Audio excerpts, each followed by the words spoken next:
This episode of the Y-Files is brought to you by Delete Me. Hey, thanks for checking out another compilation. I'm especially grateful that you clicked because this video is going to be demonetized and suppressed. And that's because half of the episodes in this compilation are what YouTube calls not suitable for all advertisers. So thank you. The first episode is, talking about starting off with a banger. This is the dark side of DARPA.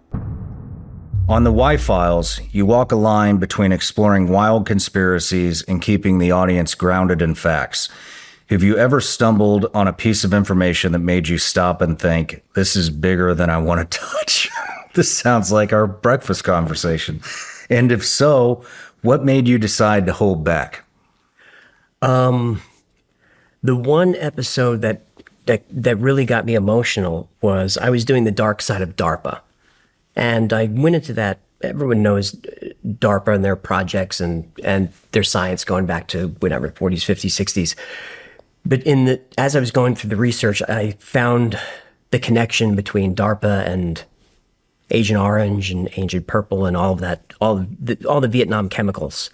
And I got very emotional about that because my father-in-law suffers from everything, every illness that you can have from Agent Orange. Was he a Vietnam vet? He was, Air Force. Yeah, this is an emotional episode. This is the only episode that I completely finished editing, and I thought, I don't want to upload this.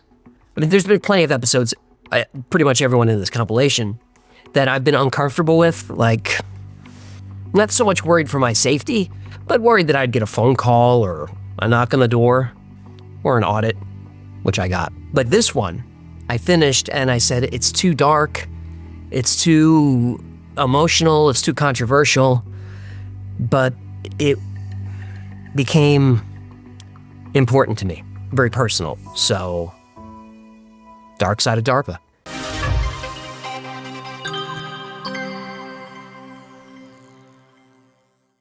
Who are you talking to?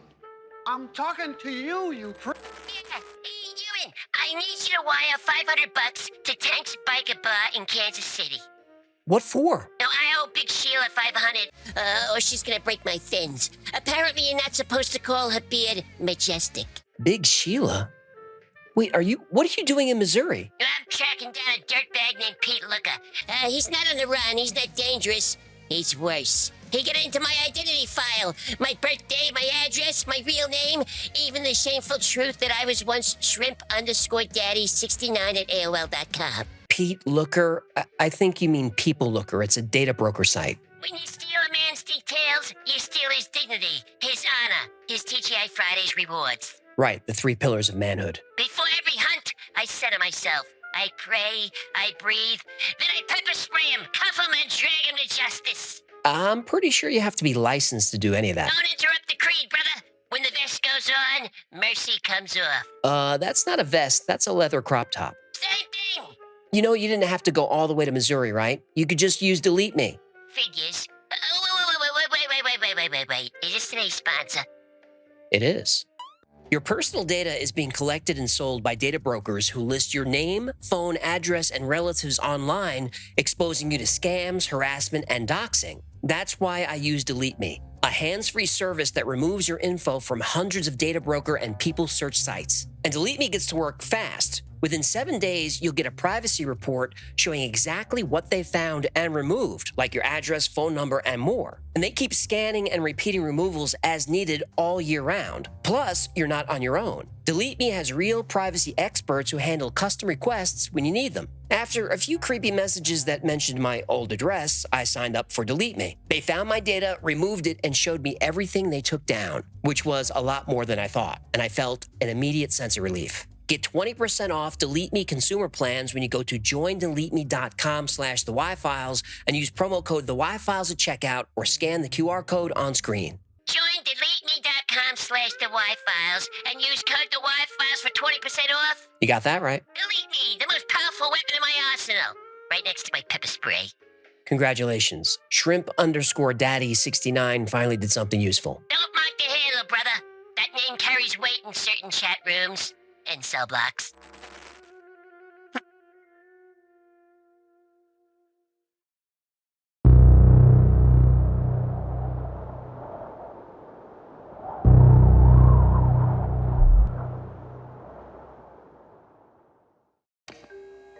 In the early days of the space race, the Soviet Union racked up a lot of firsts.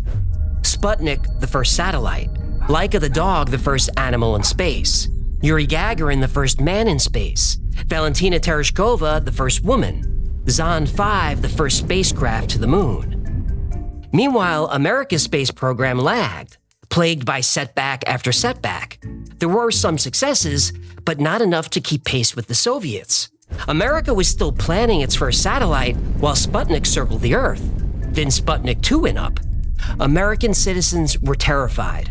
What if the Russians put weapons in space? Maybe they already have. Paranoia was starting to become hysteria. President Eisenhower was under pressure to act, and to act fast. The United States government knew what it had to do: create an organization to develop the most technologically advanced military systems in the world. And just 3 months after Sputnik 2 was launched, the Advanced Research Project Agency, or ARPA, was born. Later, ARPA became DARPA. The D stands for defense. Because DARPA would be both a sword and a shield, creating offensive weapons and defensive systems. No project was too expensive, and no program was too immoral. DARPA's secret research would cost many lives, but sacrifices had to be made for the sake of security. But after all these years, it's time to ask, who are they really protecting?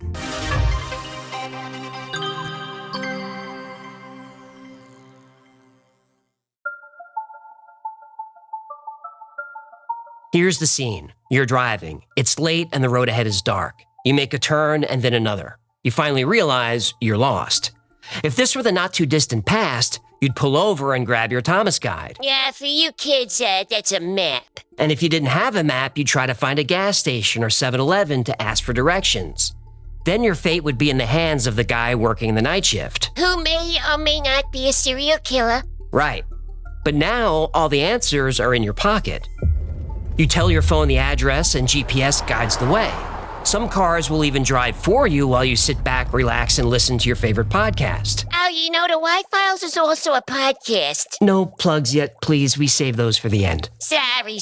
I could sniff out a plug opportunity like a truffle pig.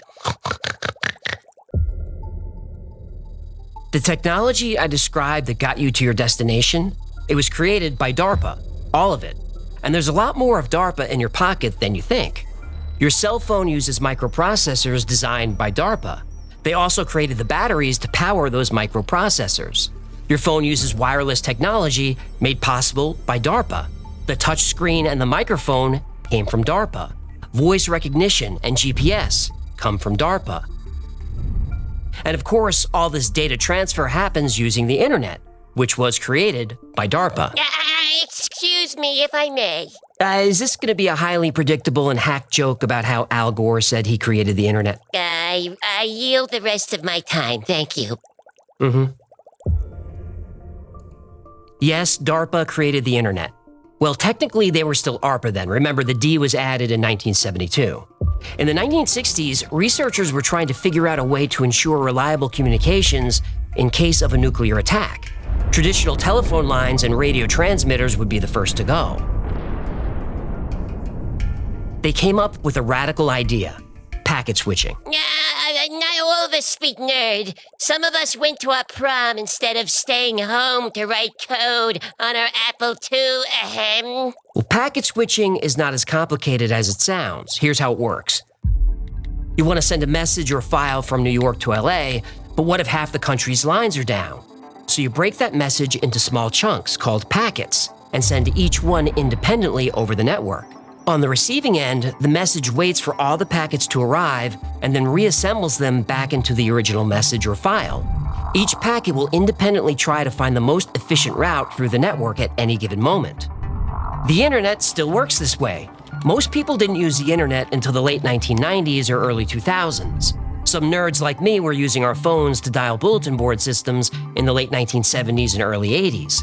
But this new network called ARPANET was conceived in 1966. Whoa. You were online all the way back then? When you were like 12 or 13 years old? Yep. I was even younger than that when I first got online. And you're proud of this? Well, yeah, shouldn't I be Did you even know girls existed? Yes, I knew they existed. Yeah, now I see. What? Girls didn't know you existed. I was a late bloomer. Boomer? Bloomer. What'd I say? Under DARPA's guidance, TCP/IP became the universal language for online computers. They also developed the concept of email and invented domain names. DARPA worked with UC Berkeley to create the BSD Unix operating system. BSD Unix heavily influenced the operating system you're using right now, no matter what OS it is. It started with DARPA.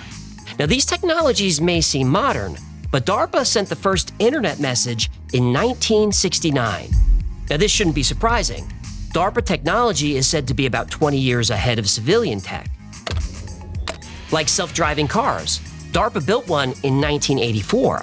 DARPA had GPS in 1973. Microprocessors, motion sensors, and wireless communication.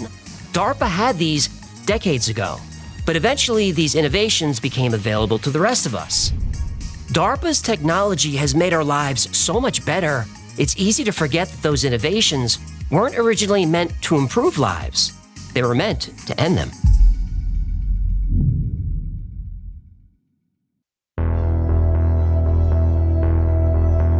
It's the middle of the night, and you're lying prone on top of a dusty building in some far corner of the world. You hug your .50 caliber Barrett sniper rifle. It's pitch dark, but your light-gathering, high-magnification scope gives you full visibility of the alley 1,200 yards away. A door opens. It's your target. Right on schedule. You hold your breath and put your finger on the trigger. Suddenly, a van appears. Your target leaps in and speeds off. Years ago, he'd escaped. Mission failed. Not now. You fire, confident in DARPA's latest innovation, a self-guided bullet. With optical sensors and real-time guidance, it maneuvers mid-flight locked onto its target. Skilled snipers engage targets up to 1,300 yards away or more. The farthest confirmed kill, 2.2 miles by Canadian Special Forces in 2017. Impressive, but DARPA's Extreme Accuracy Tasked Ordnance, or Exacto bullet, hits targets 5 or 6 miles away. Maybe farther. DARPA keeps the details a secret. Many DARPA projects seem like science fiction, some like magic. Scepter lets you see through walls. The Mojave Project bends light, making objects invisible. DARPA's Engineering Living Materials program uses living fungus as a construction material. Structures will no longer be built, they'll be grown. Instead of shipping finished materials, we can ship precursors and rapidly grow them on site using local resources. And since the materials will be alive, they'll be able to respond to changes in their environment and heal themselves in response to damage. DARPA likes fungus, but it loves bugs. Project Insect Allies modifies flying insects to attack crops. These insects resist disease and repair each other's injuries in the field. Then there's the Hybrid Insect Microelectrical Mechanical Systems, or HIMEMS. This project, along with Project Dragonfly, creates miniature flying cyborgs. Beetles, moths, and dragonflies become undetectable spies with cybernetic implants and solar-powered guidance systems. They can be controlled remotely or operate autonomously using AI. They've created remote-controlled rats. DARPA trains bees to find landmines. They're developing claytronics, programmable shape-shifting matter. They're developing nuclear-powered spacecraft, autonomous vehicles, and weapons of all kinds. DARPA's technology is meant to keep people off the battlefield. Why risk a battalion of human soldiers when you can deploy a fleet of drones? But sometimes you need boots on the ground, and that means people with guns. But DARPA has a better idea. Don't give a soldier a weapon, turn him into one.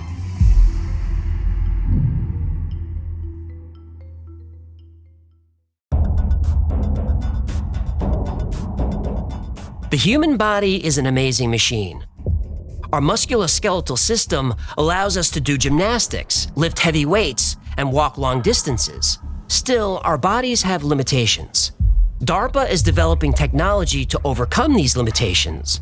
The goal is to increase strength, endurance, alertness, and the overall health of soldiers. DARPA's Warrior Web project is one of several exoskeleton programs in the works. It's an exosuit, lightweight and flexible, similar to a scuba suit. But this is a smart suit. Using machine learning and onboard sensors, the suit knows when and where to firm up to augment muscles. It performs its function, then becomes flexible again. DARPA has also developed hard exoskeletons, just like you've seen in movies like Aliens and Edge of Tomorrow. These exoskeletons not only increase strength and endurance, but they're modular. They can be equipped with all kinds of weapons. There's even a jetpack in development. The Talos suit turns a soldier into a real-life Iron Man. It's bulletproof and weaponized. It increases strength, speed, and endurance. It monitors the user's vital signs and has sensors that analyze the entire environment around them. The Tactical Augmented Reality, or TAR project, is a headset that overlays information over your normal vision. This gives soldiers real-time information like displaying maps, enemy locations, and other vital data right in their line of sight. Project Z-Man was inspired by geckos. DARPA is creating a material that would let soldiers climb walls without ropes or ladders. Now, everyone knows the Air Force gives their pilots amphetamines. I feel the need for speed. The need for speed. Yep, they literally take illegal narcotics to stay alert.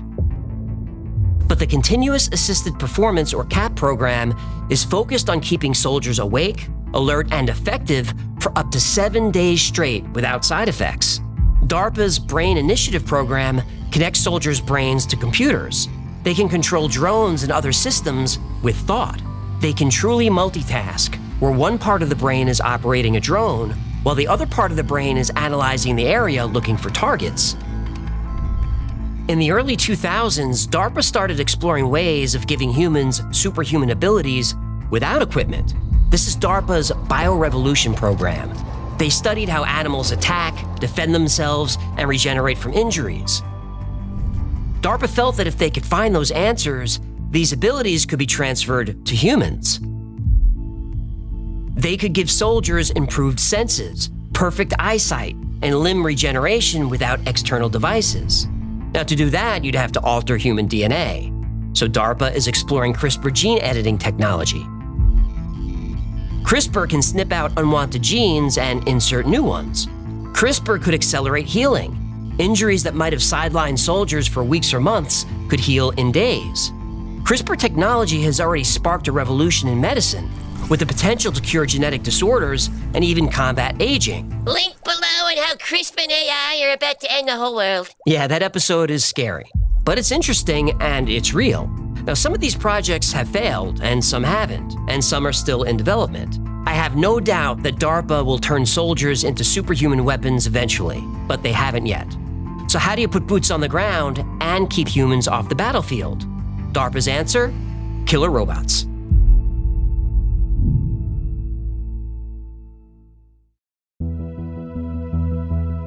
DARPA started working on robotics in the 1960s. Its first project was Shaky, the first mobile robot to reason about its actions. Shaky wasn't sleek or fast, but it was a start. I feel like if you name your project Shaky, you're kind of setting yourself up to fail. Well, since then, DARPA's robotics has come a long way. In the early 2000s, DARPA launched the Big Dog program. In partnership with Boston Dynamics, these four-legged robots can carry heavy loads and navigate difficult terrain. They can also be outfitted with weapons like sniper rifles or machine guns. The LS-3 can follow soldiers autonomously and carry up to 400 pounds of gear. And then there's the Atlas robot, and now we're getting serious. Atlas was launched in 2013, and you've probably seen various versions of this robot over the years. Atlas could run, jump, and navigate obstacle courses. A couple of years ago, Atlas used AI to teach itself how to walk, and then run, and then do gymnastics. Yeah, you humans realize it's only a matter of time before these things take over and enslave you, right? Some of us realize it. Investigative journalist Annie Jacobson has covered DARPA for years. She says there's no doubt that the Pentagon is investing heavily in robotics. DARPA's plan through 2038 states without question that the Pentagon is moving towards robotic warfare. They want to have hunter-killer drones that can swim, crawl, walk, run. Drones that can fly 13,000 miles an hour, which is 22 times faster than a commercial jet. to get to a target really quickly. Ballistic missiles have limitations. Speeds over Mach 20 require too much power and make the rockets dangerously hot. But thanks to DARPA, that's no longer a problem. Missiles can now travel at hypersonic speed without overheating. A target 500 miles away can be destroyed in 6 minutes. Weapons like these certainly keep humans off the battlefield, but DARPA's going to take it one step further. It's creating the technology to wage war without needing humans at all.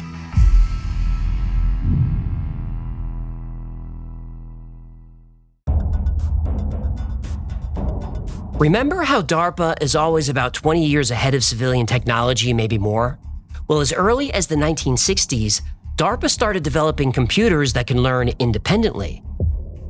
In the 1980s, DARPA launched the Strategic Computing Initiative, or SCI. The goal of SCI was to create military strategies by running simulations and learning from them. You're describing war games.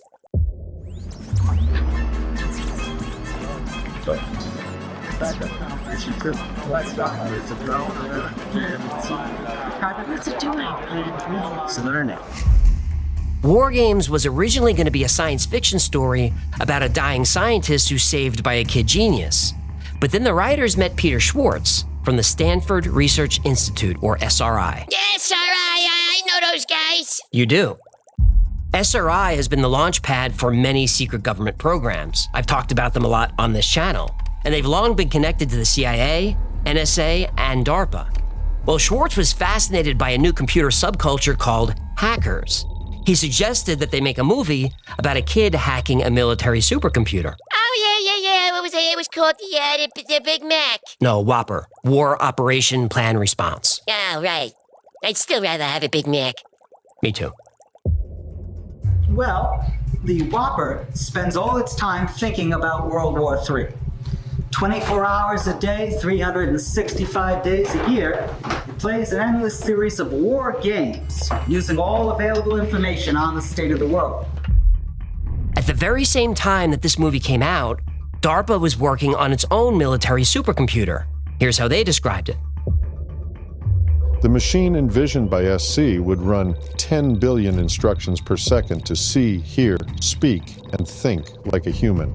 The degree of integration required would rival that achieved by the human brain, the most complex instrument known to man. If you haven't caught on by now, we're talking about artificial intelligence.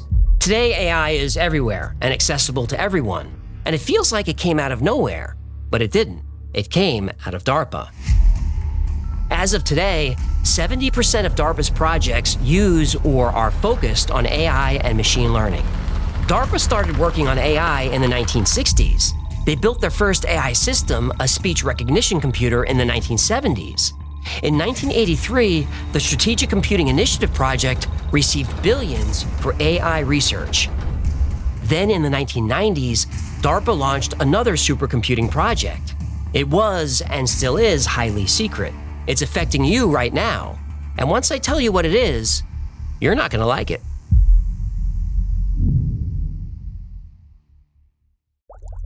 Now it's time to get this video demonetized and censored. Yeah, boy. Yeah, if I'm not on a list by now, I'm about to be. No, they're watching you, human. Yeah, I really don't want to talk about this. Honestly, I'm about to put everything that I have at risk. You're actually scaring me right now. I'm scared too. Here we go.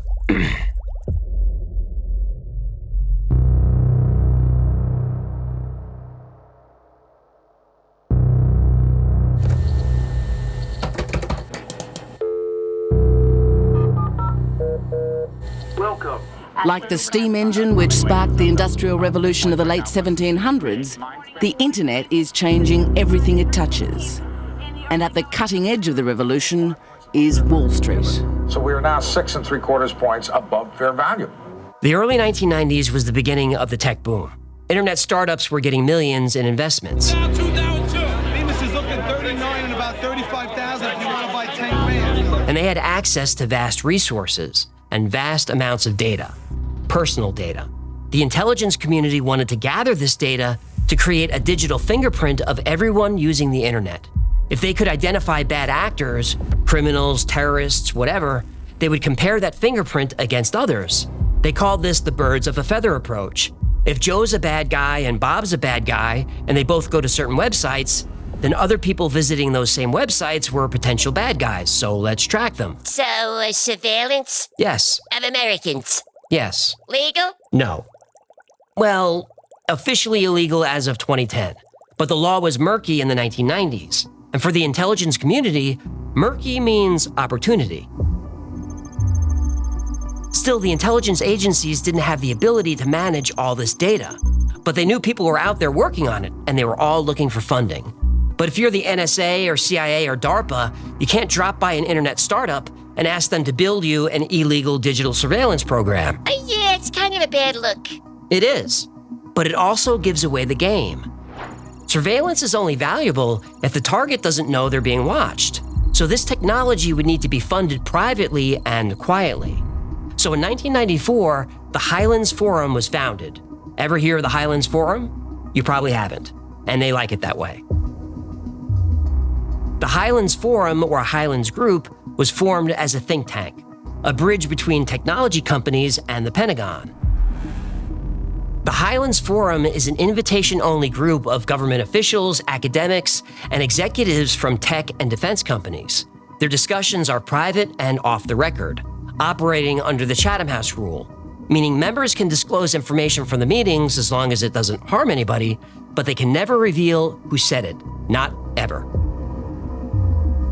Although hardly anyone knows about the Highlands Forum, the group is highly influential on U.S. defense policy, especially regarding technology. And they're a private organization. No auditing, no oversight, no Freedom of Information Act requirements. They're a black box, the perfect conduit for transactions you want to keep off the books. So, tech is booming, data is flowing, and we've got our think tank to connect us with the people capturing the data. Now we need the money to fund them. That same year, the Massive Digital Data Systems, or MDDS program, was launched. MDDS would fund scientists, researchers, and companies who worked with big data sets. The Highlands Forum would help identify, facilitate, and coordinate these transactions. To keep these transactions private and secret, the MDDS moved money through unclassified mainstream agencies like the National Science Foundation. Computer scientists were getting millions in grants from the NSF, totally normal. They didn't know who was really behind the money. And MDDS was highly compartmentalized. It had tons of projects and departments. Nobody knew what anyone else was doing or who was even in charge. And this was by design. But the overall program was managed by the CIA, NSA, and DARPA. So we've got black budget money flowing through the NSF. And we've got our private organization, the Highlands Forum, looking for opportunities. So the word goes out to researchers and academia. If you can handle big data, we'll give you big money. Then a promising project emerged. 2 Stanford graduate students working on a search engine made a breakthrough.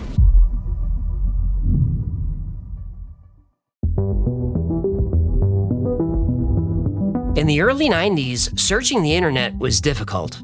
Popular engines like AltaVista and Lycos produced hit or miss results. Searching hiking gear would show pages mentioning hiking or gear, often irrelevant blog posts or articles. Users had to scroll through pages of useless results. It took forever, and I remember it well. 2 Stanford students developed a system that changed everything.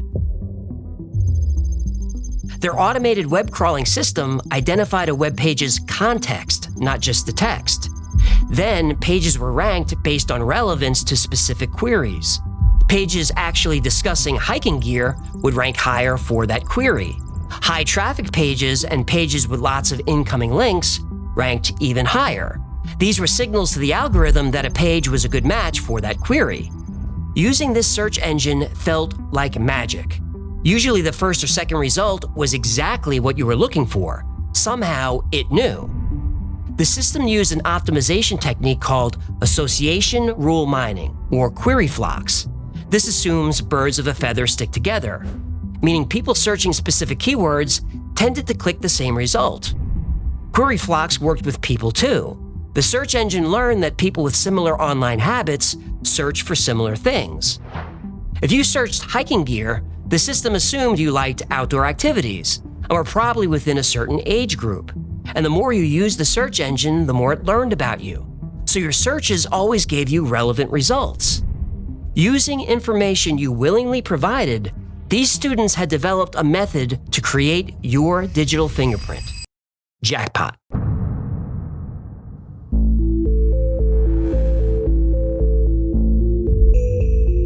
The CIA, NSA, and DARPA learned about this project, and through the National Science Foundation, the NDDS funded it.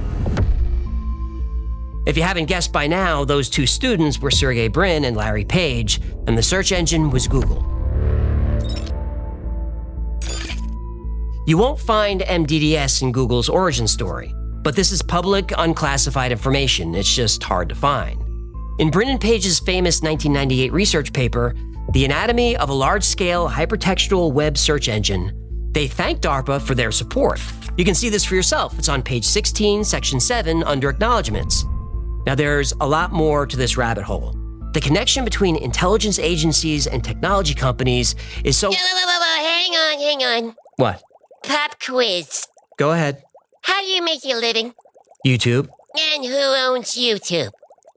Google. Right. Bye-bye, channel. Now would be a good time to ask for Patreon support. I don't do plugs until the end of the episode. Make an exception. We're in the deep water now. He might be right. Truly and honestly. I won't know until it's too late. But telling you this story might have been a terrible mistake. So yes, please go to patreon.com/thewhyfiles. I don't know if we will, but we might need your help. Anyway, this video isn't about Google. It's about DARPA. Specifically, the dark side of DARPA. And it's about to get a whole lot darker.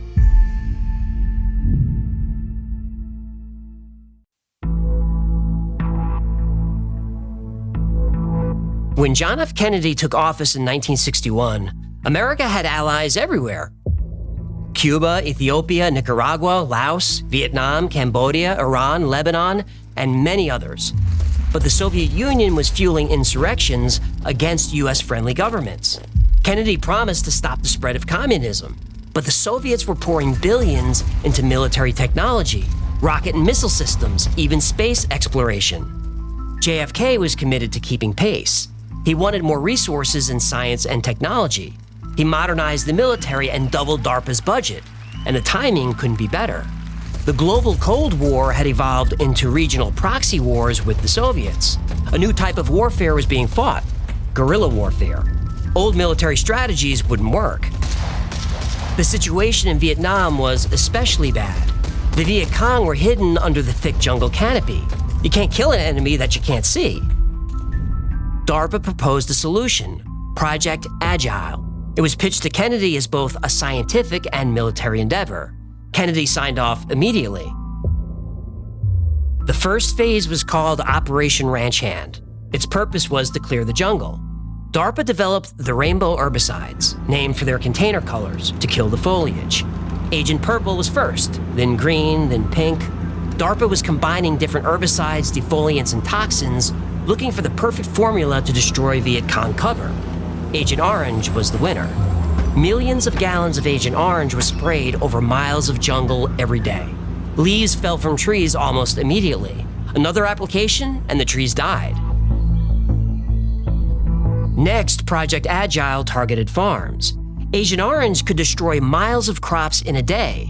They asked South Vietnamese President Diem if he knew which farms were Viet Cong and which belonged to innocent civilians.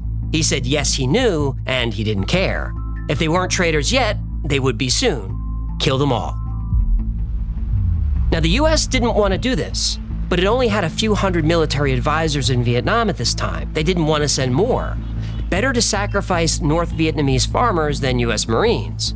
So it was done.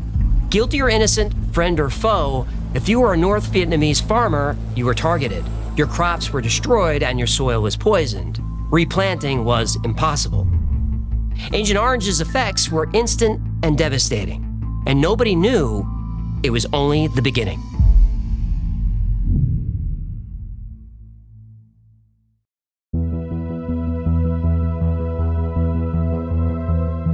As the Vietnam War escalated, so did the use of Agent Orange under DARPA's Project Agile. Project Agile used other tactics. DARPA contractors included social scientists and experts in human psychology. Propaganda spread through leaflets, loudspeakers, and media control.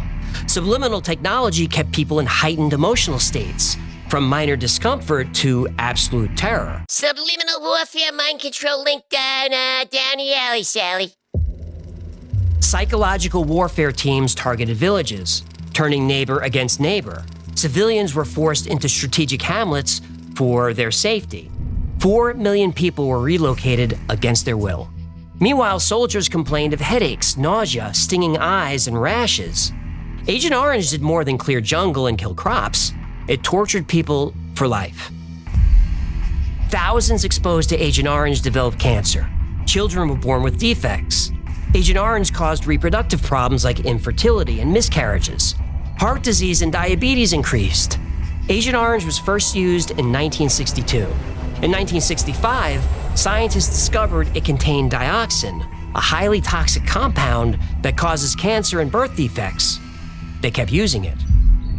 In 1967, a study proved dioxin causes birth defects, even at low concentrations. They kept using it. In 1969, a Department of Defense report acknowledged Agent Orange's severe health risks. They kept using it. Public outcry forced President Nixon to stop the use of Agent Orange in 1970. They kept using it. They stopped spraying the following year, 1971. Now, even in war, there are rules. POWs must be treated humanely. Medical staff and facilities are off limits. Humanitarian aid must be allowed. Breaking these rules is a war crime.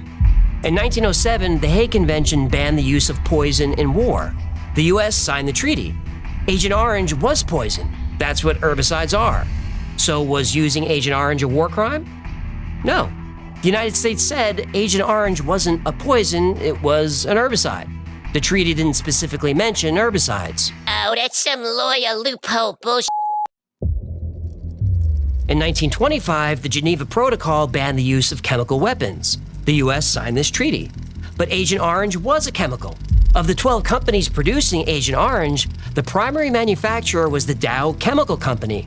The word chemical is in the company's name. So is using Agent Orange a war crime? Nope. The United States said Agent Orange wasn't a chemical. It was an herbicide. Wait, how is that even possible? It's not. In 1949, the Geneva Conventions established that civilians and their property must not be intentionally targeted.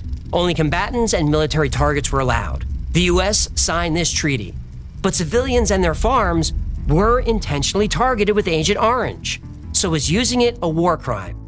No. The United States said the intent was to disrupt the enemy's logistical support and visibility, not cause direct harm to people. In other words, it was an accident. So what about the destruction of plants and trees on civilian land? Those weren't military targets. Isn't this a war crime? No. The United States said it was a military necessity to defoliate the area in order to deny the enemy cover, which makes trees, anywhere, a military target. What about destroying civilian crops?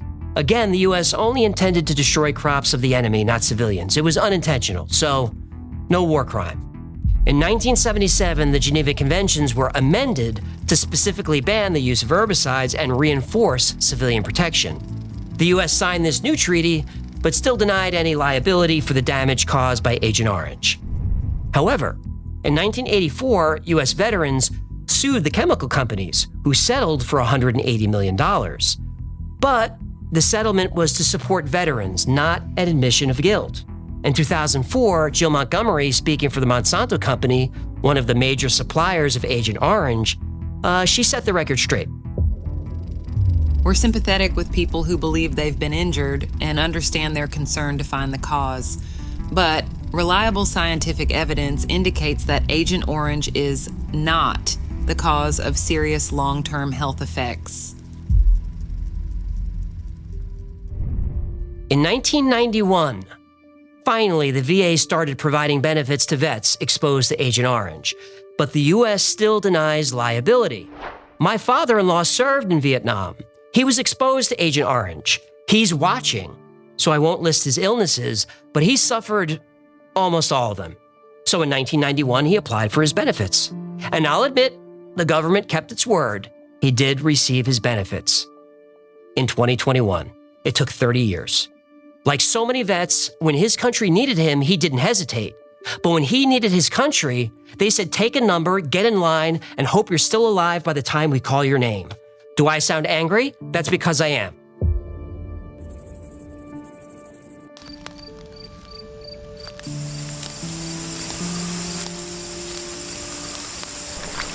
Between 1955 and 1975, 2.7 million people were deployed to Vietnam. 58,000 dead, 300,000 wounded, 3,000 missing or prisoners of war, 1,500 still missing. That's tragic, but it's much worse. The VA estimates 300,000 to 400,000 veterans may have died from illnesses caused by the exposure to Agent Orange. May have. To this day, no single person, agency, company, or government has admitted any wrongdoing or assumed any liability for the millions of lives destroyed by Agent Orange. Now, ordinary people like us have so many rules we have to follow. Don't speed. Check grandma's shoes before she gets on a plane. Pay your taxes even though we're going to steal it and waste your money. Pick up a gun. Shoot at those people. Do what you're told. If we break a law, the government will take our money, seize our property, force us into labor, or lock us in a cell. It all depends on the crime. So we follow the law. But if you're a big chemical company or a government agency, don't worry about the law. You can get away with murder.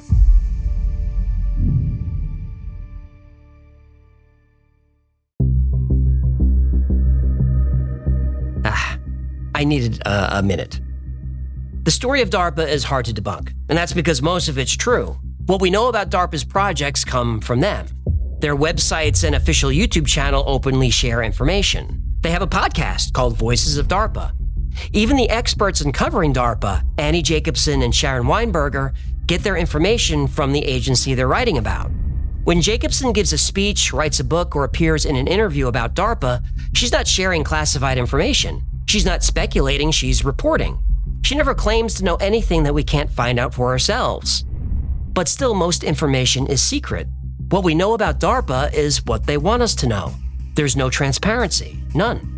Also, DARPA is exempt from laws that other government agencies have to follow, specifically about hiring practices, managing personnel, and managing budgets. They can run the agency however they like. DARPA is only 220 people, that's it, with a budget of almost $4 billion. Now that's a lot of freedom and power, but it's much more than that. DARPA is allowed to fund projects through what's called other transactions. No congressional approval needed. No reporting required. Choose the projects you want to fund and fund them. So who's choosing the projects? Annie Jacobson gives us an unsettling answer. The real problem is that the individuals who are responsible for deciding what weapon systems are being financed and created in these classified DARPA programs are the very CEOs of defense contractors who stand to financially benefit from these contracts. Annie Jacobson has said that DARPA is the agency driving the military-industrial complex. That agency is run by the companies that profit from the technology they create. This is exactly what President Eisenhower said would happen. If you make war profitable, you'll always have war. But to be fair, DARPA's innovations have made our lives better. Not just because of cell phones and GPS, DARPA's achievements in prosthetics have allowed paralyzed children to walk again. They've created medical techniques to diagnose illnesses earlier. They've bioengineered tissue and organs that can be used for transplants. They've developed machines that can stabilize injured people in emergency situations. Advanced medical imaging such as ultrasound, MRI, and brain imaging, all created by or alongside DARPA. Now, does the good outweigh the bad? Do DARPA's contributions offset the damage they've done? I don't know, that's not for me to judge. But this story reminds me of the courtroom scene in A Few Good Men. You can't handle the truth. Right. When the colonel says, "My existence, while grotesque and incomprehensible to you, saves lives." You don't want the truth because deep down in places you don't talk about at parties. You want me on that wall. You need me on that wall. Right. So is DARPA a necessary evil? Is evil even the right word? I don't know. When DARPA was formed in 1958, its mission was to make sure the United States was never again surprised by advanced technology. And for 66 years, DARPA has succeeded in its mission. The U.S. has never been surprised by technology. Except for the UFOs. Okay, the U.S. has never been surprised by another country's technology. Better. I can't forget all the suffering that DARPA has caused. But DARPA's done so much good, can I forgive? I don't know. I'm disgusted by some of DARPA's actions, by our government's corruption, by the fact that, because of DARPA, bad people get rich from war. But if I'm being honest, which I always am with you, I have to acknowledge that, as an American, we need DARPA on that wall.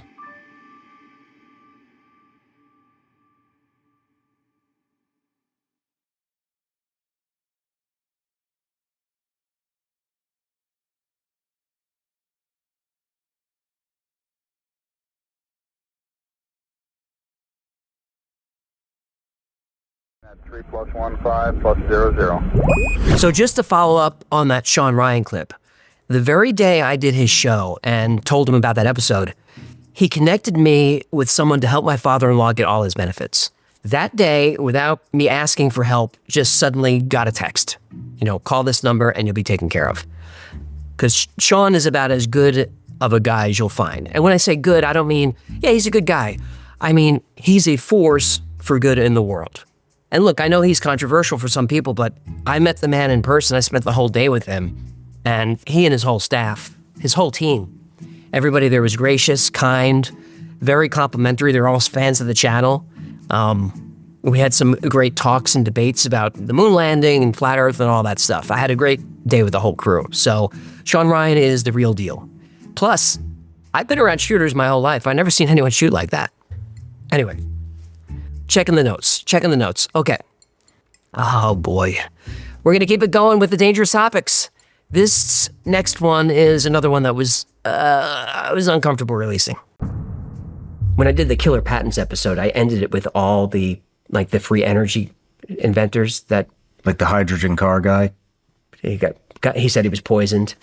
He said he's having lunch with investors to finally take his car ran on water. This is Stanley Meyer.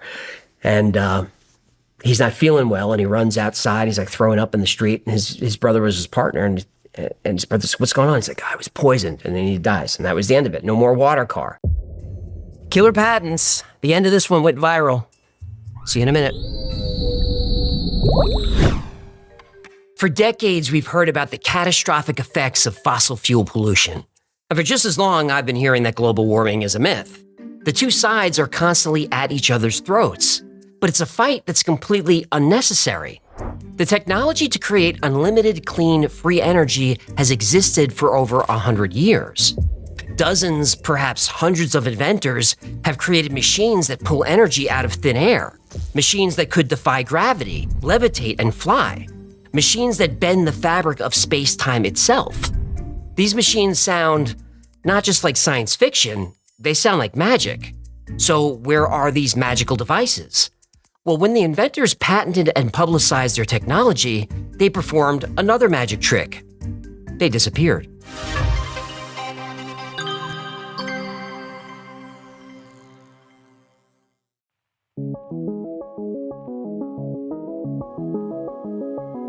For years, certainly my whole life, we've heard how fossil fuel pollution is creating a runaway greenhouse effect. At some point, the ice caps will melt, the oceans will rise, and every coastline in the world will be underwater. What now? When? When does it happen? When do we go underwater? Well, that's hard to... 5 years, 20, 50?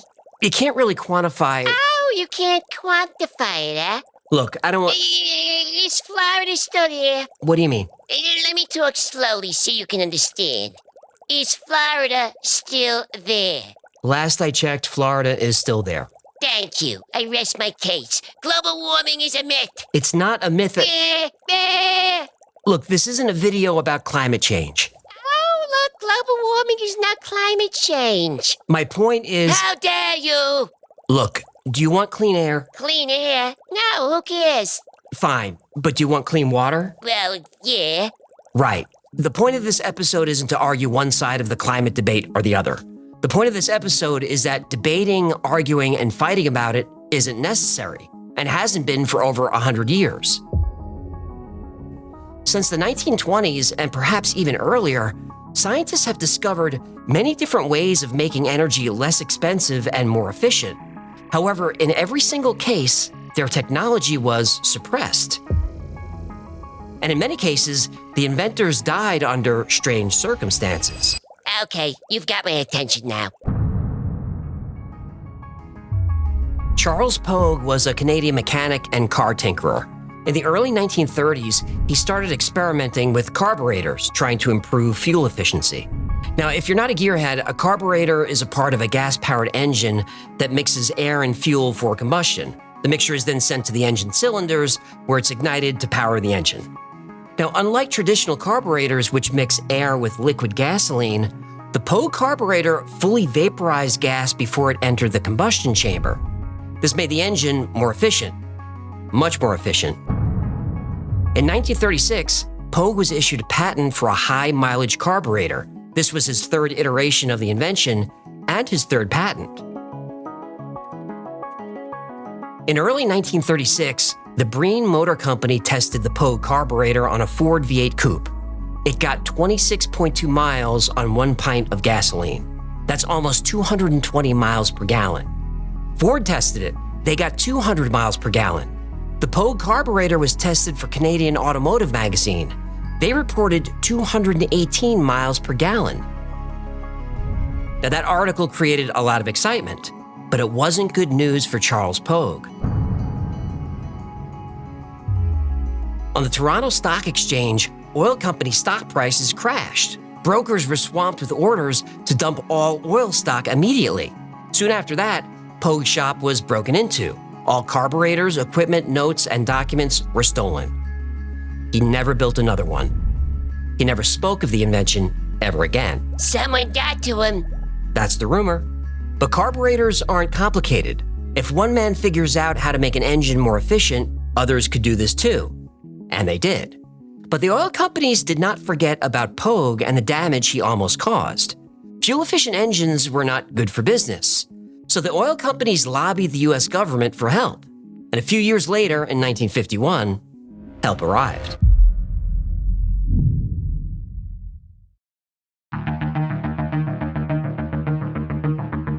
The concept of patents can be traced back to ancient times, but the formal patent system that we know today came from Renaissance Europe. The first known patent law was enacted in Venice in 1474, and it was a revolutionary idea designed to encourage innovation. It offered inventors a temporary monopoly in exchange for sharing their inventions with society. But some inventions are legally patented and hidden from society. In 1951, the United States passed the Invention Secrecy Act. This allows the US government to keep certain technologies and inventions secret, legally. If they decide something threatens the country's economy or security, it's stamped with a secrecy order and classified. The inventor can't speak about it, export it, or sell it unless it's to the US military. Yeah, of course. If the inventor violates these orders, they face imprisonment or, as we're about to see, consequences that are even worse. In the 1970s, Tom Ogle accidentally discovered a way to make an engine run on its own fumes. I was messing around with a lawnmower when I accidentally knocked a hole in its fuel tank. I put a vacuum line running from the tank straight into the carburetor inlet. I just let it run, and it kept running and running, but the fuel level stayed the same. I got excited. The lawnmower was running without a carburetor and was getting tremendous efficiency. That mower ran for 96 straight hours. Whoa! After a few months of trial and error, Ogle replicated his invention with his own car. His 1970 Ford Galaxy got 11 miles per gallon. But after a few modifications, it got 100 miles per gallon. In April 1977, Ogle drove the 4,000-pound car 205 miles on just 2 gallons of gas. Engineers inspected the car for hidden gas tanks and other gimmicks, but nothing was found. His technology worked. Ogle made the internal combustion engine do what it was designed to do, operate on fumes. He accidentally invented a version of Pogue's carburetor. Almost overnight, 24-year-old Tom Ogle became an engineering sensation. Oil companies, investors, and businessmen approached him with offers. People expected him to become a billionaire. Shell Oil offered him $25 million cash for the design. Ogle passed when he found out they intended to hide the invention forever. I've always wanted to be rich, and I suspect I will be when this system gets into distribution, but I'm not going to have my system bought up and put on the shelf. So Tom struck deals with investors who would let him control the invention and keep working. He filed for and received a patent. He had attorneys, money, all kinds of resources. Then the United States Air Force showed interest. Uh-oh. And that's when things went downhill. Downhill, huh? Yep. Suddenly, the SEC was after him for violating securities laws. The IRS was after him for failing to pay back taxes. The next few months were a mess. Ogle's wife left him and took their daughter. Legal battles were everywhere. Investors were fighting for control of the patent. Then, on April 14th, 1978, Ogle was shot by a stranger outside a bar. No suspect. But he survived. But not for long? No, not for long. On August 18th, he went to a friend's apartment where he collapsed and died. His death, which involved painkillers and alcohol, was ruled an accidental overdose, though Tom Ogle had no history of drug use. Ogle's friends, family, and attorney claimed this was a cover-up for murder. But the damage was done. Tom Ogle was gone, and his invention, despite the overwhelming evidence that it worked, was conveniently forgotten. Later that year, the U.S. and Saudi Arabia negotiated the United States-Saudi Arabian Joint Commission on Economic Cooperation. They agreed to use U.S. dollars for oil contracts. The petrodollar became the de facto currency of the world that day. This made the U.S. government much more powerful and made oil companies richer than ever. A few years later, Lieutenant Colonel Charles Brown, a former member of Project Blue Book, made a similar invention. He created a device that attached to the air intake of a vehicle, reducing emissions by 50 to 70% and increasing miles per gallon. I treat air, and out of air, I make it more than just providing oxygen for the combustion process. There are combustion-stimulating molecules and radicals generated in this process. Thunderstorm in a bottle. Even though the Colonel's invention reduced emissions and cleaned the air, the EPA shut him down. Environmental Protection Agency is a bit of a dictatorial police agency. They call themselves a protecting agency, but they are a police agency. EPA cannot approve a fuel-saving device. They put out reams of documentation stating that something will not work.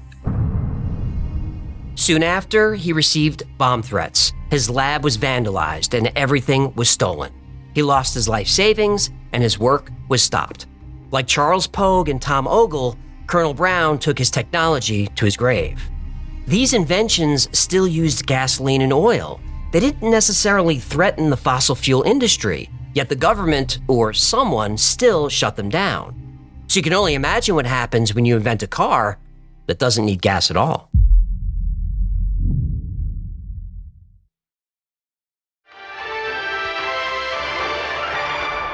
Top our news here at 6 o'clock. An age-old dream becoming a reality. A local inventor has discovered a way, hear this, to use water to run your car. The answer to dependence on foreign oil lies all around us. A car that runs on water instead of gasoline. The man who invented an engine that can run on water.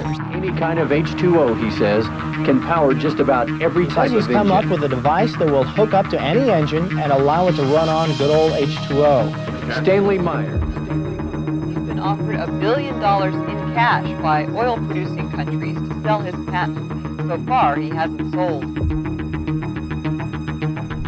Stanley Meyer did not keep his invention secret. He went straight to the news. His announcement made headlines across the country and around the world. He had invented a car that could run on nothing but water.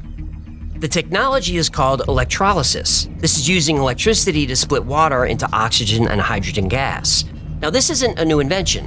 In 1789, Jan Rudolph Diamond used an electrostatic machine to generate electricity from water that was then discharged to gold electrodes. And throughout the 19th century, various inventors and scientists created machines that could split water into oxygen and hydrogen. But there are a few problems. The process requires a lot of energy, and it requires perfectly pure water. No minerals, no chemicals, nothing. It has to be nothing but H2O. It's very hard to produce pure water. Not only do you need pure water for electrolysis, you need lots of it.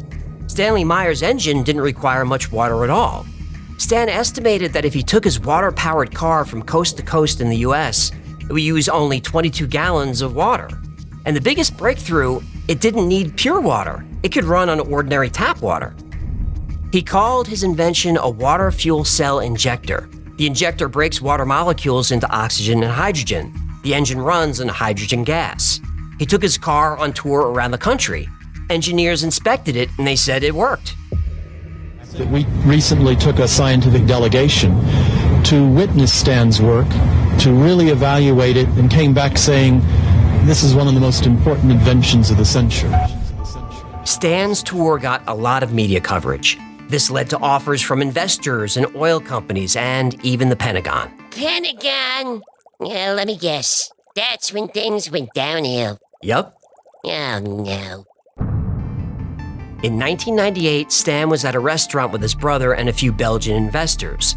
They were about to sign a multi-million-dollar deal, so they raised their glasses and made a toast to celebrate. Then Stan suddenly became violently ill. He ran out of the restaurant, fell down in the street, and started vomiting. His brother ran after him. Stan's final words were, "They poisoned me." But his death certificate doesn't reflect that at all. It says he was at lunch with officials from NATO and that he died of a brain aneurysm. But if you read this statement, you can kind of tell that the coroner was already questioning whether he was actually poisoned or not, and just dismissed being poisoned as such a blatant lie and not true. I think a brain aneurysm is a very convenient way for somebody to die, and if they were poisoned, that can cause that. Now, lots of people have heard of Stanley Meyer's water car, but what most people don't know is that the water-powered engine wasn't the only disruptive invention in Stan's garage. He also had a toroid-shaped... Donut-shaped. He had a donut-shaped electromagnetic device slapped with a national security order. Even in my prior development of high technology, I've had patents taken from me. I learned from the School of Hard Knocks to be very cautious. He was paranoid, and rightfully so. And that's why if you try to replicate the technology in Stan Meyer's patent, it won't work. He faked the voltage and frequency numbers to prevent another invention from being stolen or classified. But skeptics say it doesn't matter what numbers you use, the engine won't work. They say Stan's technology broke the second law of thermodynamics. That states that every time you transfer energy, energy is wasted. Stan's engine didn't waste energy at all, it created it. But that also violates the first law of thermodynamics, the conservation of energy.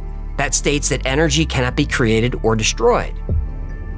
But what if those laws are completely misunderstood? That with the right technology, the laws of thermodynamics don't have to apply at all. Mainstream science doesn't like that idea. Mainstream science can go pound.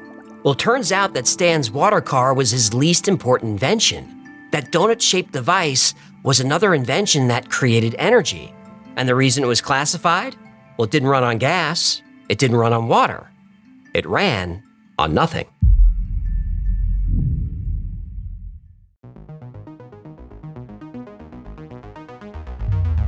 The vacuum of space is supposed to be empty, and at the temperature of absolute zero, it should be perfectly still. But quantum physicists discovered that empty space is not empty or still at all. Is that so-called empty space isn't really empty at all. It's actually full of energy. So instead of being like kind of a quiet, empty lake, it's more like the froth at the base of a waterfall or something.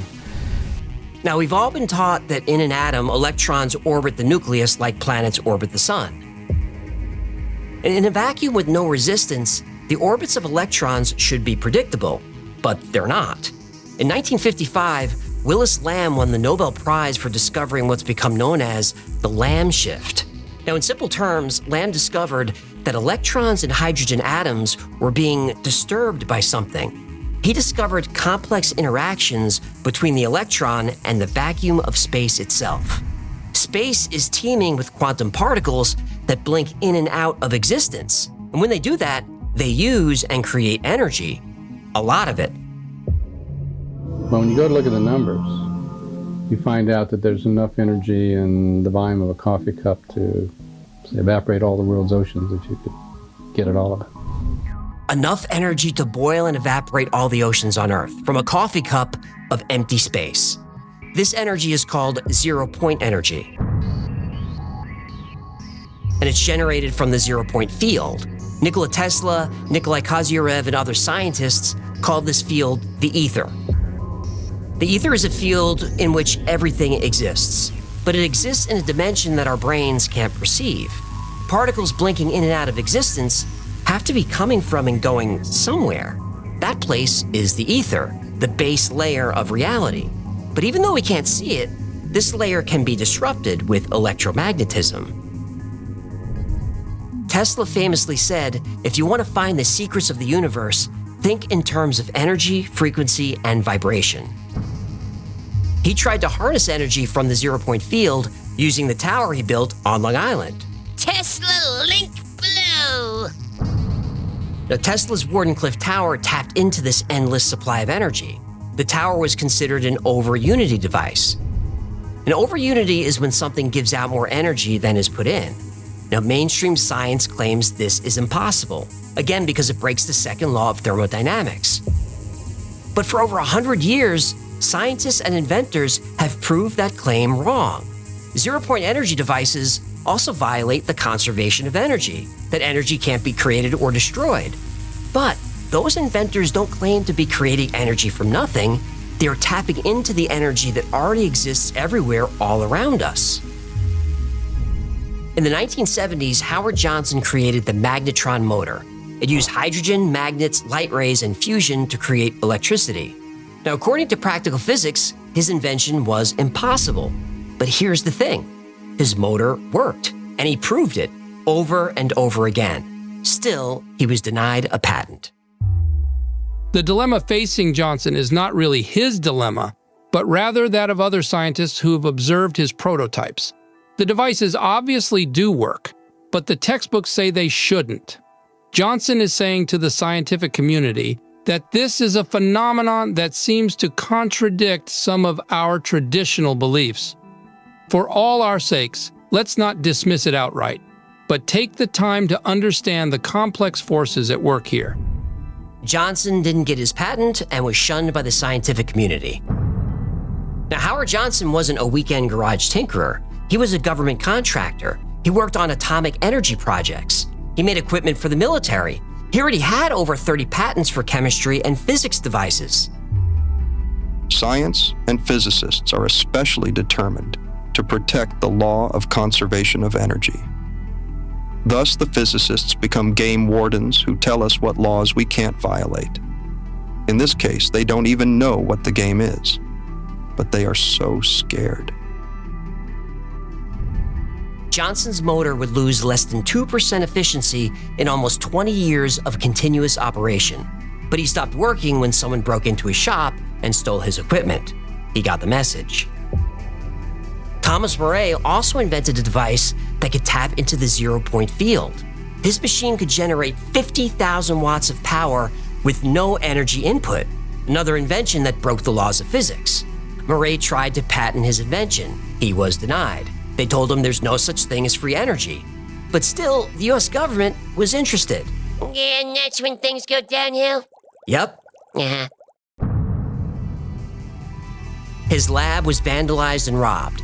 He and his family survived multiple assassination attempts. It got so bad, he bulletproofed his own car. Now, despite the ongoing threats, Murray publicly demonstrated the success of his machine in 1940.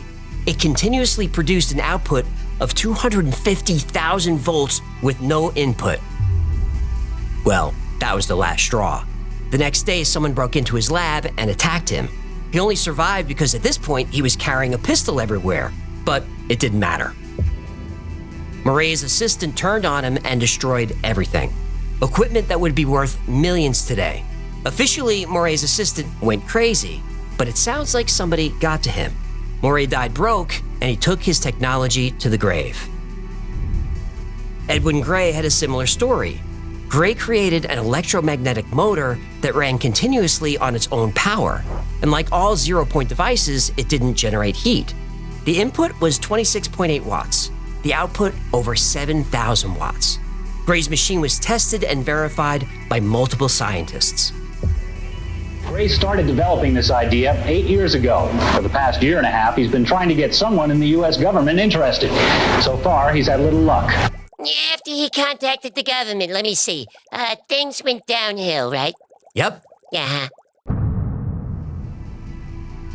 Within a week, local authorities performed an illegal raid on Gray's lab. They confiscated everything. Not long after that, Gray was found dead in his home. All his records, inventions, and materials vanished without a trace.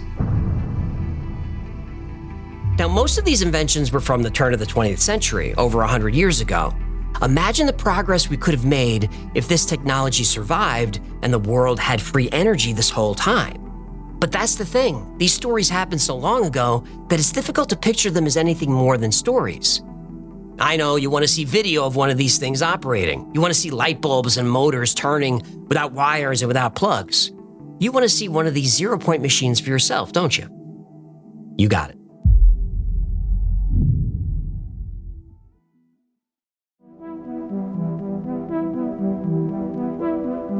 Floyd Sweet was nicknamed Sparky because he was fascinated with electricity. He dreamed of a device that could take energy from the vacuum of space. So after retiring in the 1980s, he made one. He called it a vacuum triode amplifier, or VTA. So we have a 120 volt fan. As you can see, it's turning at good power. It is providing quite a breeze, and it's real, usable power. Sparky's machine could do more than operate a fan.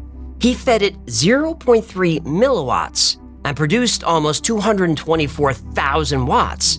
This was continuous on-demand power. If you attach more equipment, it would simply harness more power. No limit.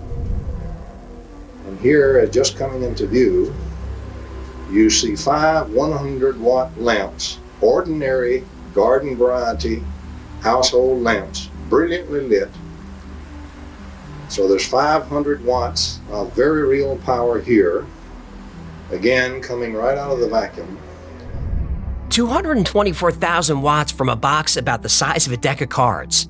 That's enough to power your house, recharge your electric car, or light up a baseball field. It doesn't matter what you connect. The zero-point field will give you all the power you need.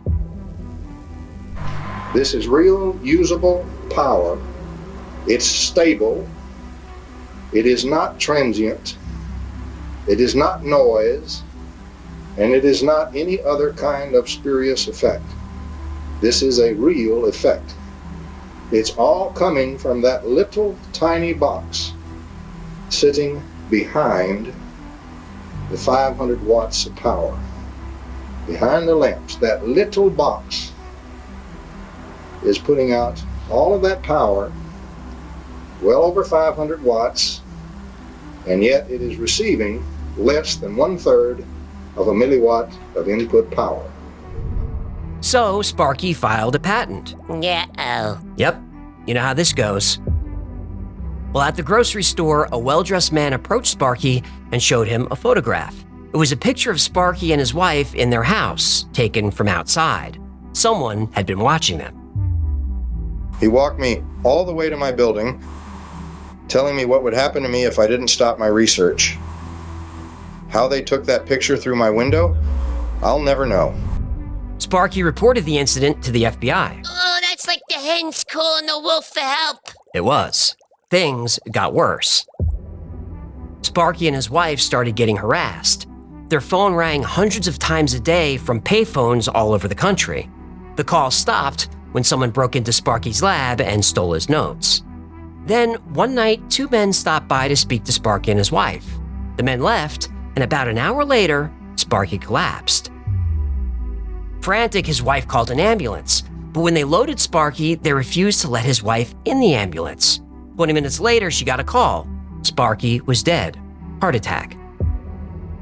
Less than 24 hours later, a few black vans showed up at the house. The FBI confiscated all Sparky's equipment and research, and that's the last we've heard about it. But Sparky's VTA did more than create unlimited power. It could levitate. A retired Army officer and nuclear physicist named Tom Bearden met with Sparky. He was intrigued by the VTA's potential. Bearden asked Sparky to do an anti-gravity experiment with it, and it worked. The VTA weighed about 6 pounds. They reduced the weight of it by 90%. According to Bearden's theory, gravity can become a pushing force rather than a pulling force, and that's exactly what the VTA did. Zero-point energy, anti-gravity. Now, if this sounds like UFO technology, that's because it is. Richard Doty says zero-point energy devices have been recovered from UFOs, and they operate a lot like Sparky's VTA. What this was an energy device that used the zero-point energy. That's what they referred it to as zero-point energy. And it was connected in such a manner that this device could power, from a very small flashlight or a very small watch up to a city. And the power was determined by what the demand on it was. And so each craft had one of these. Anti-gravity technology is another reality that's been suppressed for years. And researching anti-gravity, even for the US government, is very, very dangerous.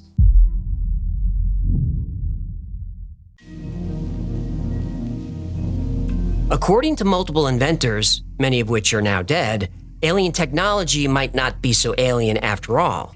Italian researcher Gianni Dotto created a large ring to go around the human body. Its purpose was to alter DNA to reverse aging. Now, made of heavy copper, the Dotto ring manipulates the magnetic field around a human body using gravity and frequency. It was inspired by the Hunza Valley in Pakistan, where people rarely get sick and routinely live for over 100 years. Now, most researchers say their longevity is because of exercise and a healthy diet, but Dotto had a different theory.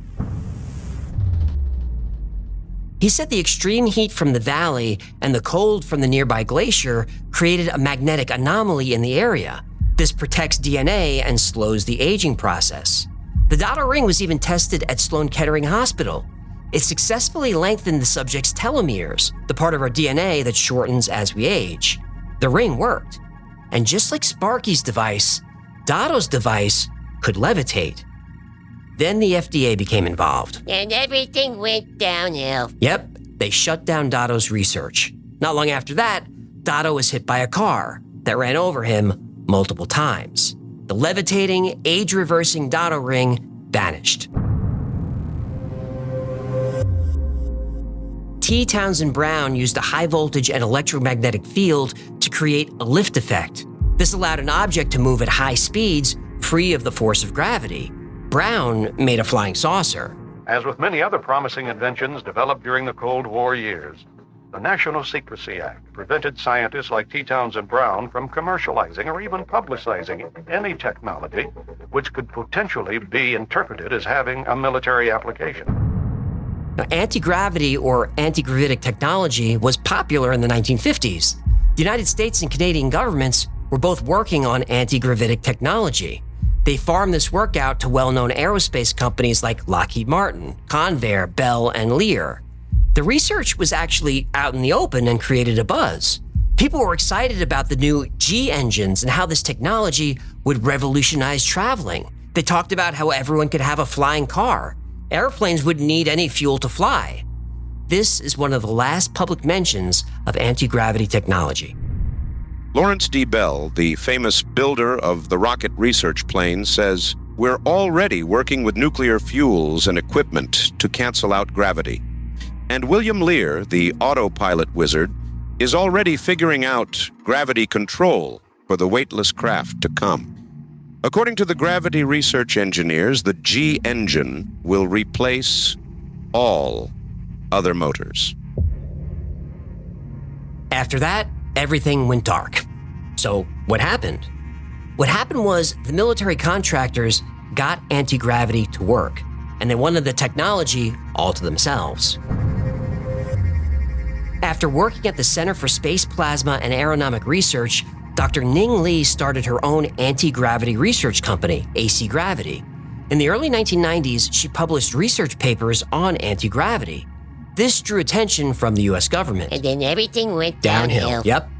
In 2001, Ning Li received a grant from the US Department of Defense for over $400,000 to continue anti-gravitic research. Then, Ning Li disappeared. Now, some people think she returned to China to work for them, but others say she was caught up with her work at the DoD. Some family members recall that she seemed extremely stressed during that time. She used to love her research, but she did not like working for the DoD. But in 2014, 13 years later, Ning Li reappeared out of nowhere. I didn't see that coming. And then she was hit by a car. That I saw coming. She suffered permanent brain damage. Ning Li's whereabouts during those missing years is still a mystery. But my guess is the Department of Defense knows exactly where she was. But they'll never tell, and nobody's gonna ask.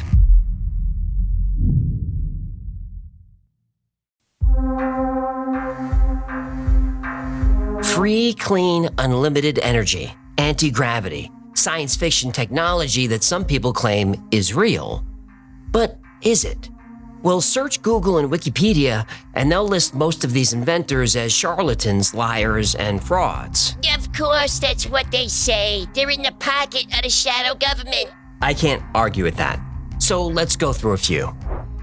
Stan Meyer, the man who invented the water-powered car, receives a lot of scrutiny, probably because his story is so well known.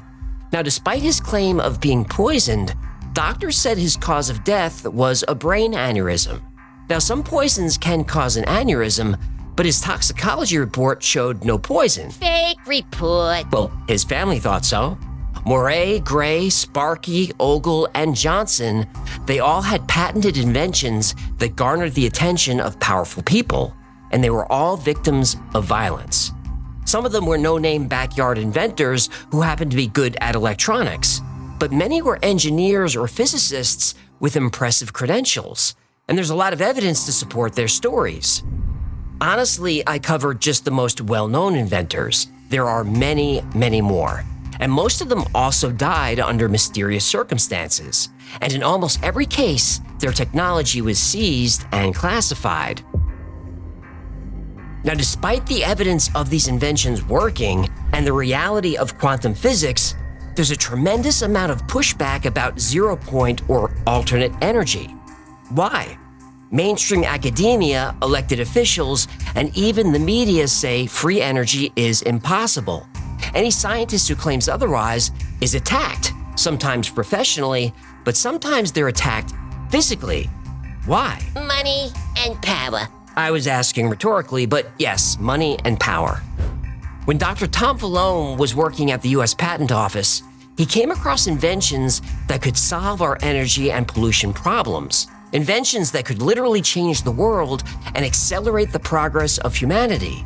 He became frustrated when he saw invention after invention slapped with a secrecy order. Patent sequestering, which is actually called secretizing. Public needs to know at least that every major military agency has a representative at the patent office. And when Vallone blew the whistle, they fired him. Just fired? I'm surprised this guy didn't get whacked. Oh yeah, he better be watching his back. Patent Office in its current approach is it's actually breaking the law. It's trying to make happy the physicists who are with American Physical Society to keep them in power with their ideas, you might say, and withhold from public use good inventions that could solve our problems, like the energy crisis. For over 100 years, these technologies have been suppressed, keeping society in a state of complacency, poverty, and pollution. The Federation of American Scientists spoke about suppression in 2010, calculating that in that year alone, 5,135 inventions were given a secrecy order. Most of these patents had to do with clean energy, anti-gravity, and alternative methods of propulsion. Over 5,000 in 1 year. So how many in 10 years? How many in 100? What technology is being hidden from us? The latest buzz phrase is green energy, or the green movement. That sounds nice. We all want a clean environment. But green energy, as currently defined, is a fad. No, that's not the right word. Green energy is a scam.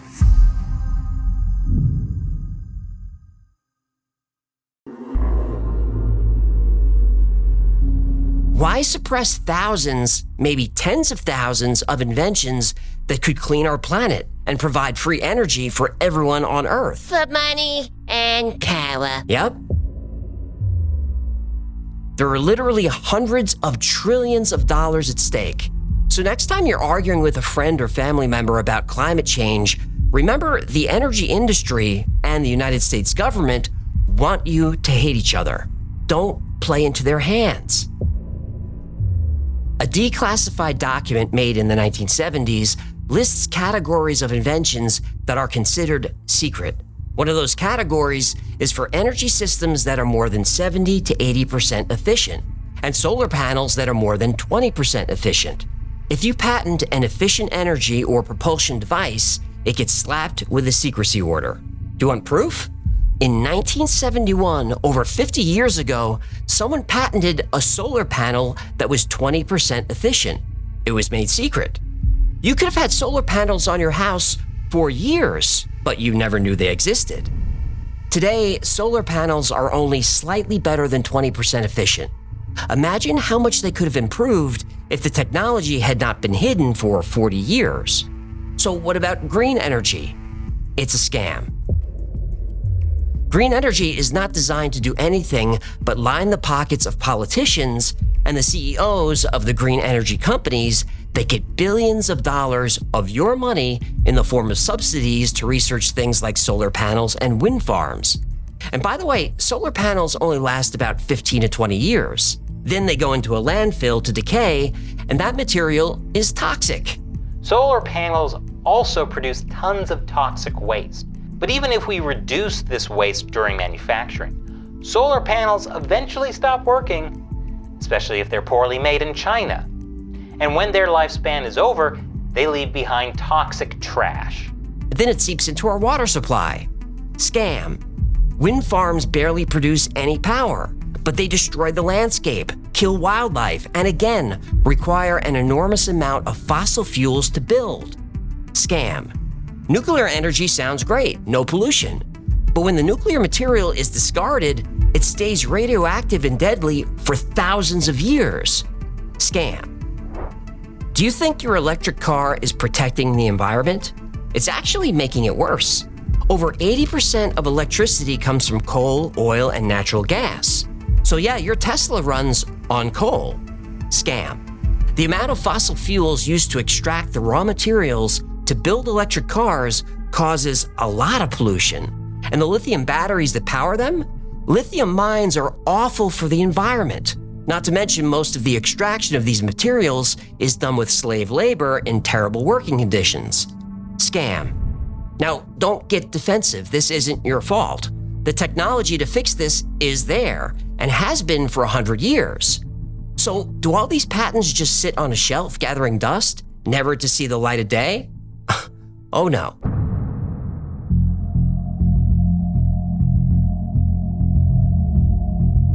A scientist named Salvatore Pais has multiple patents strikingly similar to allegedly impossible inventions. He's patented devices that use electromagnetic fields, vibrations, and quantum field fluctuations to manipulate gravity, mass, and energy.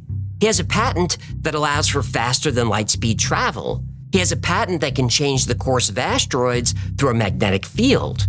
And my favorite Salvatore Pais invention? He has a patent for a tiny solid-state device about the size of a deck of cards that can generate unlimited clean energy from the vacuum. So how come his inventions aren't suppressed? Well, because the patents are owned by or have been assigned to the United States Navy. Now, I'm sure that most clean energy anti-gravity inventors are frauds, but not all of them. I believe the technology does exist, and I believe it's being used right now by government contractors. However, these contractors don't work for the US government. They work for the shadow government.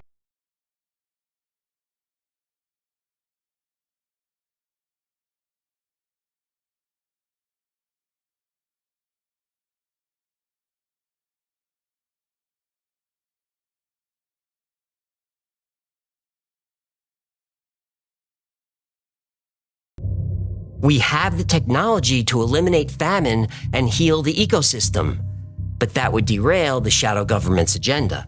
There is the government, constitutional government of the United States. And then there's this other secret government operation, which has more money, more power, more technology. It is a criminal enterprise. It is not sanctioned by the president, and it is not sanctioned by Congress. And yet they're using our tax dollars and are raping the planet and destroying the earth and impoverishing half the planet.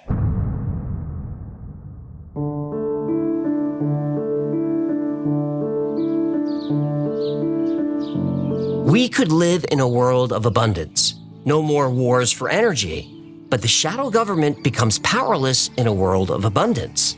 They derive their power from scarcity because they control the resources. Resources that could be made completely free if we only had access to suppressed technology. So what's the solution? Elect new leaders? No. Our leaders are controlled by or in fear of the shadow government. They only care about being reelected and getting rich. All of them. And don't go to the media. They're in the pocket of the shadow government, whether they know it or not. So do we repeal the Invention Secrecy Act? Well, that will never happen. Nobody will risk their career voting for it. They'll say some inventions need to be hidden for national security. And whenever you hear that phrase, national security, remember, it's not your security they're protecting, it's theirs. The solution is simple, but it's not one inventors want to hear. If you create a free energy device that you can prove works, do not patent it. Publish your invention anonymously on the internet and make it freely available to everyone. Don't be foolish and think you can use the patent system to become rich. They will not allow it, and most likely, they'll kill you. Instead, share your technology first. You can change the world. I promise the money will be there. So to all you weekend tinkerers and free energy hobbyists, keep tinkering and keep inventing. But most of all, keep quiet. 3 + 1 5 + 0 0. Now, I thought Killer Patents Volume 1 was controversial, but Volume 2, which we're about to play, made a lot of people crazy. So in this coming episode, we cover forbidden technology. So that's not what made people upset. It was what I reported about, meaning what I exposed about the American Medical Association. So if you don't know this episode, let me just say this. The AMA is not what you think it is.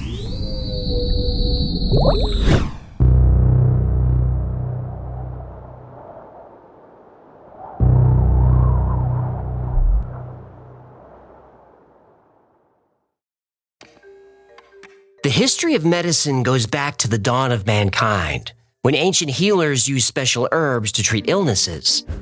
Hippocrates, the father of medicine, laid the foundation for modern medical practice: observation, diagnosis, prognosis, and treatment.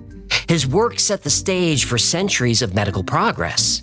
In the 19th century, Edward Jenner created a smallpox vaccine, and Louis Pasteur proved microorganisms cause disease.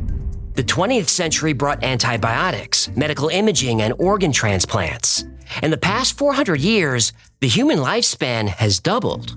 But something happened to medicine along the way. It became an industry, a profitable one.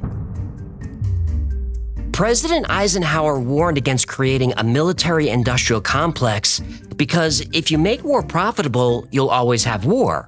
And he was right. The potential for the disastrous rise of misplaced power exists and will persist. So here's a cynical question. if you make illness profitable, will you always have illness? Well, in recent years, trillions have been spent on cancer research and therapies. Now, that's a lot of people getting rich from a disease that's already been cured.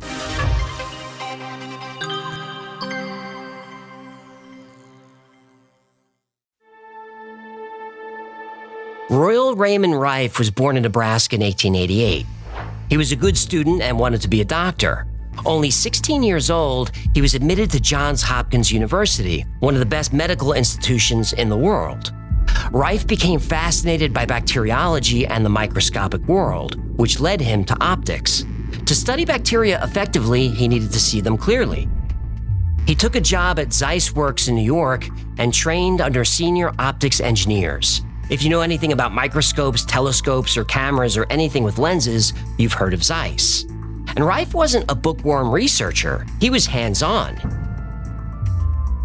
He built his own equipment, including one of the most powerful microscopes ever made, the universal microscope.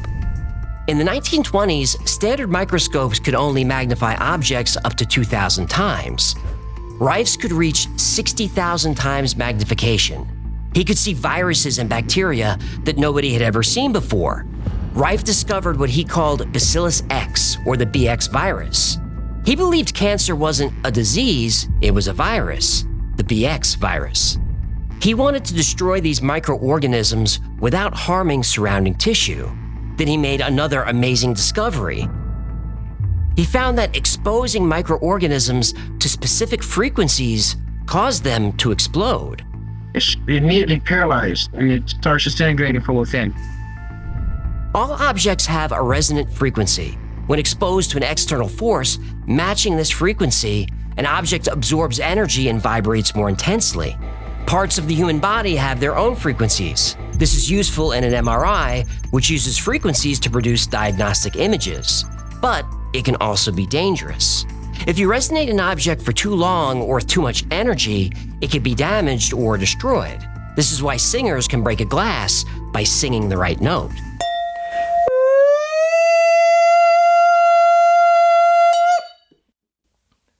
That's how you do it. So Rife built the Rife Frequency Generator, or Rife machine, which emitted specific frequencies to target and destroy specific microorganisms. He called the frequency the mortal oscillatory rate. He found the frequencies to destroy tuberculosis, typhoid, pneumonia, anthrax, and more, all without harming healthy tissue. Now you can see the disintegration of the bacteria going into pieces. This is killing bacteria without harm to the human cell, without drugs.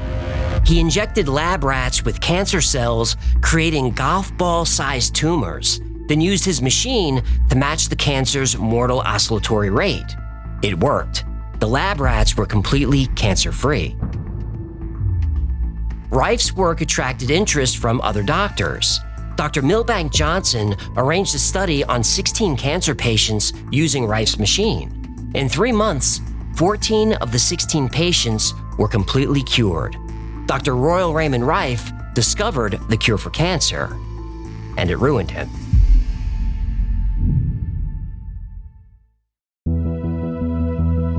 Royal Raymond Rife's discovery was a triumph. His clinical trial in 1934 was a huge success. 16 cases were treated at the clinic for many types of malignancy. After 3 months, 14 of these so-called hopeless cases were signed off as clinically cured by the staff of 5 medical doctors and Dr. Alvin G. Ford, MD, pathologist for the group. At first, the medical establishment rejected Rife's ideas. The notion that simple radio waves could succeed where radiation and surgery had failed, well, that was nonsense. They figured Rife's funding would dry up and he'd disappear. But that didn't happen. To get financed in medical research, you need support from the pharmaceutical industry. But Rife didn't need big pharma. He was backed by a few private investors, including William Timken, who owned a ball bearing company. Hey, it's all ball bearings nowadays. Okay. Now you prepare that Fetzer valve with some 3-in-1 oil and gauze pads. I'm gonna need about 10 quarts of antifreeze. What? Fletch. I know it's Fletch. With no ties to the medical industry, Rife had the freedom to research whatever and however he wanted. Doctors around the country figured if this Rife guy wasn't going away, they might as well look at his work. Rife used his machine more than 400 times on animal tumors. It worked every time, forcing even the most hardened skeptics to take notice. And there was no bigger skeptic than Morris Fishbein.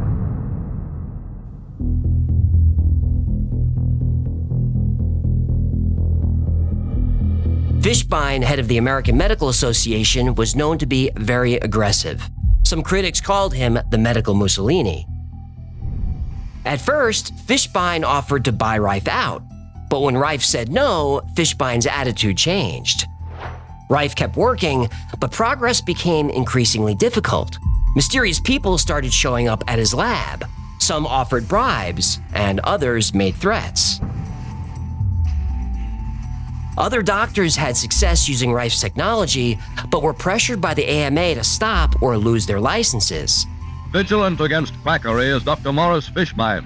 There is no serum, drug, or combination of drugs that we know that will definitely cure cancer. Any doctor caught using a Rife machine was harassed and worse. Fishbein then launched a campaign of character assassination against Rife. Articles appeared in medical journals and newspapers calling Rife a quack and a charlatan. Rife's lab was vandalized, his equipment destroyed, and his research disappeared. His life was unraveling. The final blow came in 1939. Fishbein offered one of Rife's investors legal assistance in an attempt to steal the company from Rife and other investors. Rife spent years fighting lawsuits. He went bankrupt, and the AMA stopped his work from proceeding. Royal Raymond Rife quietly retired. Broken, he turned to alcohol.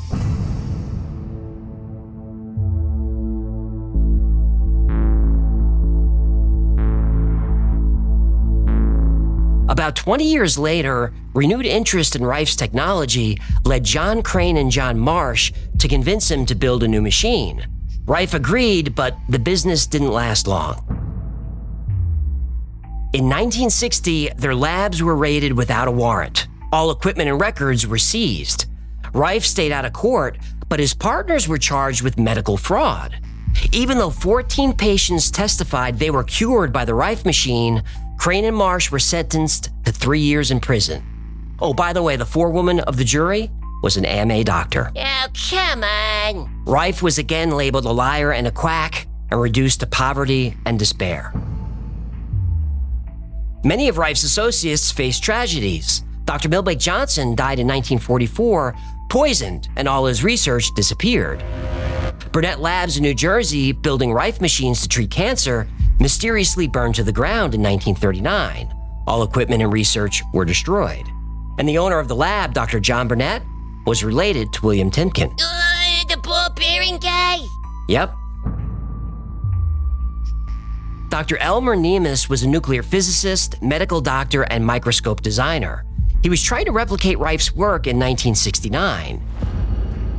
He died while staying at a hotel when his bed suddenly caught fire. 2 years later, in 1971, Rife had a heart attack.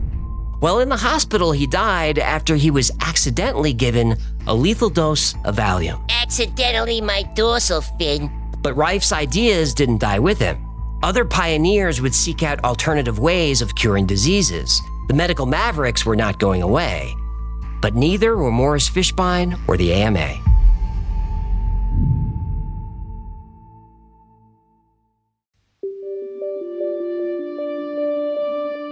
The medical establishment does not like alternative medicine. In the 19th century, there were two types of medical practitioners in the US: allopathic doctors and alternative healers. Allopathic doctors diagnose and treat illnesses with pharmaceuticals, surgery, and other conventional methods. Alternative healers used natural remedies. Since anybody could claim to be a healer, many did. Natural healers were cheaper and plentiful. Mainstream doctors weren't making any money. So in 1847, they formed a trade union called the American Medical Association, the AMA. Whoa. The AMA started out as a union? Yep. Isn't a union's job to protect the interests of its members? It is. So in 1901, the Journal of the American Medical Association released a statement. The growth of the profession must be stemmed if individual members are to find the practice of medicine a lucrative profession. So the AMA was created so doctors can make more money? That's right. Isn't this corrupt? I'm not judging, I'm just telling you what happened. The AMA brought in the Carnegie Foundation to survey medical schools. In 1910, they released a report calling for standardizing medical training and eliminating non-scientific practices. And who determines what's scientific? The AMA does. Yeah, of course. Schools teaching alternative medicine were forced to drop these courses or lose funding and their ability to grant an MD. This led to a significant reduction in medical schools. They offered tremendous amounts of money to the schools that would agree to cooperate with them. Almost overnight, all of the major universities received large grants from these sources and also accepted 1, 2, or 3 of these people that I mentioned on their board of directors, and the schools literally were taken over by the financial interests that put up the money. In 1904, there were 160 schools granting MDs to more than 28,000 students. By 1920, only 85 medical schools were left. By 1935, the number had dropped to just 66. New awareness of past injustices in many parts of our society. That's true in the fields of science and medicine, which are starting to look more carefully at their own history. Most medical schools for blacks and all medical schools for women were now closed. So if you were black or a woman, becoming an MD and getting into the AMA was difficult. The American Medical Association is one of the country's oldest, largest, and best-known associations of doctors. Its voice has long been influential, but now the AMA is finally beginning to come to terms with racism in its own past. The doctor is the only one entitled by training, by experience, and by law to take care of the sick. The AMA established allopathic medicine as the only acceptable type of medicine to practice. Alternative medicine was marginalized and in some cases made illegal. Even if the natural medicine worked? Yep. This is bad. It gets worse. It always does.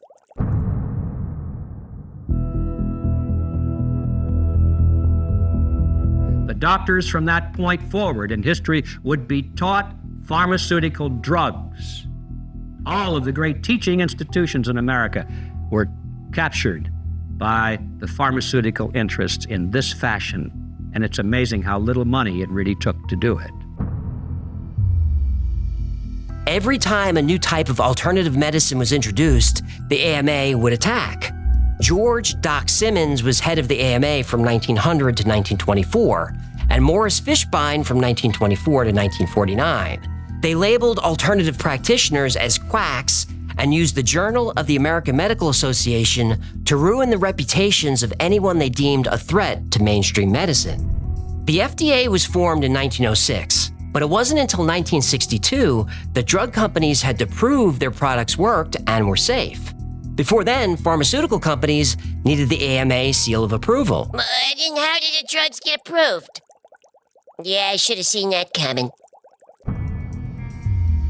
If you were a drug company and wanted to get into the Journal of the AMA, you had to pay. That was it. The AMA didn't test drugs for safety or efficacy. They had no labs or researchers. The AMA just collected money. Oh, the AMA leaders would buy stock in that drug company before endorsing the drug. So they can cash in when the stock price went up. Oh, insider trading, like they do in Congress? Yeah, kind of like that. Nice work if you can get it, huh? Sure is. Dr. Max Gerson made a terrible mistake when he made the claim that smoking could cause cancer. He didn't realize that, at the time, the single largest contributor to the AMA was Philip Morris. Morris Fishbein quickly launched a campaign to imply that smoking was not only safe, but was recommended by doctors. Yes, according to this survey, more doctors smoke Camels than any other cigarette. Pack after pack, week after week. See for yourself why Camels are so popular with the doctors of America. Simmons retired in 1924 as a wealthy man, and then Fishbein took over. By the way, Simmons was never a doctor. He got his diploma from Rush Medical College by mail. At least Fishbein went to medical school, though he wasn't a good student. He never finished his internship, he never received a diploma, and never practiced medicine, never saw a patient, not ever. In 1938, along with the AMA, Fishbein was indicted for violating the Sherman Antitrust Act. The AMA was convicted and fined, but Fishbein was acquitted. Still, he was lining his pockets. Under Fishbein's leadership, the public grew more critical of the AMA. It seemed like the AMA was interested in making people money, not making people healthy. Fishbein was finally thrown out of the AMA in 1949. And that was the end of the corruption with the AMA and Big Pharma? Oh, I'm sure everything's on the level now. Uh-huh.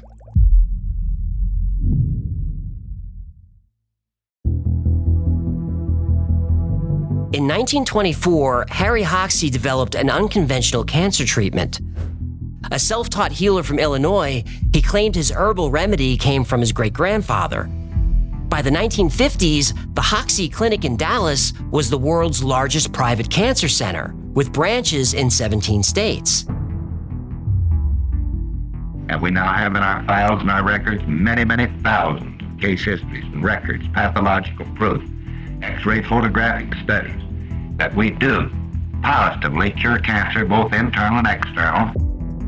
Hoxsey reported very high success rates, which caught the eye of Morris Fishbein. Hoxsey gave Fishbein and other AMA members a demonstration of his product and method. The next day, Fishbein offered to buy Hoxsey's formula. Hoxsey was open to the idea, but insisted on providing treatment to those who couldn't afford it, as he did in his clinics. Fishbein was offended. He demanded full control of the business and profits for 9 years. After that, Hoxsey would get 10% of the profits if the AMA was satisfied the cure worked. Yeah, hard pass. Yeah, Hoxsey refused. And like Royal Raymond Rife, Hoxsey faced Fishbein's wrath. From 1926 to 1931, Hoxsey was arrested 119 times for practicing medicine without a license. Between 1937 and 1939, he was arrested over 100 times in Texas. Fishbein labeled Hoxsey the worst cancer quack of the century and pressured the FDA to shut down his clinic. Patients were harassed, records seized, and clinics closed. Hoxsey fought back. He sued Fishbein and the AMA for libel and slander, and won. Fishbein was forced to resign and admitted in court that Hoxsey's treatment cured external cancer. Hoxsey converted skeptics, including Al Templeton, the assistant district attorney of Dallas, who had arrested Hoxsey almost 100 times. When Templeton's brother's cancer was cured by Hoxsey, Templeton became Hoxsey's lawyer. In 1939, Esquire journalist James Burke came to Texas to expose the fraud. Why don't you go down to Texas and let's expose this fellow. He's getting too big. And the American Medical Association liked to put him out of business and said, you go down and get acquainted with him, and says, we'll do a couple of pieces on him and put an end to this. He stayed 6 weeks and wrote The Quack Who Cures Cancer and became Hoxsey's publicist. Now, even though Fishbein resigned, he was still powerful. In 1960, after 36 years of operation, Hoxsey's clinics were closed. Even with the support of U.S. Senator Elmer Thomas, Hoxsey's herbal treatment was never officially tested, because one senator is not enough. It seems that the medical fraternity is highly organized and that they have decided to crush you and your institution. It seems that the public officials are afraid that if they make any move or say anything antagonistic to the wishes of the medical organization, they will be pouted upon and destroyed. In other words, the public officials seem to be afraid of their jobs and even of their lives. In the next election, the AMA lobbied heavily against Senator Thomas. Even though Thomas was very popular, he was defeated in the primary by Mike Monroney. The vote was a huge upset and a surprise to everyone. But it wasn't a surprise to the AMA.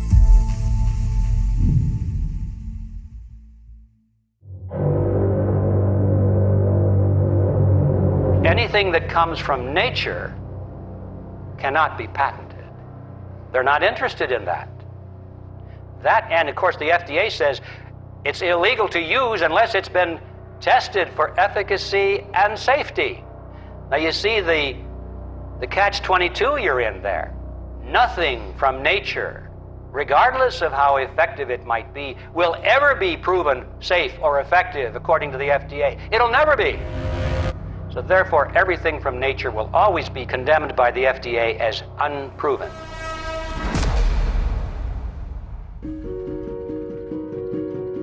This was a difficult episode to write. Cancer affects almost everybody. Cancer's hit my family hard over the years. It took my dad 2 years ago. And if it's affecting you right now, either directly or indirectly, I'm sorry. I really am. I know the pain you're going through. So here are the facts about today's story. I'm going to work backward. Harry Hoxsey's formula is still around, but don't try it. Actually, don't do anything without talking to your doctor. Hoxsey's formula has been tested, and there's no proof it cures anything. In fact, it could even be dangerous. Need more proof? Guess how Harry Hoxsey died. Don't tell me it was cancer. Cancer. Prostate cancer. He used his formula on himself, and it didn't work.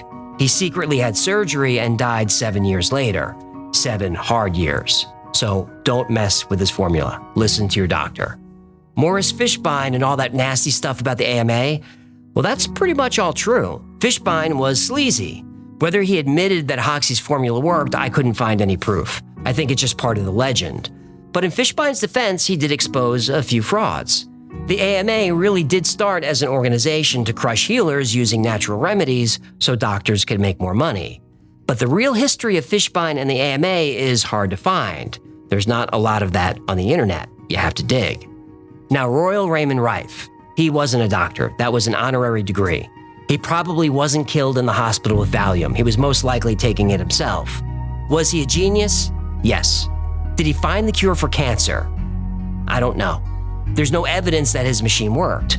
But some people have tried to build it and got hurt or killed. So again, don't try it. And if you see one for sale, it's a fraud. Don't buy it. But you really can destroy things if you expose them to the right frequency. So what about cancer cells?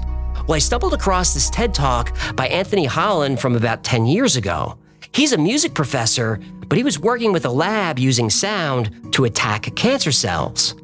We now know that cancer is vulnerable between the frequencies of 100,000 hertz and 300,000 hertz. So now we attack leukemia cells.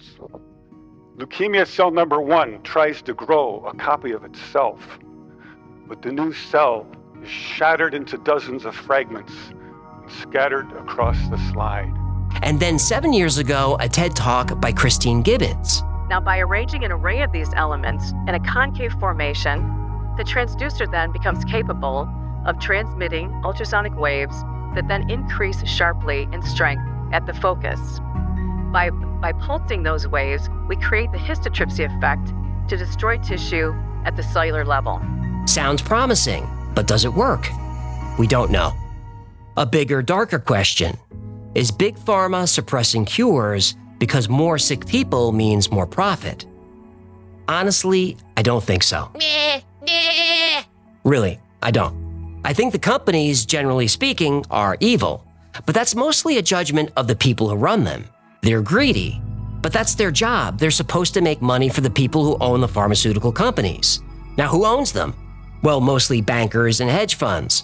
But if you have a 401k, a pension, or some kind of managed investment account, you probably own a little of them too. Now, the doctors, scientists, and researchers at these pharmaceutical companies aren't evil. They're the opposite of evil. Those men and women in lab coats going to a lab every day? Thank God for them. And if you're one of those people, thank you, truly. If you work in healthcare in any capacity, if you're an EMT, or you're a nurse working night shifts, or caring for the elderly, or working hospice, thank you. Be angry at the corporations, be angry at the greed in the boardroom, but don't be angry at someone who spent half their life in school to sit in front of a microscope for 60 hours a week. Those are good people down in the labs. If there was a cure for cancer or any disease, it couldn't be kept secret. Why? because those are good people down in the labs. Besides, if there's a secret cure for cancer, who's using it? Billionaire elites? Steve Jobs was a billionaire elite. He was diagnosed with cancer at age 49. He had the resources for any treatment he wanted, conventional or otherwise.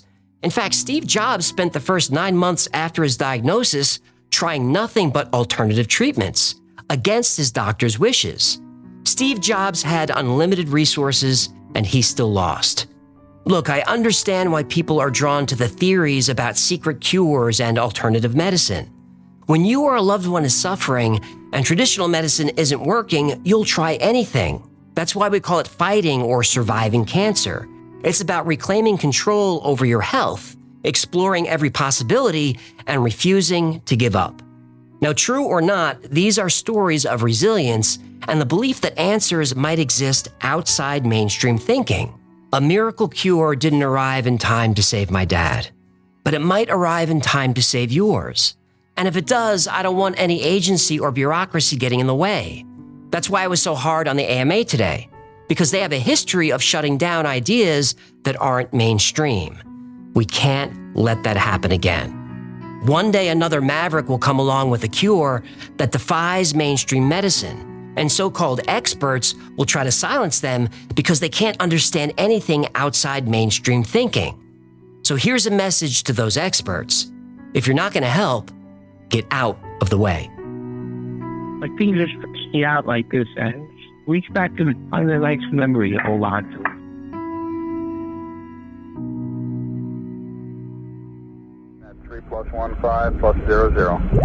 The next episode is a story that I always liked, but I wasn't sure how it would perform on the channel. This one is about Operation Gladio.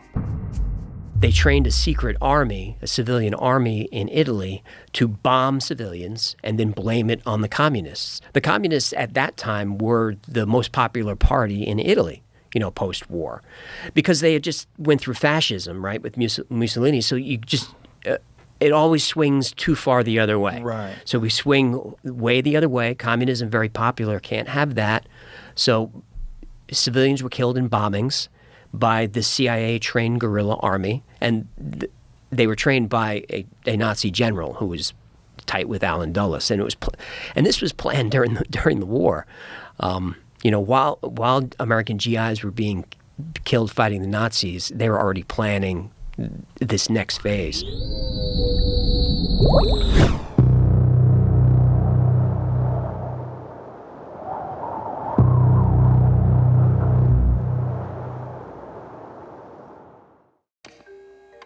In 1948, the streets of every major city in America saw a huge and sudden rise in the heroin supply. Harry Anslinger was the commissioner of federal narcotics, and he wanted answers. A confidential informant drops a bombshell. The man bringing in the heroin is the head of the Mafia's national crime syndicate, Lucky Luciano. That was a surprise. The mob didn't deal drugs, but maybe things changed. Anslinger sent agents to Sicily, where they caught Luciano preparing a half-ton shipment of heroin, heading to New York City by way of Havana. Now, the U.S. government didn't have jurisdiction in Sicily, so they brought in the local police. They refused to make an arrest. Anslinger called the State Department for help. After a few transfers, his call is finally connected to the U.S. Embassy in Palermo. A young man picks up the phone and says, "Sorry, Commissioner, have your agents stand down. Lucky's with us." Anslinger was confused. He asks, "What do you mean, us?" The response was the last thing Harry Anslinger expected to hear. Lucky Luciano, one of the world's most notorious crime bosses, was working for the CIA.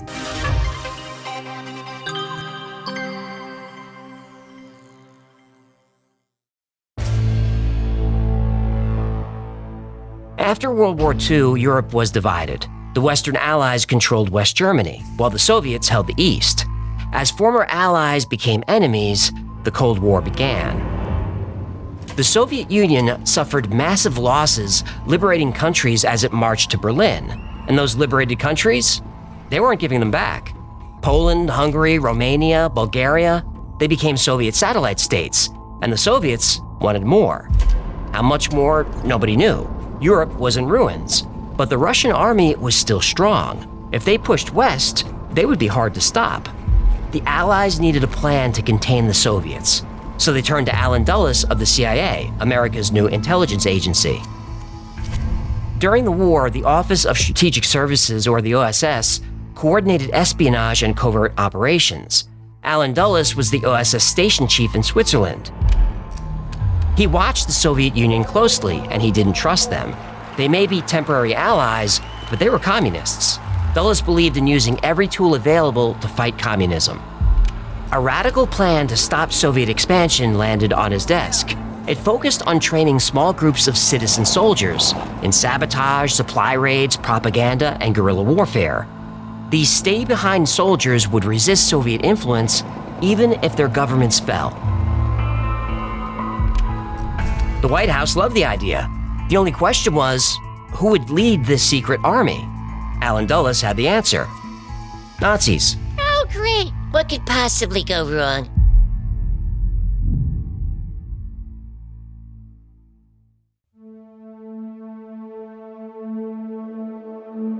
Operation Paperclip was a covert U.S. intelligence program that brought Nazi scientists, engineers, and technicians to America after World War II. Many of these scientists had been implicated in war crimes and human rights abuses, but the U.S. looked the other way. Dr. Kurt Blome was one of the Nazis' leading experts in biowarfare. He conducted horrible experiments on concentration camp inmates. After the war, Blome was arrested and would have been hanged, but America intervened and he went to work for the CIA. Yeah, as a Nazi, he used chemicals on people against their will. What did he do for the CIA? Well, he worked for the MK Ultra program. Using chemicals on people against their will? Yep. At least he was consistent. Dr. Erich Traub was a top Nazi bioweapons designer. After the war, he worked for the U.S. Army and helped launch the Germ Warfare Lab on Plum Island in New York. And what happened there was bad. How is a Plum Island link down in a place with all this stuff? Arthur Rudolph, Walter Dornberger, and Werner von Braun developed the V-2 rocket that killed thousands of people in London. V-2 rockets were built using forced labor from concentration camps. They later worked for NASA and built the rockets that went to the moon. Whoa, let me fix that for you. They later worked for NASA and built rockets that never went to the moon. Fake moon landing link down here too, by the way. About 1,600 Nazi scientists were recruited by the United States. A lot of them were connected to war crimes and unethical experiments, but their backgrounds were sanitized to avoid public backlash. Yes, Nazis were evil, but to the Americans, they were a necessary evil used to prevent Soviet expansion. General Reinhard Gehlen was Hitler's intelligence chief for the Eastern Front. He had a reputation for abusing Soviet POWs to extract information. After the war, the Soviets wanted him charged with war crimes. Gehlen offered the United States all of his Soviet intelligence files, and in exchange, he wanted protection and a role in future operations. The U.S. agreed. Under Operation Paperclip, Gehlen became an American asset. All war crimes were forgiven. Gehlen worked with the CIA to stop Soviet aggression. The CIA was a civilian organization. It wasn't armed or militarized. It only gathered intelligence. Gehlen needed something with more teeth. He built a new organization focused on the Soviet Union. It was more than just for intelligence gathering. They would be a paramilitary organization trained in guerrilla warfare and sabotage. Gehlen's first recruits were Hitler Youth and former Nazi soldiers. He called them werewolves.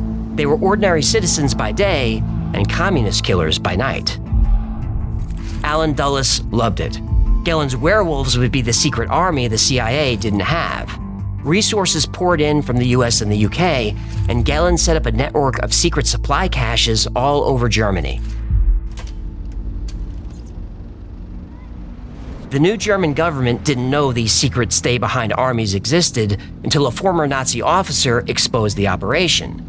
The Americans were caught funding a secret Nazi army led by the brutal General Reinhard Gehlen. This was horrifying news. The new German government ordered a full investigation, but that never happened. The CIA had the investigation closed and covered up. It didn't matter that the operation was illegal. The werewolves were necessary. The Soviet Union was strong and getting stronger. Then a new threat emerged. In 1947, Communists were winning local elections all over Italy. National elections were coming up. Italy was becoming the first communist country in Western Europe. This was unacceptable. It would undermine America's position in Europe and increase Soviet influence. The CIA wanted Gellin's guerrilla warfare plan expanded and brought to Italy. They would recruit hundreds of paramilitary soldiers starting in Rome. This new army would be called Operation Gladio, named for the gladius, the sword used by Roman soldiers. Recruits would be trained by US and British special forces and given all the tools and tactics needed to fight communism in Italy. The CIA just needed one last thing to get Gladio running: a lot of cocaine.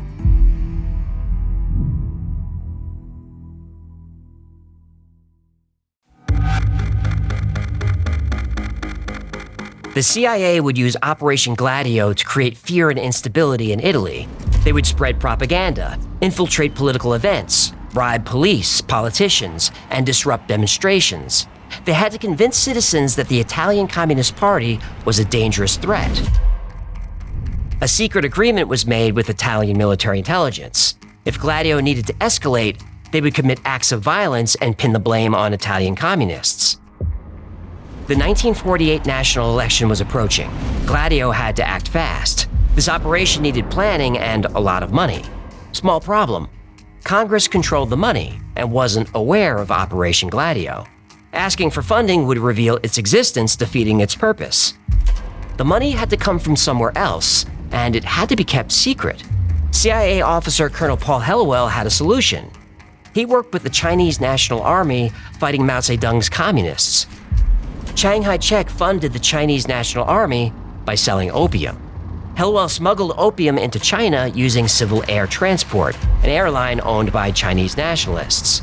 That airline was sold to the Airedale Corporation, a quiet little American company running out of a fake address in Delaware. Oh, so the CIA bought the planes? They did. Nah. The planes joined the CIA's secret fleet, the infamous Air America, that ran drugs to war zones for decades. Alan Dulles loved the idea of funding Gladio with untraceable drug money. But Gladio needed a lot of money. They'd have to flood American cities with drugs. Getting the product wasn't the problem. The CIA had all the cocaine and heroin it needed. The problem was distribution. They'd need a small army of drug dealers to cover the entire country. Luckily, a network was already in place. It was organized, had logistics, had security, and they already had plenty of customers. The CIA found its perfect partner in crime. They'd use the mafia.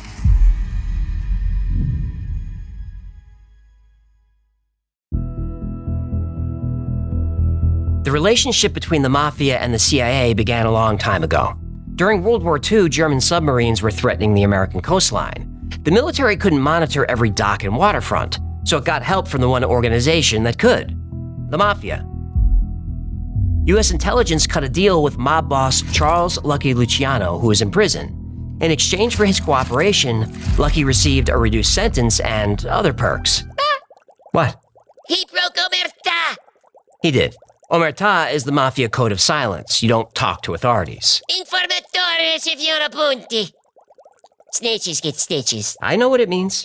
Che palle this guy, ah? Faccio di culo affannabile. Oh, hey, che si dice che fa? Why are you so upset? Well, I used to run with a crew in Jersey. I don't like a rat. You were in organized crime. Yeah, we prefer the term family business, thank you very much.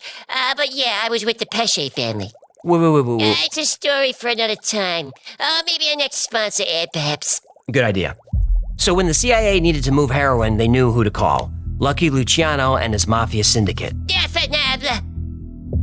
At the time, the mafia avoided drugs. Well, they used heroin to keep prostitutes in line, but they didn't sell drugs. It was considered dishonorable.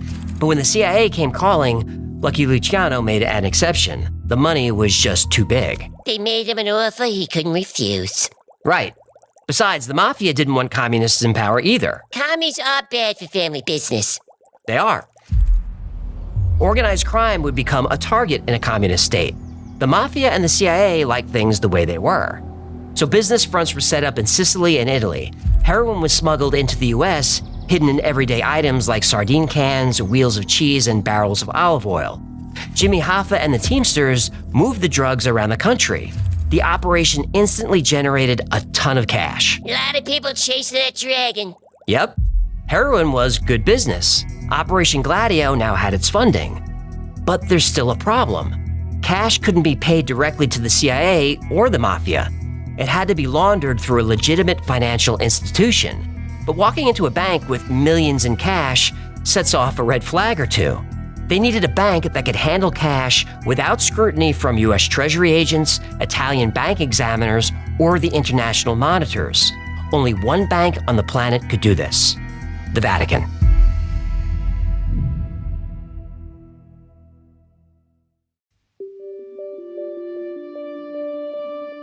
The Institute for Works of Religion, or Vatican Bank, was founded in 1942 to safeguard property for religious work or for charity. It only accepts deposits from top church officials. 5 cardinals oversee transactions and report to the Pope. And that's all we know. It's the most secret bank in the world. Exactly what the CIA needed. Yeah, you know what else the CIA needed that bank for? I'd rather just keep going. 2 words. Alien bodies. The Vatican Bank is hiding alien bodies. Yep, they grab them, bag them, tag them, and store them in the basement archives. You know, there is something suspicious about the Vatican's secret archives. Now you're starting to see. Come, swim with me, human. Swim with me and open thine eyes, that thou mayest behold the world in its true form. The Vatican Bank isn't subject to international law. It doesn't report to any agency or government, only to the Pope. It was perfect for laundering drug money. And of course, the church would get a cut. Yeah, in the family business, everybody wets their beak. The Vatican was familiar with black money from the United States. The church helped the OSS create rat lines to move the important Nazis out of Europe. Plus, the church was anti-communist. Communism threatened the power of the United States, threatened the power of the Mafia, and threatened the power of the church. So this unlikely partnership was formed, and the CIA started sending millions of dollars in cash to the Vatican. Operation Gladio launched in 1948, just in time for Italy's national election.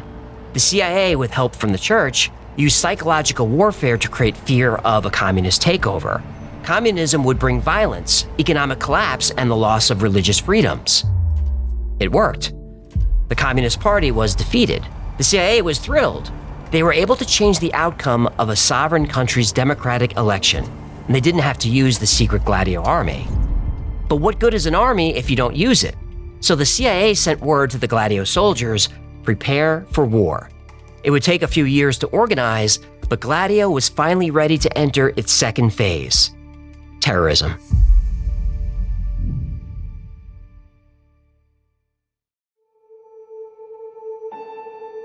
Italian politics stabilized briefly, but the Cold War intensified, and Italy was on the front line. The Italian Communist Party, though defeated, remained a force. Violence was coming. On December 12, 1969, a bomb in Milan's National Agrarian Bank killed 17 and injured 88. Anarchists were blamed. In 1972, the Red Brigades, a communist group, rigged a car bomb in Paetano. It killed 3 police officers. Italy had entered the years of lead. Far-left and far-right groups committed acts of violence. Bombings, assassinations, and kidnappings plagued the entire country. Something had to be done. Prime Minister Giulio Andreotti proposed a new, more stable government, but it was up to Parliament to decide. So a vote was set for March 16, 1978. Meanwhile, Aldo Moro, a 5-term prime minister, supported the historic compromise. This plan would give the Italian Communist Party a larger role in the government. Now, Moro wasn't a communist, but the Communist Party had a lot of public support. He feared excluding the party would lead to more violence. So Moro would present his historic compromise plan to Parliament just before the vote. Oh, the CIA wouldn't like that. Well, it didn't matter. Moro never made it to Parliament. The Red Brigades kidnapped him that morning and murdered him weeks later. Moro's death killed the historic compromise. Andreotti's new government proceeded without the Communist Party. I don't believe in coincidences. Well, neither did journalist Mino Piccarelli. He published an article with a really provocative theory about what really happened to Aldo Moro. Piccarelli had discovered Prime Minister Andreotti's connections to the Sicilian Mafia.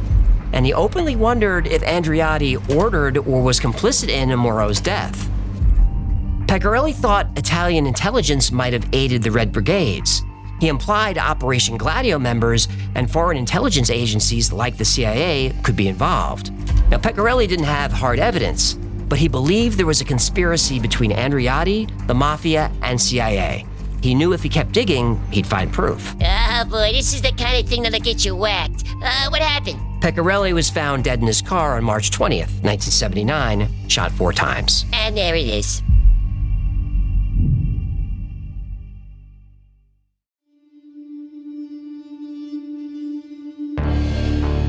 Through the 1970s and 80s, the years of lead continued in Italy. More bombings and assassinations. The bodies were piling up.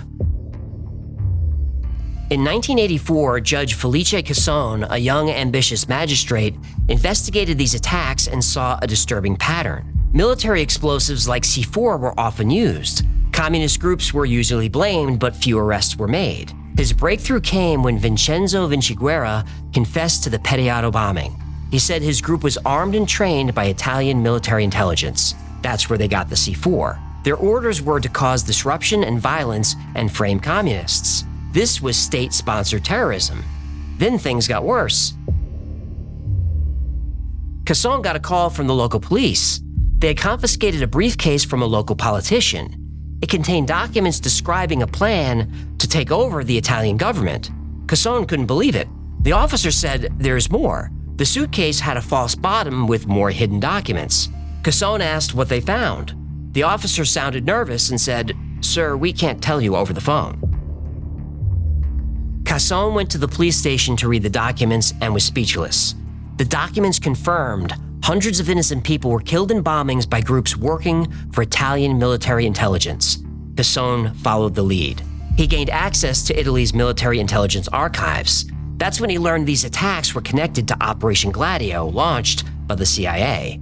Casson now had evidence that a secret unit in military intelligence was conducting guerrilla operations against its own people. Even more shocking, it wasn't just Italy. Operation Gladio was conceived in Germany by former Nazis, expanded in Italy, and then spread across NATO. Casson uncovered attacks all over Europe.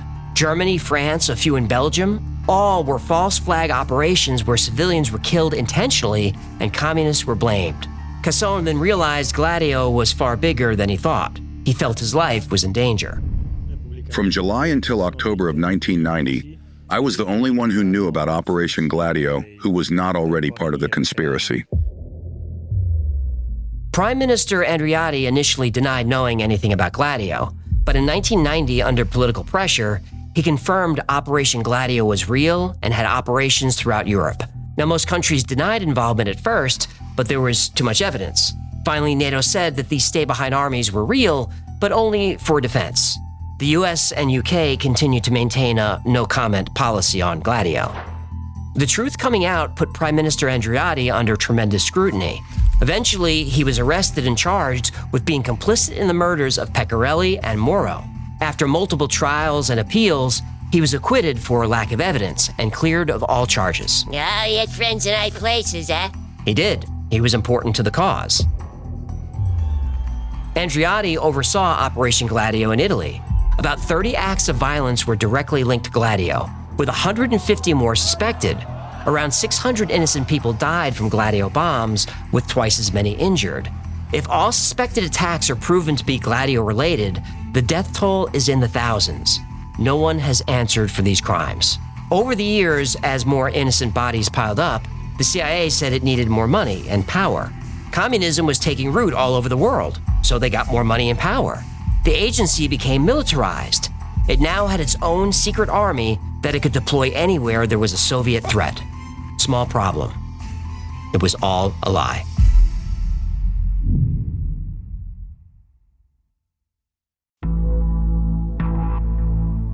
From the 1950s through the 1980s, the USSR was an existential threat to America.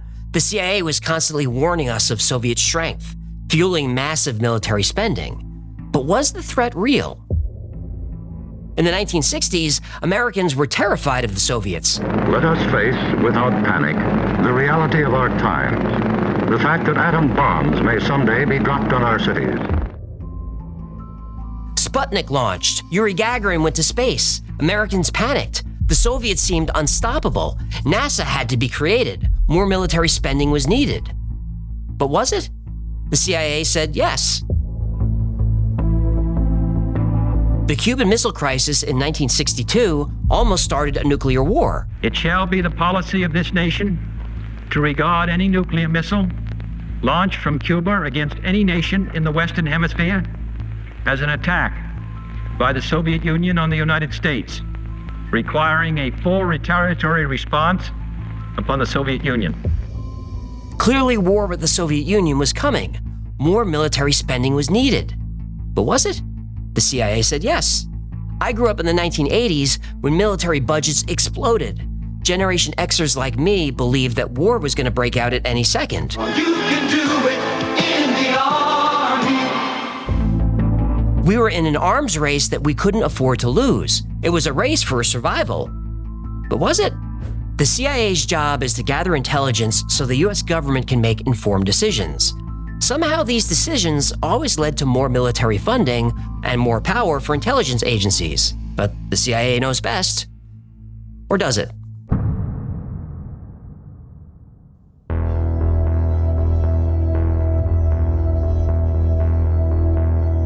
While the Soviets puffed out their chests in Cuba, their people back home were starving.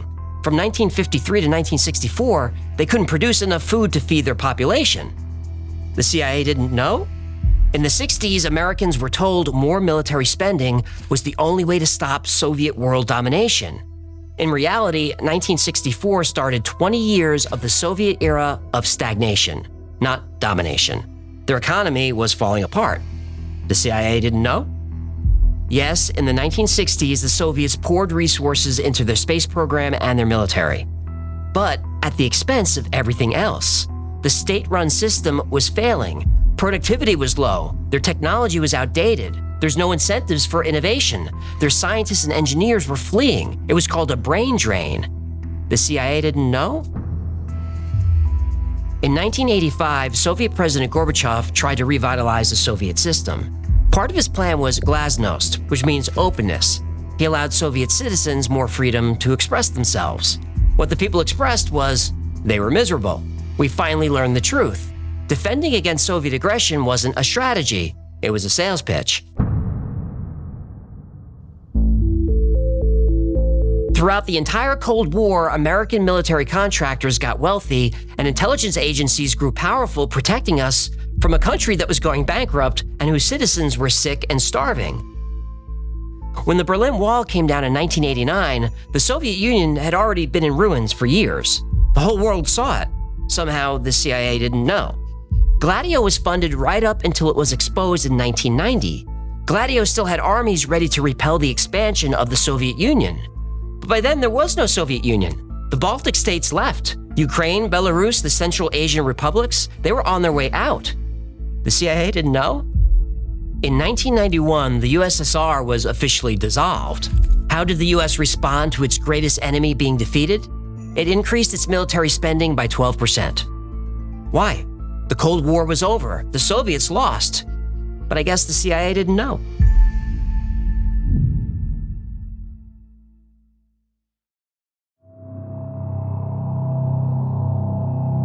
Operation Gladio was real, but is still controversial and classified. The version I've told today isn't official because nobody knows the whole truth. The CIA does. Well, they do, but they won't tell us. The CIA can't confirm or deny its participation in any covert operations. Bullshit. Now, the CIA claims it was never involved in drug trafficking. They admit Air America existed for intelligence gathering and transporting supplies. Yeah, supplies are smack. Smack? Yeah, you know, skag, horse, brown sugar, China white. Heroin. What'd I say? The CIA said it never happened. In 1996, journalist Gary Webb linked the CIA to Nicaraguan Contras trafficking cocaine into the U.S. to fund rebels. Yeah, that sounds familiar. Doesn't it? Did the CIA put drugs into the black community? We don't have any evidence so far that they did it directly. And what we have evidence of is that men working for a CIA-run army did do that. I will get to the bottom of it, and I will let you know the results of what I found. An official 1998 report investigated Webb's claims and finally put the issue to bed. The reports acknowledged that the CIA had worked with individuals known to be involved in drug trafficking, but did not find conclusive evidence that the CIA itself had facilitated or condoned these activities. Who conducted that investigation? The CIA did. They investigated themselves? Yep. You know as well as everyone else that the CIA has been dealing drugs throughout the world and bringing drugs into this country since Vietnam's war. You brought them in here in body bags. You were in the Golden Triangle. So you're going to come in this community and insult us and tell us that you're going to investigate yourself? You got to be crazy. Whistleblowers, including federal agents, said they witnessed CIA involvement in moving drugs. The head of the DEA at the time, Robert Bonner, said that a ton of pure cocaine worth hundreds of millions of dollars had been smuggled into the United States. And he blamed the CIA. Now, we understand what you're saying. A ton of cocaine was smuggled into the United States of America. Well, in cooperation with the CIA? That's exactly what appears to have happened. Declassified documents show the U.S. government, including CIA, associated with known drug traffickers. They overlook these activities to stop communism. Yep. If you ask the question, did the CIA sell drugs in the black neighborhoods of Los Angeles to finance the Contra War, the answer will be a categorical no. Now, having said that, and what is true is, the policymakers absolutely closed their eyes to the criminal behavior of our allies and supporters in that war.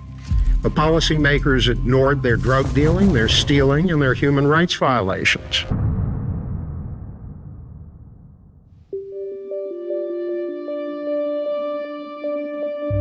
The CIA didn't admit to working with organized crime, but investigations and declassified documents show they did.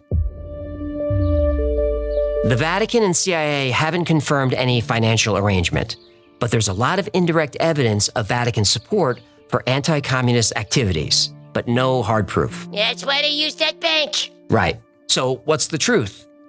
We don't know. All I can do is give you my opinion. I know we need a strong military and intelligence agencies, and this episode isn't about communism or the military.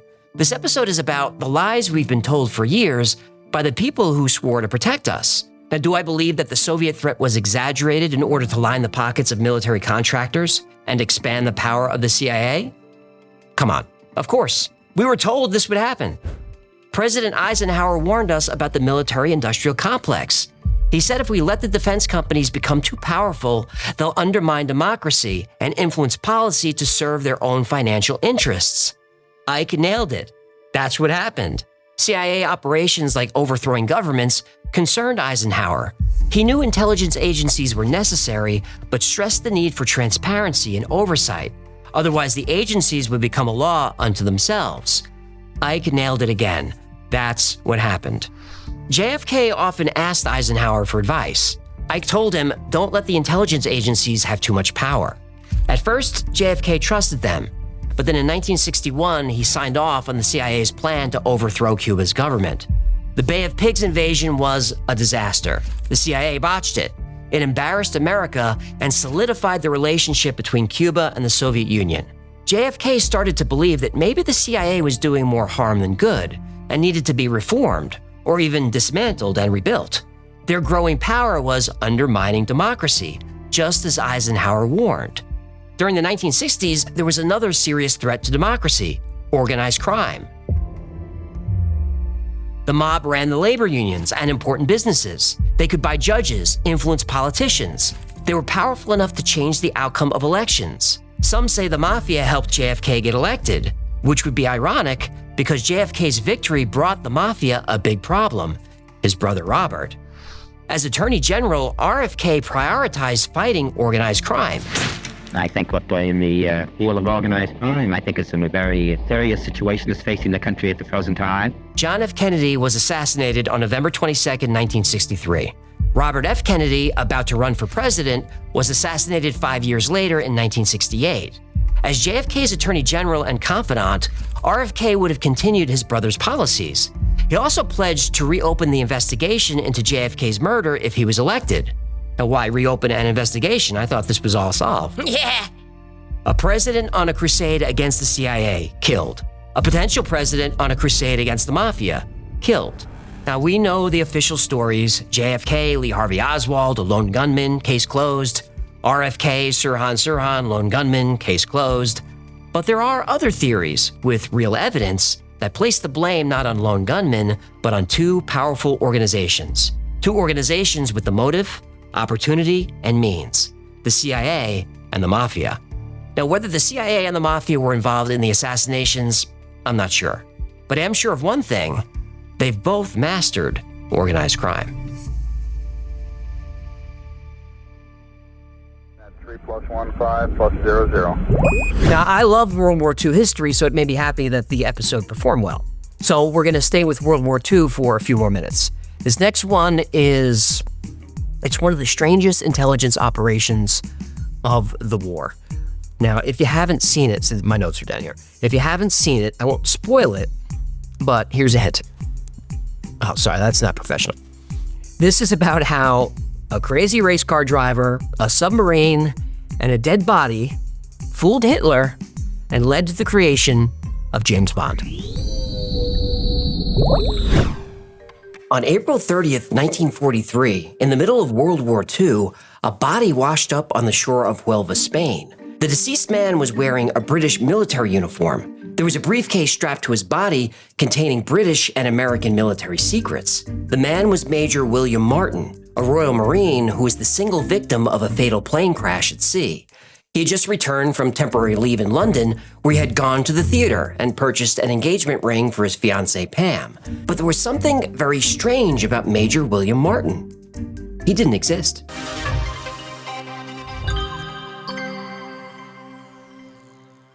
It was the winter of 1942, and the Allies needed a win. Hitler's Nazi war machine had steamrolled all of Europe, and everybody knew England was next. The United States had just been dragged into the war by the attack on Pearl Harbor, and American bodies were piling up by the thousands. Inside job. What? Pearl Harbor was an inside job. Didn't you see that image that was going around? Show me. See, look at that. How could the planes fly this distance in 1931? You know that was meant as a joke. Maybe. And you know the Earth is round, right? Allegedly. No, it really is. Could be round, could be flat. You know, who's to say? Science is to say. Oh, right, science. I tried to make air quotes, but my fins wouldn't bend.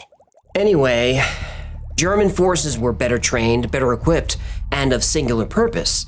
But Germany did have a weakness. It's not a country rich in natural resources. To wage war in the 1940s, you need iron, oil, rubber, and food. Germany had to import all of these. If the Allies could disrupt Germany's supply lines, the Germans would no longer have the ability to fight, and the war could come to a quick close. But that was easier said than done. German engineers were among the best in the world. Every time the German army seized an inch of land, it was quickly fortified. Any Allied advance on mainland Europe would be repelled and would result in catastrophic losses. But the coastline of the Mediterranean was not as heavily fortified. UK Prime Minister Winston Churchill called this the soft underbelly of Europe. The key to taking back Europe was Italy, and the key to taking Italy was Sicily. Unfortunately, the Germans understood the strategic importance of Sicily as well. They were fully expecting the Allies to attack it. And if the Allies had any hope of winning, they'd need the element of surprise. MI5, Britain's intelligence agency, was tasked with tricking the Germans into thinking the Allies would attack Greece instead. If the Germans bought the ruse, they would divert forces from Sicily to Greece, leaving Sicily unprotected and ensuring an easy win for the Allies.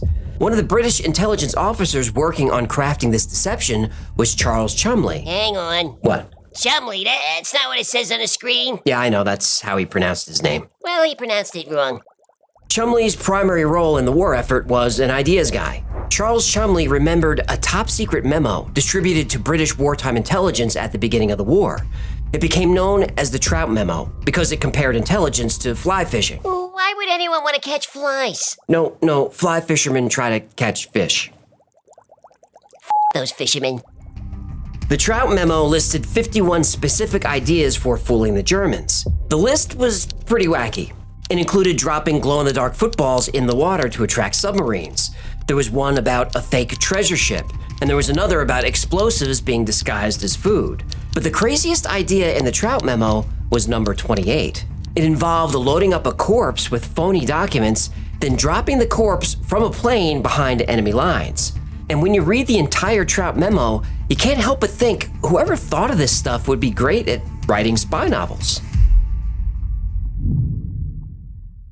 The Trout Memo officially was written by Rear Admiral John Godfrey, but it was actually written by Godfrey's assistant, Lieutenant Commander Ian Fleming. The same Ian Fleming who went on to become a novelist, best known for a series featuring the character Bond.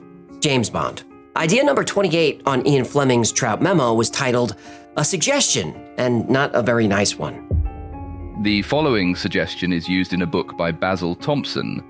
A corpse dressed as an airman with dispatches in his pockets could be dropped on the coast, supposedly from a parachute that had failed. I understand there is no difficulty in obtaining corpses at the Naval Hospital, but of course it would have to be a fresh one. The idea was so crazy that Chumley thought it might be just the way to fool the Germans into believing the Allies were planning to attack Greece instead of Sicily.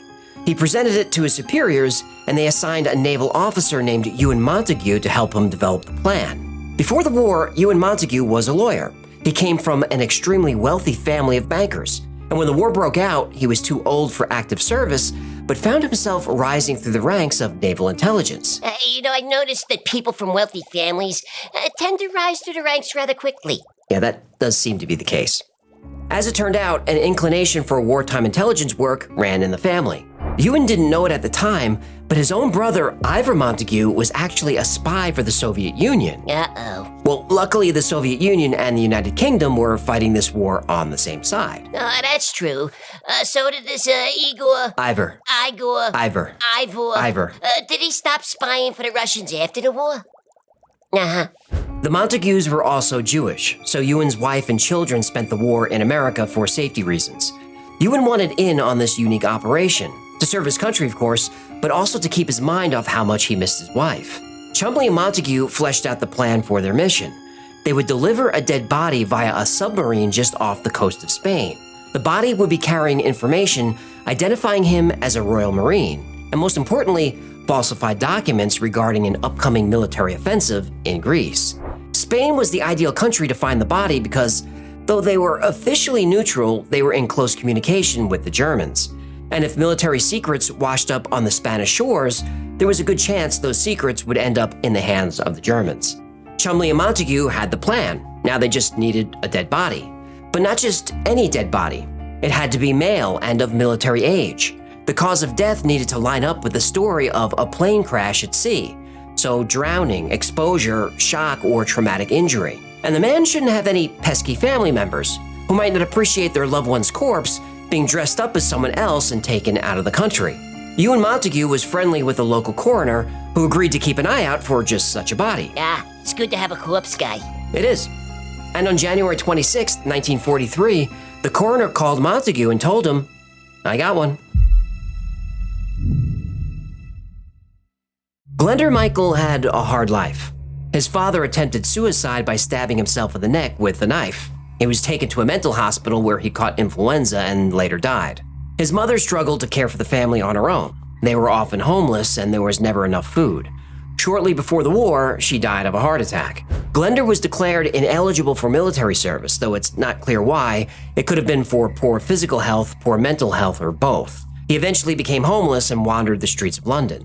On January 26, 1943, Glender Michael consumed rat poison in an abandoned warehouse. It could have been suicide, but most likely he was starving and found some bread. The bread had been laced with rat poison, and Glender died 2 days later. Death by rat poison is a rough way to go. But considering the forensic technology available at the time, dying from rat poisoning could pass for drowning. Chumley and Montague now had a body. Not for long, though. Montague's coroner buddy Corpse guy. is Corpse Guy stressed that Glender's body was already starting to decompose. He could keep him on ice, but he needed to be deployed within the next 3 months. At this point, Chumley and Montague's mission had also been given an official code name, Operation Mincemeat. And this was a dark joke. Mincemeat is a recipe combining chopped meat or animal fat with fruit and spices and whatever you've got lying around. And when those things you've got lying around include sugar and alcohol, it's a good way to preserve meat. At this time in the UK, people needed to preserve meat to make their rations last longer. But this time, the meat was a man. It turned out that acquiring a highly specific dead body was the easy part. It's good to have a corpse guy. Now, Montague and Chumley needed to create a new identity from thin air, and it had to stand up to German scrutiny. He needed to be a military officer if it was going to be believable that he had possession of sensitive documents. They chose the Royal Marines because it was a common uniform and easy to get. To avoid the uniform looking too new, Chumley wore it every day for the next 3 months. Now they needed a name. Montague and Chumley looked through the list of servicemen and found several Royal Marines named William Martin who were around the rank of captain. The Germans likely had access to the same list of names, but not their postings. So Montague and Chumley borrowed the name. The fictional William Martin also needed identification. Royal Marines carried ID cards on them at all times that included a picture. Montague and Chumley attempted to photograph the dead body, but this was unsuccessful. They couldn't pull a weekend at Bernie's. Well, they tried, but the body was in rough shape and getting worse. The pictures were frightening. But working in another department was a man who looked similar to Glender Michael, and he was willing to be photographed. Montague and Chumley borrowed his face. There was one more thing they needed, but this one they wouldn't be able to give back. Underwear. A British military officer at the time would have been wearing underwear. Underwear was rationed in the UK at the time, meaning you couldn't find it in a store, and no one was giving theirs up. And this is where the expression going commando comes from. I don't think that's right. Well, Montague presented this predicament to one of his superiors, and it just so happened that one of his superior's academic enemies had recently been run over by a truck. He was delighted to acquire his former colleague's underwear for Operation Mincemeat. Montague and Chumley now turned their attention from the physical to the fictional. They needed a backstory for Major William Martin. Every night they would go out with a few of their colleagues and fill in details on William Martin's backstory. He liked fishing and was bad with money. He was romantic and secretly wanted to be a writer. The team came to view Major William Martin as a friend. The backstory they created would be told to the Spanish who found the body, and hopefully the Germans they showed it to, in the form of pocket litter. Pocket litter is the term for the random stuff people carry in their pockets. For the fictional William Martin, that included his falsified military ID card, the military documents hinting at the Allied plans to invade Greece, ticket stubs from the theater, a receipt for an engagement ring, an overdraft letter from the bank, and a photograph and love letter from his fiancée Pam. Jean Leslie, a secretary working at the agency, agreed to provide a photograph. Jean now became Major Martin's fiancée Pam. And here's where things get a little awkward. Ewan and Jean began spending a lot of time together. They went dancing, they went to the movies, but not as themselves, not as Ewan and Jean, as William and Pam. They may have been playing characters, but the romance was real enough that Montague's own mother wrote to his wife suggesting she come back to the UK as soon as she could. But there was one last very important letter to be written. The military communication from a general revealing the supposed joint American and British attack on Greece. The work on this letter took over a month, and after many drafts were written by an increasingly frustrated Ewan Montague, they just had the general write the letter himself. Nobody likes getting notes. That's true. And in the letter was placed a single eyelash. Eyelash? Yep, the British needed to know if the letter was opened. If the plan worked, they'd have the documents returned to them. If the eyelash was missing, that means someone opened the letter. Oh. But the month of rewrites was a problem, considering the 3-month window given to Operation Mincemeat by the coroner. Corpse guy. They needed to get Glender Michael, the photo of Jean, the worn uniform, the love letters, the dead academic's underwear, the all-important military document, and the pocket litter to Spain. And they needed to do it fast, because acting Major William Martin was starting to rot. At this time, MI5 employed one of the UK's most famous race car drivers. During the war, Jack Horsfall had been recruited by British intelligence to provide transportation for its agents when they needed to get somewhere and get out of somewhere fast. In this case, he needed to transport Ewan Montague, Charles Chumley, and a secret package from England to Scotland, where Ewan and Charles would meet a submarine that would deliver Major William Martin to a specific location off the coast of Spain. Glenda Michael's body had been placed in a special container that was created for this exact purpose. It was essentially a thin coffin packed with dry ice. This would help keep the body cold to slow down the decomposition process and help keep it secret. It would also save the submarine's crew from being trapped in a small space with a very bad smell. They decided to travel overnight to risk being seen, but the UK was under a strict blackout at the time. Every night, entire cities went dark to make them harder for German bombers to identify from overhead. This meant all streetlights were out, and all vehicle headlights had to be covered. So Montague and Chumley were going to be driven at high speed by a race car driver in pitch darkness. And by the way, Jack Horsfall was legally blind and refused to wear glasses. Kind of badass. Well, maybe, or stupid. Horsfall wouldn't wear glasses because he was always very well dressed. He liked martinis and was famous for driving an Aston Martin. Just like James Bond. You'll be using this Aston Martin DB5 with modifications. Now, pay attention, please.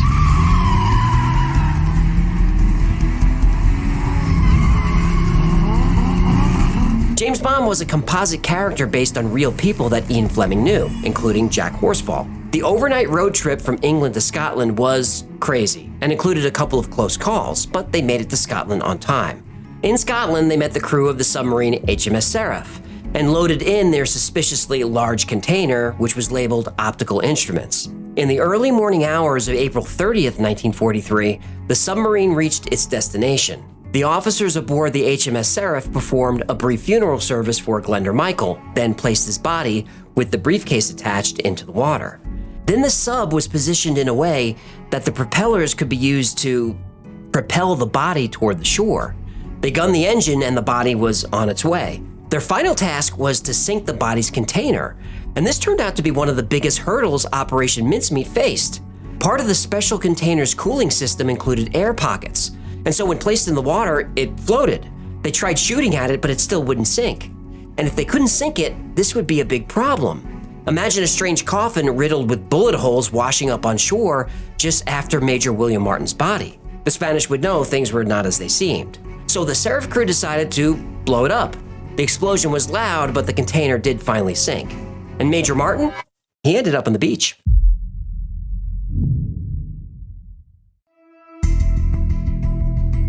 At around 9:30 on the morning of April 30th, 1943, the body of Royal Marine Acting Major William Martin was discovered by a fisherman in Huelva, Spain.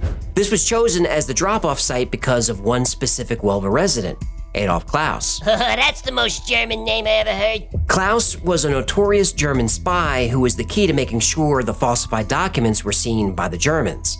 The fisherman who found the body notified the Spanish authorities, who informed the British consulate in Spain. And now began a delicate diplomatic dance. After enough time had passed for news of Major William Martin's death to travel through official British channels, the British needed to start requesting Martin's briefcase.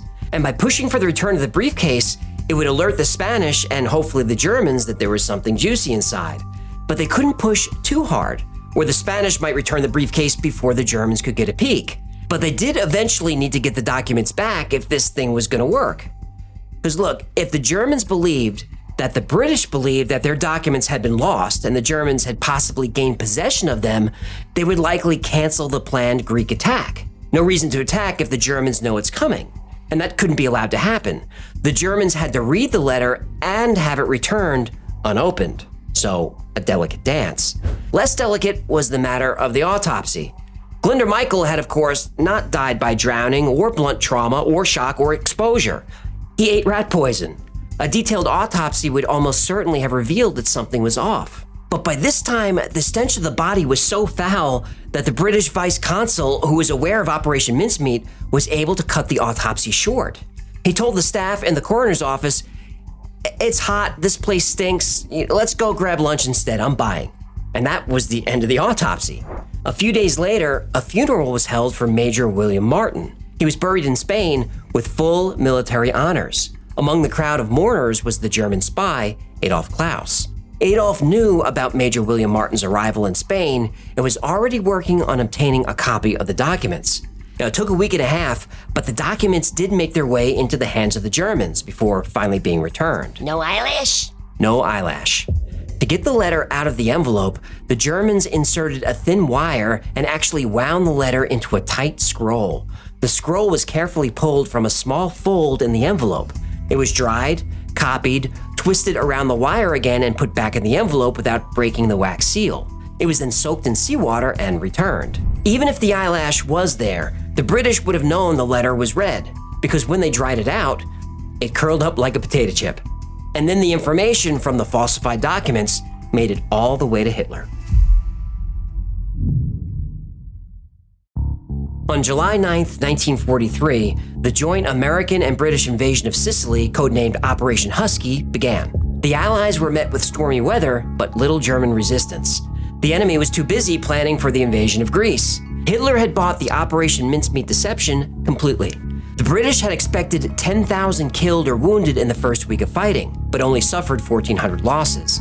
The Navy expected 300 ships would be sunk in the action, but they lost only 12. The predicted 90-day campaign was over in 38 days. Operation Mincemeat is now considered one of the greatest episodes of wartime deception in history, and is broadly credited with one of the turning points of World War II. But this successful operation had a dark side effect. It ushered in a new era of espionage. It opened a Pandora's box of intelligence operations focused on deception. But the targets of the deception were no longer military. The targets were now civilians. In 1942, the United States military created the OSS, the Office of Strategic Services.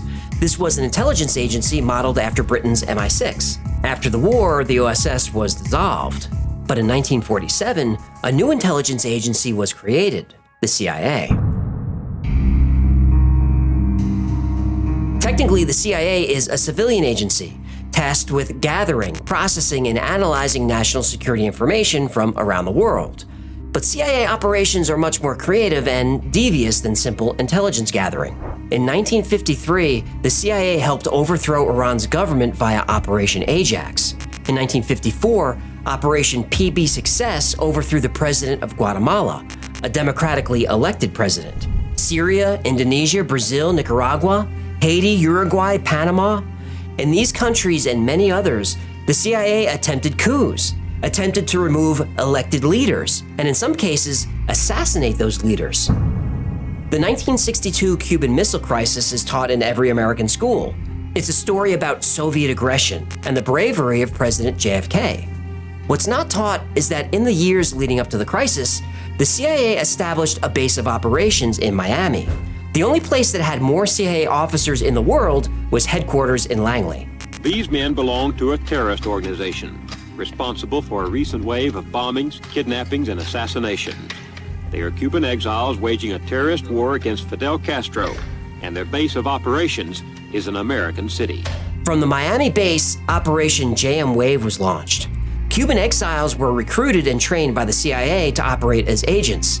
Those agents then spent years engaging in an extensive campaign of terrorism on economic and civilian targets. A lot of civilians were killed, and this was a major factor in the Soviet decision to place missiles on Cuba. And these terrorist attacks continued for years. In 1976, Cubana Flight 455 was destroyed by a bomb, killing all 73 people aboard.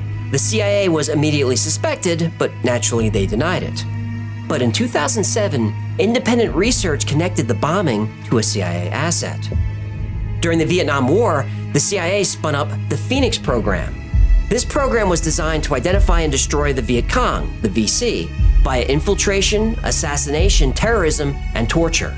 Phoenix was shut down after the abuse, torture, and murder were exposed. In the 1970s back home, the CIA's Operation Chaos targeted anti-war protesters. I thought the CIA only operates overseas and doesn't spy on Americans. Yeah, I realized how stupid I sounded when I said it. Hey, it's a good thing that the CIA, FBI, and other agencies aren't being weaponized and used against American citizens, eh? Sarcasm!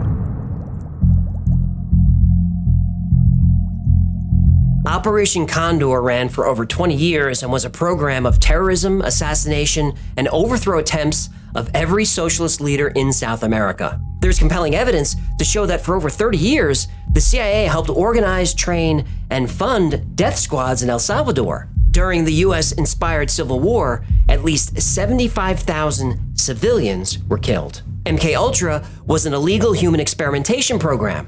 The CIA was testing drugs that could be used to force confessions through brainwashing and psychological torture. The program ran for 20 years before being exposed. Through the 80s and 90s, the CIA was the biggest illegal drug trafficking and money laundering operation in the world, though this is only alleged. Operation Mincemeat is hailed as a great success, a major turning point in World War II that led to the Allied victory and probably saved millions of lives. And I believe that's true. But out of the ashes of the war, and emboldened by the success of the OSS, emerged the CIA. Now, the CIA and its defenders will say that, yes, mistakes were made, but the ultimate goal of the agency is to protect American lives and America's interests overseas. And that's what we're taught here in the US, and that's what we're shown in every movie about the CIA, which all have to be approved by the CIA. But there are people around the world and throughout history that view the CIA as an instrument of evil.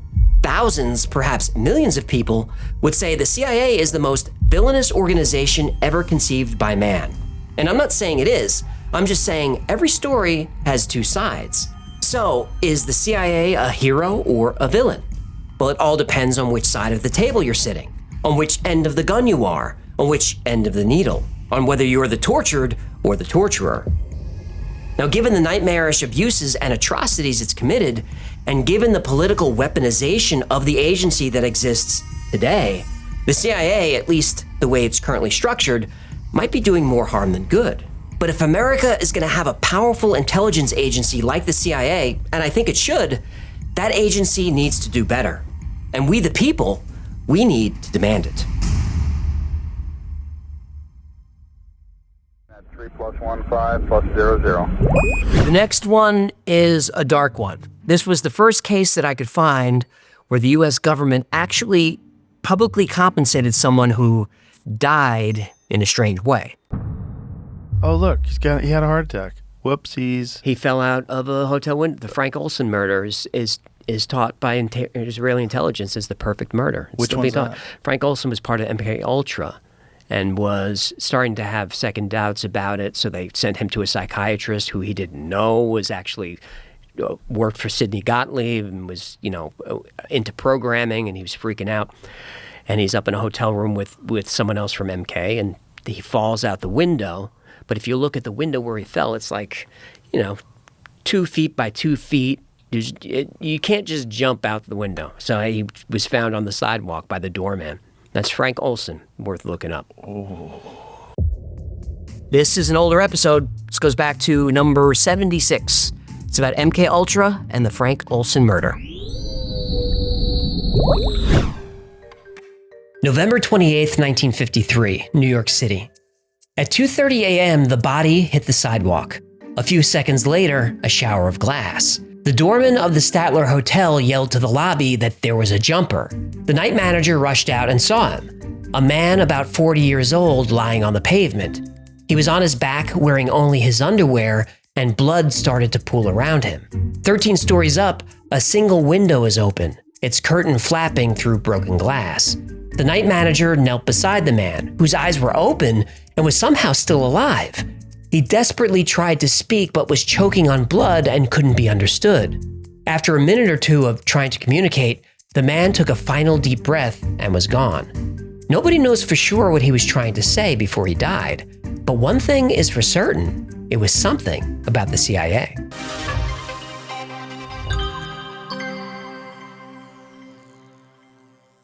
Room 1018A was registered to Robert Lashbrook and Frank Olson. The police burst in, guns raised, but it was empty. Cold November air was blowing through the broken window. In the bathroom was a man sitting on the toilet, resting his head in his hands. He told the police he'd been sleeping, heard a noise, and woke up. One officer asked the name of the man who went out the window. The man in the bathroom said, Olson, Frank Olson. The responding officers figured this was an open and shut case. A middle-aged man is depressed or distraught and ends it all by jumping. Just another night in the big city. But the night manager, Armin Pastori, wasn't convinced. He said it didn't make sense that someone would get up in the middle of the night, run across a dark room in his underwear, avoid 2 beds, and dive through a closed window that had the shade and curtains closed. Pastori checked with the hotel operator to see if any calls were made from the room. The operator said, yes, a call was just made a few minutes ago. And because it ran through a switchboard, she heard the whole thing. The caller, Robert Lashbrook, who was the man in the bathroom, called a number on Long Island, which belonged to a Dr. Harold Abramson. The call lasted only a few seconds. Well, he's gone, Lashbrook said. Well, that's too bad, was Abramson's reply. A few hours later, Frank Olson's family was notified. They were told there was an accident. Frank had either fallen or jumped from his 10th floor room. Frank's body was so badly damaged that the funeral was held with a closed casket, and the Olson family tried to move on.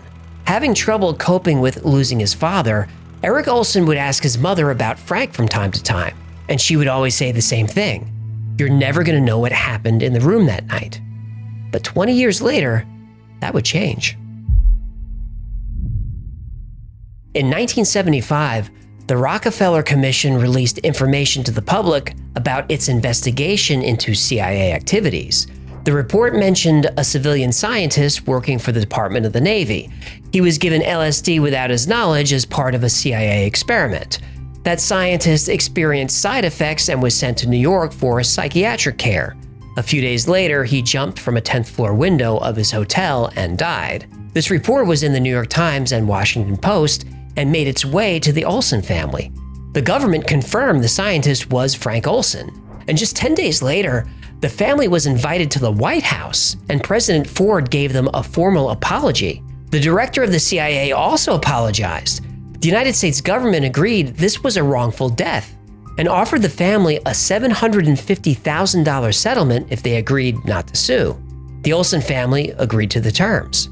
Alice Olson never wanted to talk about Frank's death or his job. Frank's children, now in their 20s and 30s, always knew their father was a scientist, but what scientist family gets a personal invitation to the Oval Office? Alice Olson only knew a few things about her husband's job. She knew he was a scientist doing important work for the US government. She knew he traveled for work all the time, and she knew he was unhappy. One of the last things Frank said to his wife was that he had made a terrible mistake. But for Frank's children, this information was entirely new. And because of the investigations and media coverage, they now learned for the first time what their father actually did for a living. He was no ordinary scientist. During World War II, Frank Olson was one of the first Army scientists assigned to the top-secret biological warfare lab at Fort Detrick, Maryland. Frank's specialty was aerosolizing living biological agents and munitions. In other words, he created biological weapons of mass destruction. Now, at this time in history, the CIA was part of the Army. And after becoming a civilian, Frank continued his research in bioweapons. He was lead scientist for Operation Harness, where animals in the Caribbean were exposed to anthrax, tularemia, and brucella. He was part of Operation Sea Spray, where different strains of bacteria were sprayed over the San Francisco Bay Area to test the city's vulnerability to a bioweapon attack. And as Frank moved up the ranks of the CIA, he spent a lot of time at Fort Terry, which was a secret installation on Plum Island in the Long Island Sound. Plum Island is only reachable by boat or by air. The toxins tested there are considered too dangerous to be on the mainland. Olson developed delivery devices for these bioweapons, canisters disguised as shaving cream cans that could disperse anthrax in a concentrated area, a cigarette lighter that emitted a deadly gas, lipstick that killed instantly. Hey, when did they make biological weapons a war crime? The Geneva Conventions in 1925. So all this research was illegal. Right. In early 1953, the same year he died, Frank Olson stepped down as chief of the Special Operations Division. He said the job was too stressful and was causing his ulcers to flare up. You think ulcers suck? Try anthrax. Oh, no sympathy for CIA scientists, huh? Not even a little bit. So Frank stepped down, but he stayed with the CIA. And that's when he met Sidney Gottlieb and Robert Lashbrook. Gottlieb. Ooh, where do I know that name from? Well, Sidney Gottlieb ran the CIA's Project Bluebird, which became Project Artichoke, which became MK Ultra. Bingo. During the Cold War, the CIA, specifically Sidney Gottlieb, was obsessed with mind control and brainwashing. There was a fear that the Soviet Union was also working on this capability, and the United States was determined to get there first. Project MK Ultra was the program intended to accomplish this. MK Ultra was brutal and illegal. Over time, the experiments Frank Olson conducted and witnessed started to weigh on him. During one study, Frank Olson observed interrogations at CIA black sites in Germany. Detainees were called expendables. I'm assuming these expendables were not aging action stars. They were not. They were mostly suspected spies and security leaks. Suspected, so not proven? Nope, just suspected. Freaking spooks. The expendables were subject to drug experiments, hypnosis, electric shocks, isolation, sexual abuse, and all kinds of torture. This was an effort to study not just the effects of extreme torture, but also brainwashing techniques and memory deletion. Many of these people were interrogated to death. In other instances, Frank Olson saw the results of his own weapons that were used on expendables. Some of those people died slowly and in agony. And even though Frank's wife didn't know any of the specifics, it was clear that Frank's work was becoming too much for him to bear. In November 1953, Frank Olson received an invitation for a pre-Thanksgiving retreat at a cabin on Deep Creek Lake. Gottlieb ran these retreats for scientists and staff pretty often. Deep Creek was a convenient place for Gottlieb. This was one of the locations where Americans were subjected to MK Ultra techniques against their will for decades. Frank Olson was there with 10 other scientists. The first day of the gathering was fine, nothing out of the ordinary. On the second day, after dinner, the men kicked back for a post-meal drink. Lashbrook, Gottlieb's second in command, pulled a bunch of glasses and poured everyone a generous portion of Cointreau, which is an excellent orange triple sec liqueur from France. Right. 20 minutes later, Gottlieb asked if anyone was feeling odd. A few of the men said they were. Gottlieb then told them that their drinks were spiked with a heavy dose of LSD. Son of a... Frank Olson was aware that the CIA had dosed entire villages in Europe to observe the results. Many innocent people died from these experiments, but he was surprised that he would be the unwitting subject of an experiment. And Frank didn't react well. A few days later, he submitted his resignation, but he was talked into staying. It was suggested that he see a psychiatrist to help him cope with the effects of the experiment and the stress of his work. Frank agreed. Lashbrook drove Frank Olson to New York to meet with Dr. Harold Abramson. Yeah, this is the guy he called after the jump, right? Yep.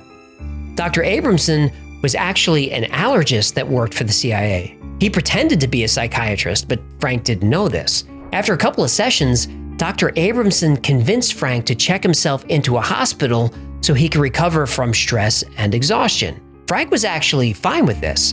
He was looking forward to the time off and was already picking out what books to bring with him. And that night, he and Lashbrook signed into the Statler Hotel, room 1018A. Frank had a nice conversation with his wife. She remembered him sounding more peaceful than he'd been in a long time. He watched a little TV and went to bed. At 2:30 a.m., he was dead on the street below the window. Over the next 12 hours, a cleanup and a cover-up by the CIA ensued. The police investigation was quickly closed. Frank Olson's family was told he died from jumping or falling out a window. About 20 years later, more details about MK Ultra emerged, and the Olson family received a settlement. And almost 20 years after that, the case would take another turn. Frank Olson's wife Alice passed away in 1993. Their children decided to have Frank's body exhumed and reburied next to his wife.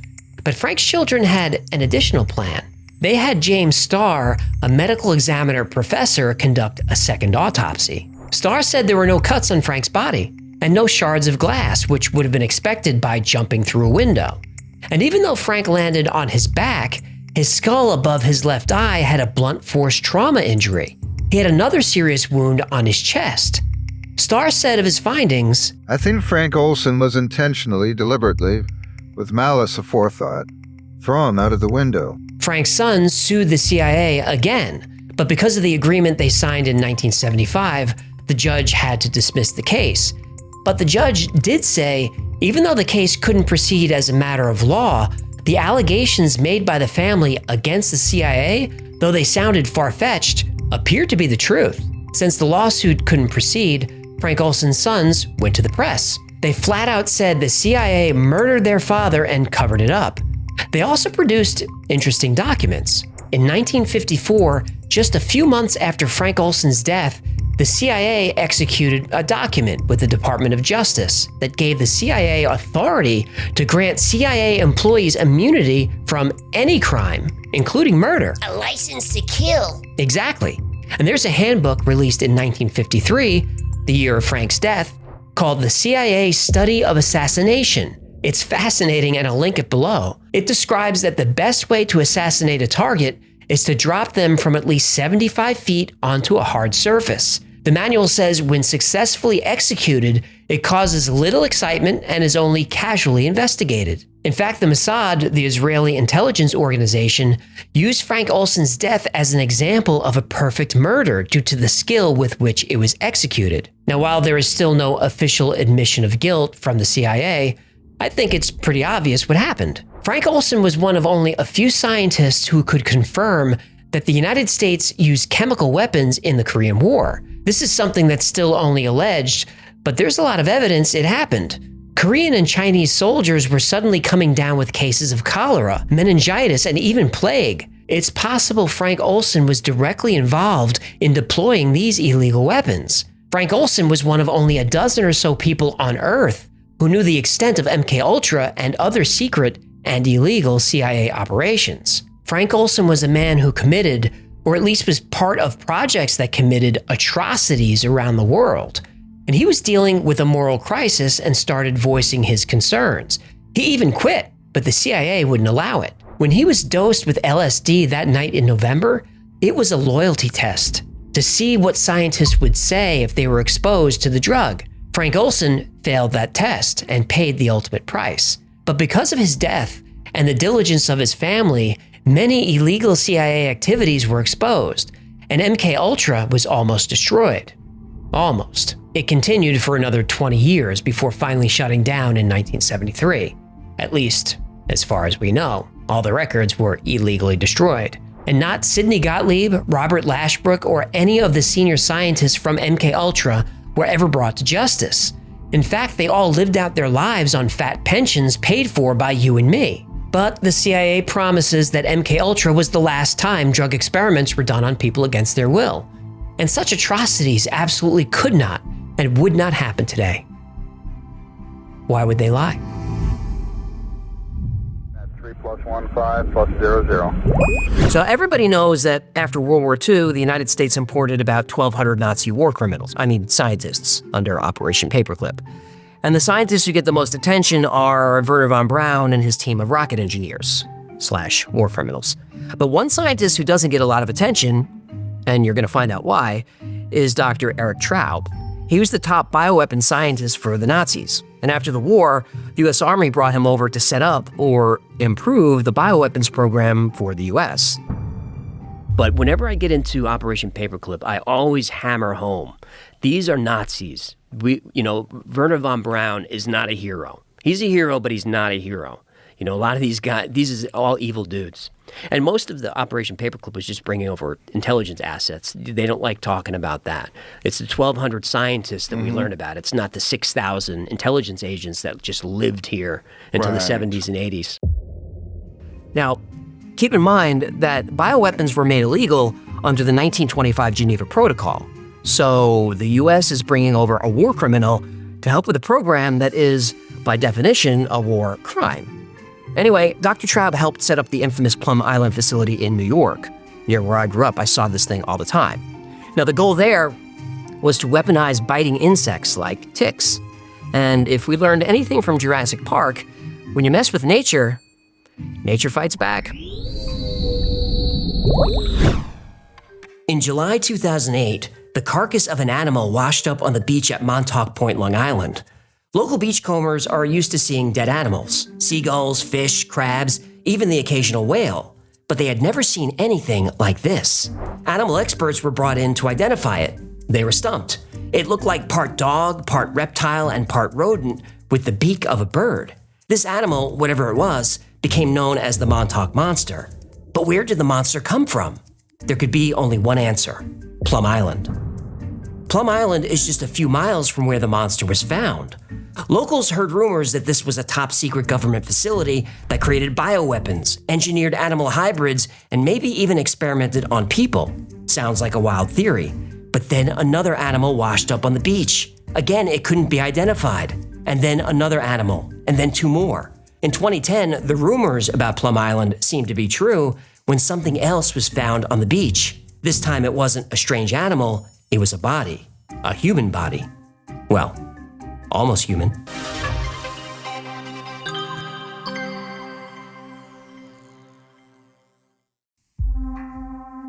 Less than 2 miles off the coast of Long Island and about 85 miles from New York City is a small island owned by the US government and unidentified on most maps. It's only accessible by ferry or by helicopter, but don't try visiting. Even if you have top secret clearance, access to Plum Island is invitation only. Boats that wander too close are quickly chased away by armed military personnel. Officially, the island is home to the Plum Island Animal Disease Center, a federal research facility that studies livestock-related diseases, specifically foot and mouth disease and African swine fever. These are highly contagious diseases that affect cows, pigs, sheep, and goats. The Plum Island Animal Disease Center is the only lab in the US authorized to work with live FMD samples. If these samples escape the island, it could devastate the country's food supply in a matter of weeks. Foot and mouth is so contagious that if a single case is found in imported meat, all meat imports from that country are instantly banned. In 2001, the UK had an outbreak of foot and mouth disease that resulted in a loss of almost $10 billion and the slaughter of more than 6 million animals, whether they were infected or not. The center also studies African and classical swine fevers as well as avian flu. Now, there's no question that since the 1950s, Plum Island has studied diseases that affect livestock. But Plum Island's true history is much darker. For years, stories circulated that Plum Island was conducting genetic experiments on animals and possibly on people. So when the bodies of strange animals began washing up on beaches around the Long Island Sound, it could mean only one thing. The rumors about Plum Island were true. The Manhattan Monster was found along the East River. Then another creature washed up. And this one kind of looked like a pig, but you don't see a lot of those running around New York City. Besides, pigs have 4 toes on each foot that ends in a hoof. The Manhattan Monster's feet had 5 toes that ended in what looked like claws. Ooh, did it have the body of a crab and the head of a cat? No, it had That would be a crab cat. I know, but See a crab cat? Some thought it could be a huge rat. Now, I'm from New York, and I've seen some huge rats. Especially under the F train at West 4th Street, huh?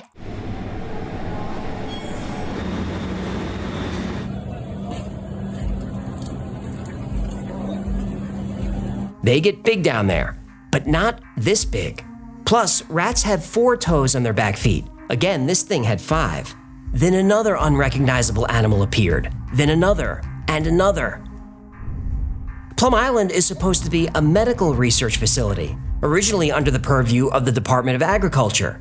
But Plum Island is actually part of Homeland Security. Why? In 2008, an Al-Qaeda operative named Aifa Siddiqui was captured. She was in possession of handwritten notes with possible sites for a mass casualty attack in the United States. One of the sites listed was Plum Island. Again, why? Well, Plum Island research wasn't always about curing diseases. When it opened, Plum Island was about creating them. In 1952, Plum Island was used to research anti-animal biological warfare. Specifically, it focused on weaponizing foot and mouth disease against enemy livestock to disrupt their food supply. But there's evidence that the bioweapons developed on Plum Island weren't only targeting animals, but targeting humans. In January 2010, a human body was found on Plum Island by a local security guard. It was described as a 6-foot-tall black male with no obvious signs of trauma. But there were a few strange details about this man. One is that his fingers were described as abnormally large. Some news agencies reported that his hands seemed mutated. But the scariest detail of all? His skull had 5 holes drilled into it, indicating invasive brain surgery or experimentation. And that's where Plum Island's dark history becomes even darker. Because when the United States wanted to create one of the deadliest germ labs on Earth, it brought in elite personnel to build it. To build Plum Island, the US brought in bioweapon scientists with experience in human experimentation. To build Plum Island, the US brought in the Nazis. Why couldn't the Montauk Monster be some critter that they were tinkering with that somehow went into the water and got swept by that outgoing tide? Montauk is south and east of Plum Island, not that far, maybe 10 miles as the crow flies, maybe less even. Why couldn't it be that? Reims Island, Germany is home to the oldest virological institution in the world. Reims was founded in 1910 to research foot and mouth disease, but during World War II, it became ground zero for Hitler's biowarfare program. Reims was run by scientist Erich Traub, who reported directly to Heinrich Himmler, who reported directly to Hitler. Traub experimented with unique forms of biological warfare. He specialized in biting and stinging insects. He discovered that if you infect beetles and ticks with a deadly disease, you can drop them on enemy troops and their food supplies. You can devastate an entire army without firing a single shot. Ticks were considered an ideal weapon for biological warfare. They're small, making them hard to detect. They're resilient, making them hard to kill, and they feed on human blood, making them motivated to spread disease. The tick is the perfect germ vector, which is why it has long been fancied as a germ weapon by early bio-warriors, from Nazi Germany and the Empire of Japan to the Soviet Union and the United States. After the war, there was no Nazi Germany. There was no Empire of Japan. But the Soviet Union and the United States were still very interested in using poison ticks in warfare, except now they would be used on each other. So now the two allies became enemies, and competition for German technology was fierce. The United States launched Operation Paperclip, a secret program that recruited German scientists, engineers, and technicians. The US gave German scientists a choice: work for us and your war crimes are forgiven. Not a difficult decision for most. Even if German scientists refused to work for the US, they could still find themselves swept up in Operation Oswiecim. This was the Soviet counterpart to Operation Paperclip, but where the US gave scientists a choice, the Soviets took them by force. Erich Traub was one of the scientists forced to work for the Soviets from his lab on Reims Island. But in 1948, British intelligence got him out and brought him to the States. Soon he was working at Fort Detrick, the Army's biological warfare headquarters. And based on the design of Traub's Island in Germany, the United States built their own lab off the coast of New York. So the Plum Island Animal Disease Laboratory opened its doors in 1954. A source who worked on Plum Island in the 1950s recalls that animal handlers and a scientist released ticks outdoors on the island. They called him the Nazi scientist. In 1951, they were inoculating these ticks. It would take years before residents in the area would learn what was happening on Plum Island. And when locals found out, tensions were high. Nobody wanted a bioweapons lab in their backyard. Moral issues aside, what if some disease made it to the mainland? After all, about 10 million people live within 100 miles of the island. A lab leak would be catastrophic. But even when the government finally acknowledged the facility, they said that 1, it wasn't researching bioweapons, and 2, there's no way anything could escape the island. But here's the thing, those were both lies.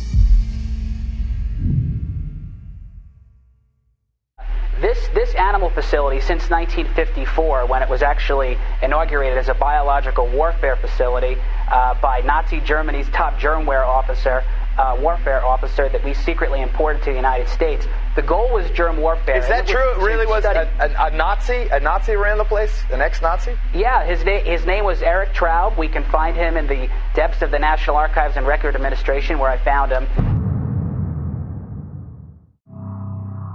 In 1971, a mysterious virus began decimating Cuba's pig population, threatening a major food source.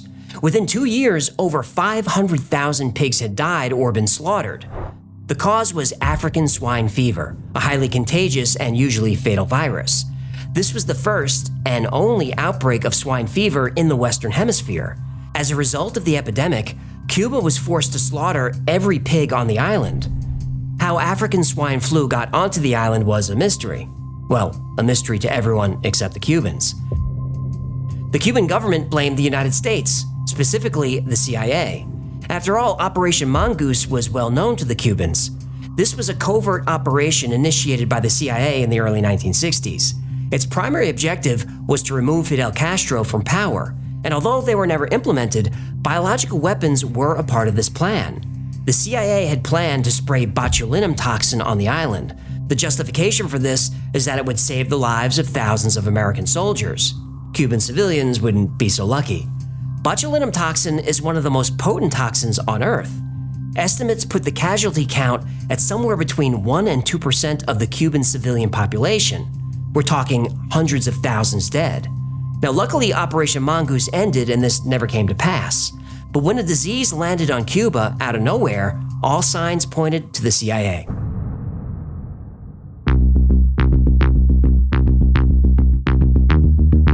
In 1977, Long Island newspaper Newsday reported 2 Cuban exiles admitted they were part of the plot.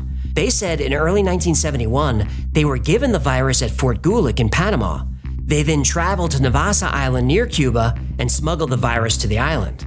Now, there is proof that the U.S. Navy was on Navassa Island in early 1971, but they claim this was a scientific mission, though the science they were researching was looking for animal diseases that could jump to humans. Now, that might be a coincidence, but there's only one place in the Western Hemisphere that has live African swine flu. That's Plum Island. And the way African swine flu is transmitted? Through ticks. This was the exact method of biological attack that Eric Traub specialized in. Of course, the CIA denied all of this, and still does, but it has to. Why does the CIA have to deny this? Well, this attack happened in 1971.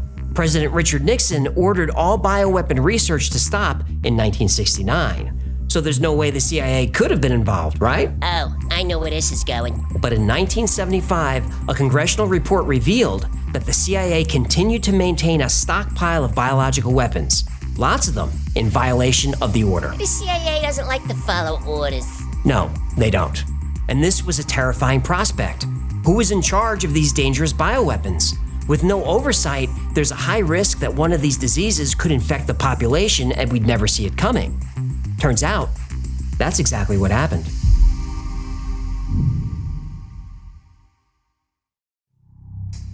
In 1975, Ronnie was working a security detail for a warehouse in Connecticut. During his shift, he walked the building, the parking lot, and the fence around the property. During one of his rounds, he felt a pinch on his ankle. He was breaking in a new pair of boots, and he knew he'd spend the next few nights nursing sore feet. When he got home, the first thing he did was strip off those damn boots, and sure enough, he had a small red welt on his ankle. When he woke up the next morning, the small red welt had ballooned into a painful blister shaped like a bullseye. When he rubbed it, he felt a bump. He looked more closely. The bump was a bug, and it was alive. Ronnie grabbed a pair of tweezers, and when he pulled the bug out, it broke apart. A few days later, his joints started to ache and he felt sick. He thought he had caught the flu, but it wasn't the flu. In 1975, the small town of Old Lyme, Connecticut experienced an outbreak of a devastating new disease. Some people got rashes, some ran high fevers, others had painful swollen joints. Some people had all these symptoms, as well as headaches, dizziness, and shortness of breath. In severe cases, people were becoming delusional, experiencing psychosis, and becoming paralyzed. At first, doctors misdiagnosed the condition as a type of arthritis. They named it Lyme arthritis after the town that had the first outbreak.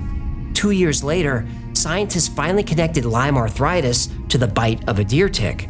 A type of single-cell bacteria called Borrelia was to blame for what's now known as Lyme disease. As the reports of symptoms came in, these cases were placed on a map. A disturbing picture started to appear. Ground zero was Plum Island. This was another disease spread by ticks. This also has Eric Traub's fingerprints all over it. But was the outbreak an accident? Or is the government conducting a test on the population without their knowledge? If it was a test, it wouldn't be the first time.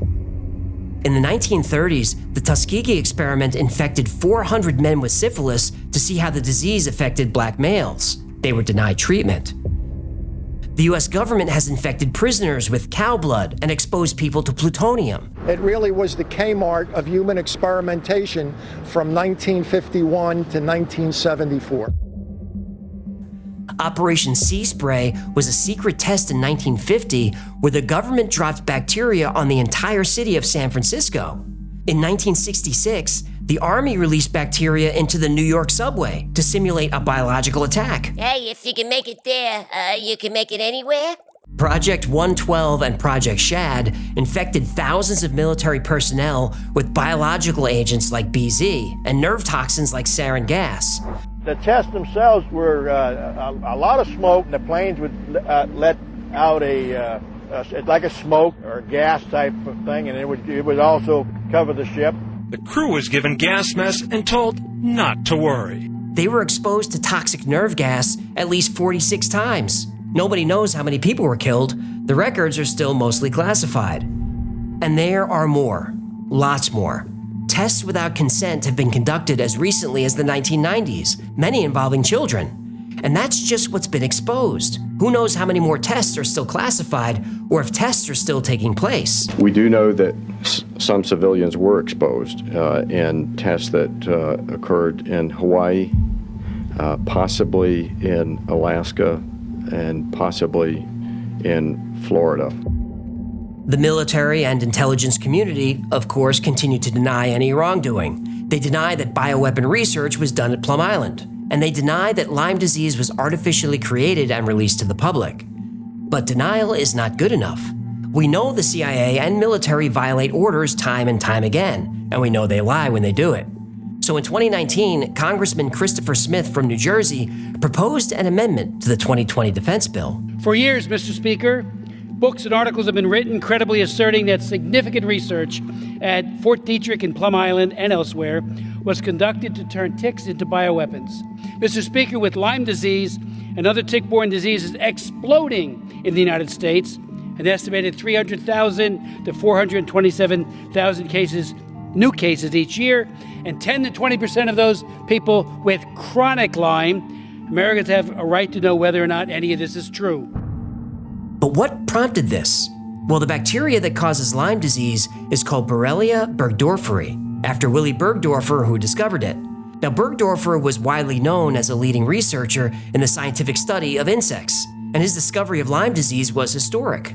But what's not widely known about Burgdorfer is that early in his career, he developed biological weapons for the US military. Specifically, he weaponized ticks. And between 1966 and 1969, almost 300,000 research ticks, they got out. Dr. Willy Burgdorfer, the researcher who was credited with discovering Lyme disease. Turns out that Dr. Burgdorfer was a bioweapons specialist. The interviews, combined with access to Dr. Burgdorfer's files, reveals that he and other bioweapons specialists stuffed ticks with pathogens in a quest to cause disability, disease, and death. Between 1966 and 1969, government researchers released 300,000 ticks into the wild. The ticks were irradiated so they could be tracked. 300,000 irradiated ticks. What could possibly go wrong? Oh, plenty. One of the species released were Lone Star ticks.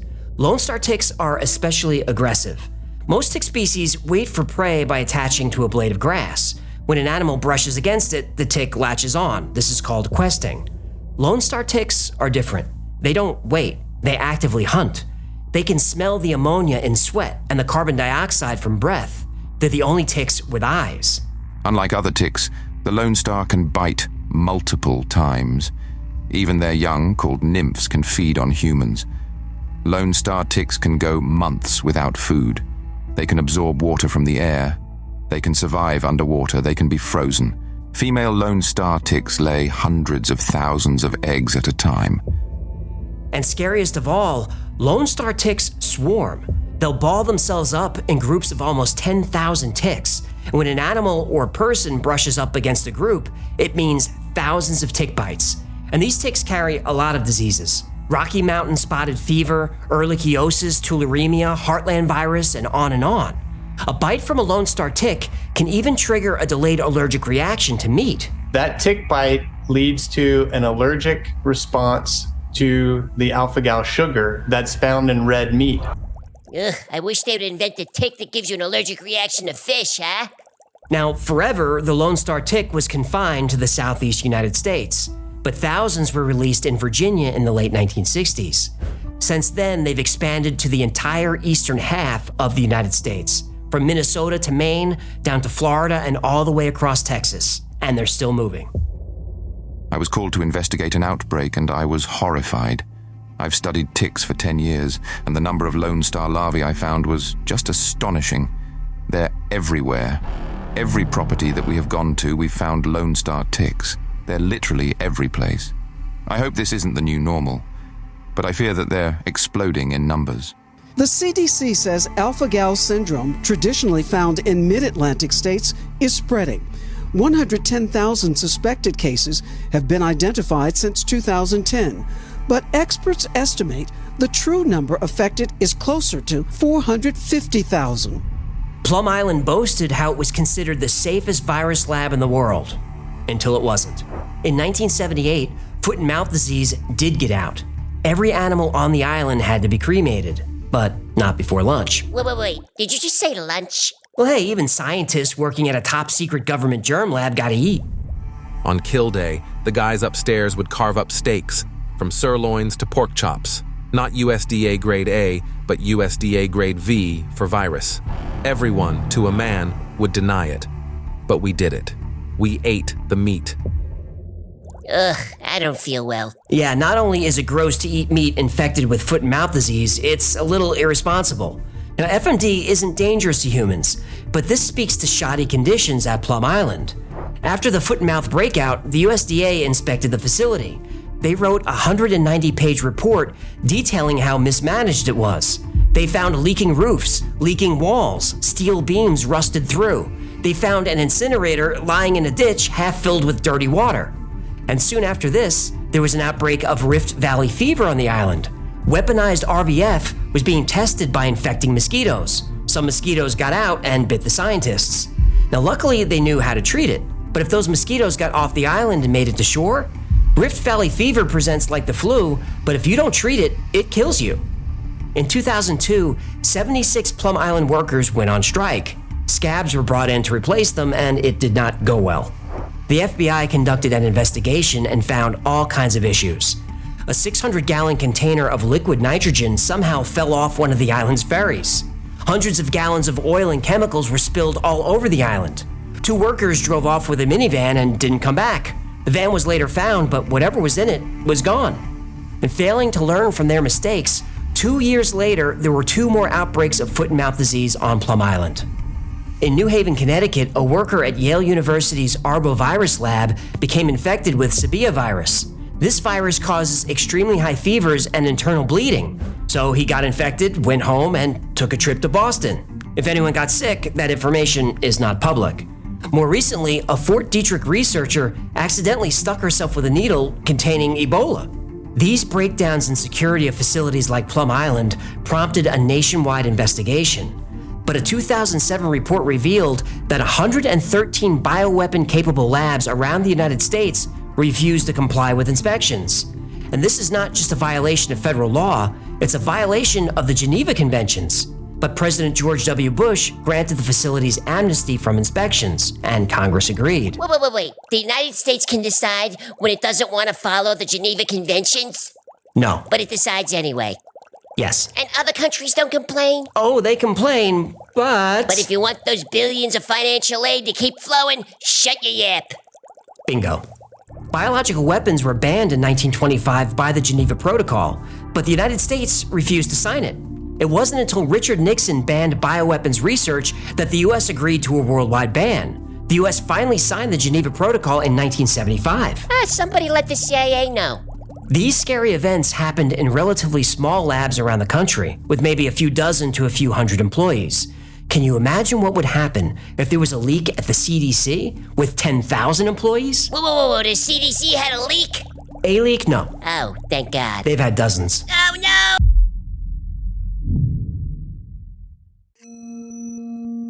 In May 2012, 24-year-old Amy Copeland and a few friends were ziplining near the Tallapoosa River in Georgia.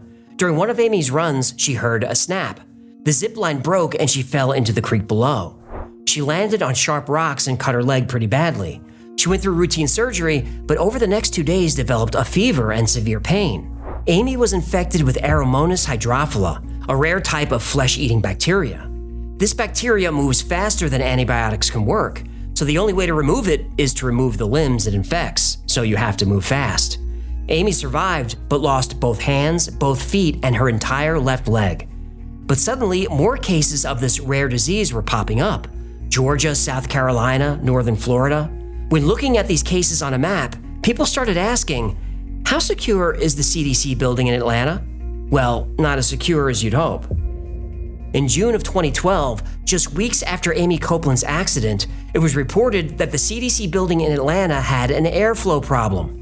Rather than drawing clean air into a contaminated lab, it was blowing contaminated air out. Dirty germy air? Yep. In that building, they study SARS, monkeypox, and anthrax. Oh, the heavy metal band? The disease. Ah, that makes more sense. While transporting samples, about 80 employees in Atlanta may have been exposed to live anthrax. Live anthrax? So you mean like in concert? Still the disease. Ah, right. About a year later, it was found that the CDC was storing anthrax in unlocked refrigerators in unrestricted areas. At least 5 times the CDC improperly handled and shipped deadly pathogens to different labs around the country: anthrax, botulism, and bird flu.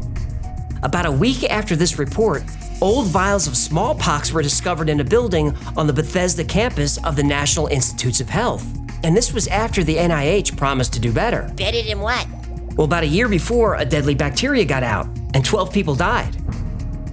In 2016, investigations show more CDC safety lapses with storing and handling anthrax and Ebola, from software errors to power outages to sealing doors with duct tape. Did you just say they use duct tape to keep in deadly viruses? Yep, and this goes on. And these are just the instances we know about. It's not like the CDC issues a press release every time there's a security failure.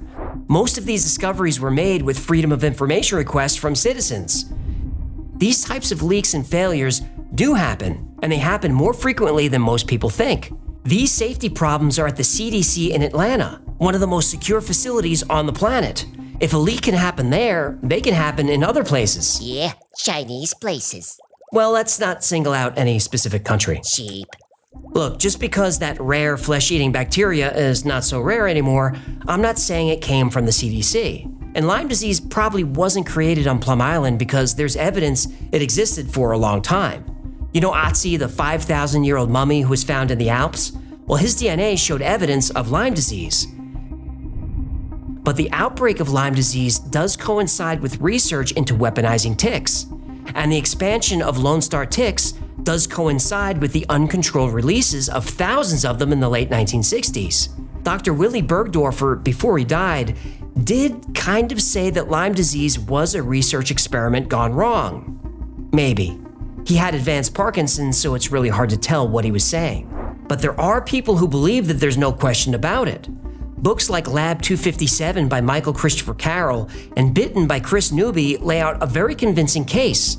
Now, there's plenty of evidence, but evidence isn't proof. And researching this episode was stressful. The idea that the government has tested bioweapons on its citizens is upsetting enough.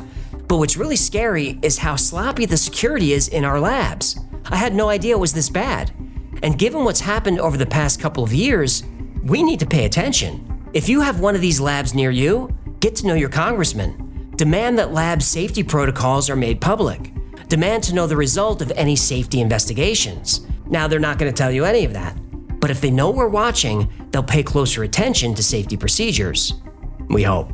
And look, if you're in the New York or Boston area, you can stop worrying about Plum Island. It's scheduled to be closed at the end of this year. But the work currently being performed there will continue. It'll just take place at a new facility in Kansas, in the middle of the country, in the middle of America's food supply. Bon appetit. 3 + 1 5 + 0 0. It's controversial to say, but I'm pretty sure Lyme disease was a military experiment gone wrong. And I'm not the only one who feels this way. There have been quite a few books published exactly on that subject, laying out the proof. In fact, I use those books in the episode. But I never in a million years expected the US government to admit that they did this. But what about the crimes that the government has admitted to? This happened in 2007 with a huge CIA document dump. And buried in those pages are some of the darkest and most heinous crimes in history. This is episode 189, The CIA Family Jewels.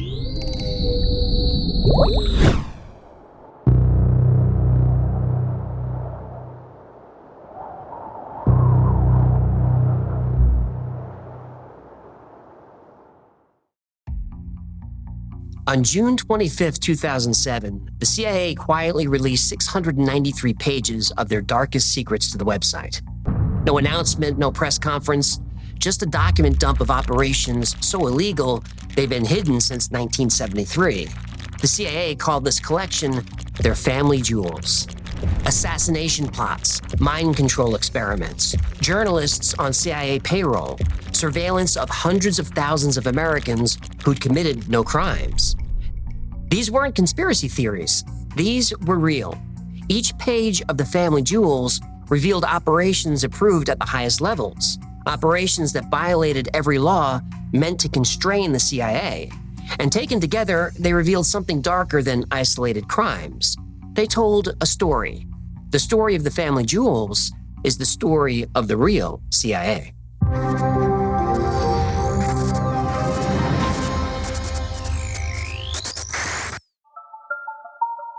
The story of the family jewels didn't start in 2007. It starts in 1973 when the walls started closing in on the CIA. On May 9th, James Schlesinger had been CIA director for only 3 months, and his timing couldn't have been worse. The Watergate break-in scandal was spreading. The 5 intruders were all connected to the CIA, some as officers, some as assets. The planners of the break-in were E. Howard Hunt and G. Gordon Liddy. Hunt was former CIA. Liddy was former FBI with a background in intelligence. Congress and the press were asking questions the CIA didn't want to answer. But the director had a problem. He didn't know what his own agency had done.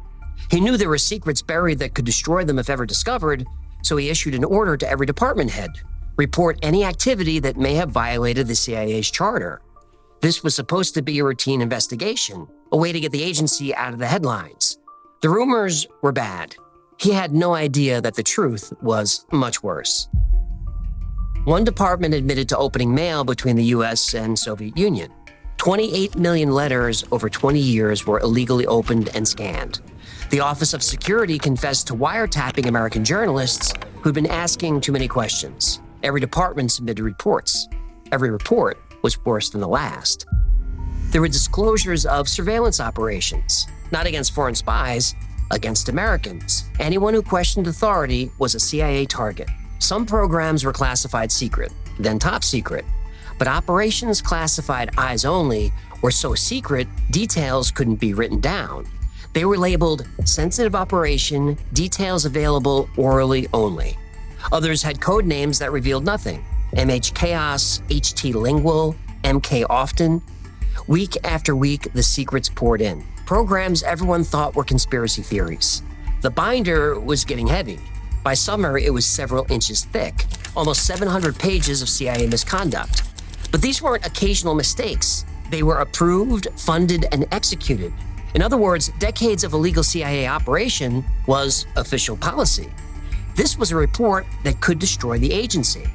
And then it leaked. Not from a spy, but from a journalist who believed in transparency. But he had no idea he was about to expose the biggest intelligence scandal in American history. And as soon as the CIA caught wind of his investigation, he became the agency's biggest threat and newest target.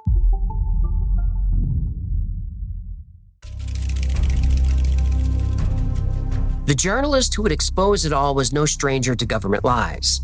Seymour Hersh had already won a Pulitzer Prize in 1969 for exposing the My Lai massacre, where American soldiers slaughtered hundreds of Vietnamese civilians. The Pentagon tried to bury that story. Hersh dragged it into the light. By December 1974, Hersh was at the New York Times, and he'd been hearing whispers from former CIA officers about domestic surveillance programs that weren't supposed to exist. The CIA's charter was crystal clear: no domestic operations, no spying on American citizens, period. But his sources were telling him the opposite, that the CIA was running a massive operation against Americans. On December 22, 1974, the Times ran Hirsch's story on the front page. The article detailed a massive intelligence operation with files on 10,000 American citizens, not foreign agents, not terrorists, Americans, anti-war activists, civil rights leaders, journalists, even members of Congress. The backlash was instant. The public was outraged, and the press wouldn't let it go. The next morning, the Department of Justice announced an investigation, and CIA Director William Colby was summoned to Air Force One to brief President Ford personally. President Ford's solution was damage control the narrative. Vice President Nelson Rockefeller would lead a commission to investigate. Quick, clean, controlled. The scandal would finally be contained. But it backfired. The commission not only confirmed everything Hirsch reported, they found more. The CIA had conducted break-ins against American citizens, bugged their homes, opened their mail, tapped their phones, even tested biological weapons on Americans without their knowledge. The agency wasn't just violating its charter, it was breaking the law, and every target was an American citizen on American soil. The agency does monitor foreign communications. How do you define foreign communications? I think it is communications that go abroad or are abroad. I think Does it involve a United States citizen at one end? On some occasions, that cannot be separated from the traffic that is being monitored, I believe. These operations weren't the work of rogue agents. They were approved at the highest levels by CIA directors, by the Pentagon, by former presidents, and vice presidents. It turned out that most of these abuses really could be trailed back to the president and the NSC.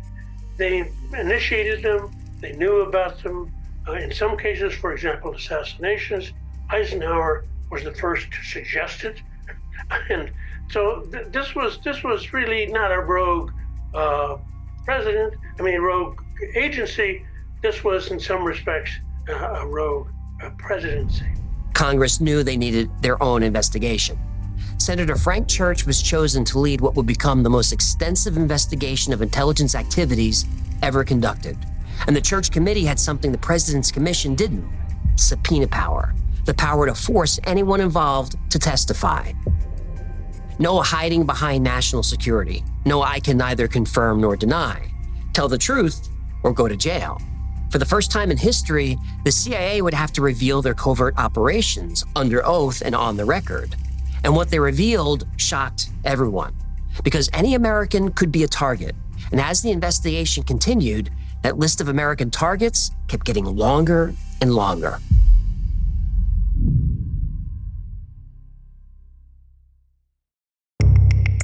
The Church Committee's first major discovery was Operation Chaos, known by its cryptonym MH Chaos.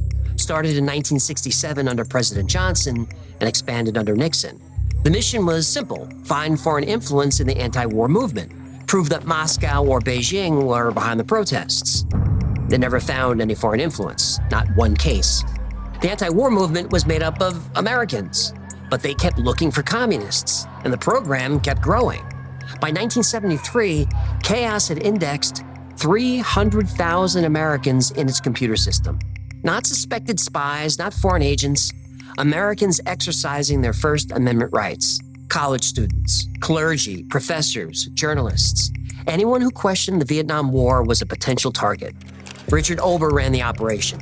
He worked under James Jesus Angleton, the CIA's counterintelligence chief. Angleton had built his own empire within the CIA. He was brilliant, paranoid, and convinced that enemies were everywhere. The CIA was designed to protect America from foreign threats, but Angleton had turned those weapons inward against his own citizens. They used a sophisticated computer system to track everyone. It cross-referenced every name mentioned in every intelligence report. Feed in one name, get connections to dozens more, like a spider web expanding outward. 7,200 Americans had dedicated files. Their mail was opened and their phones were tapped without a warrant. Their trash was searched. CIA agents infiltrated their organizations, attended their meetings, recorded their conversations. The documents describe domestic spying, opening of private mail, and the investigation of journalists. Agents watched former Washington Post reporter Michael Gettler for 3 months in 1971. They were watching who I was talking to. They took pictures of who I was having lunch with. They actually took pictures through the picture window of our home. CIA employees have nicknamed the documents the family jewels.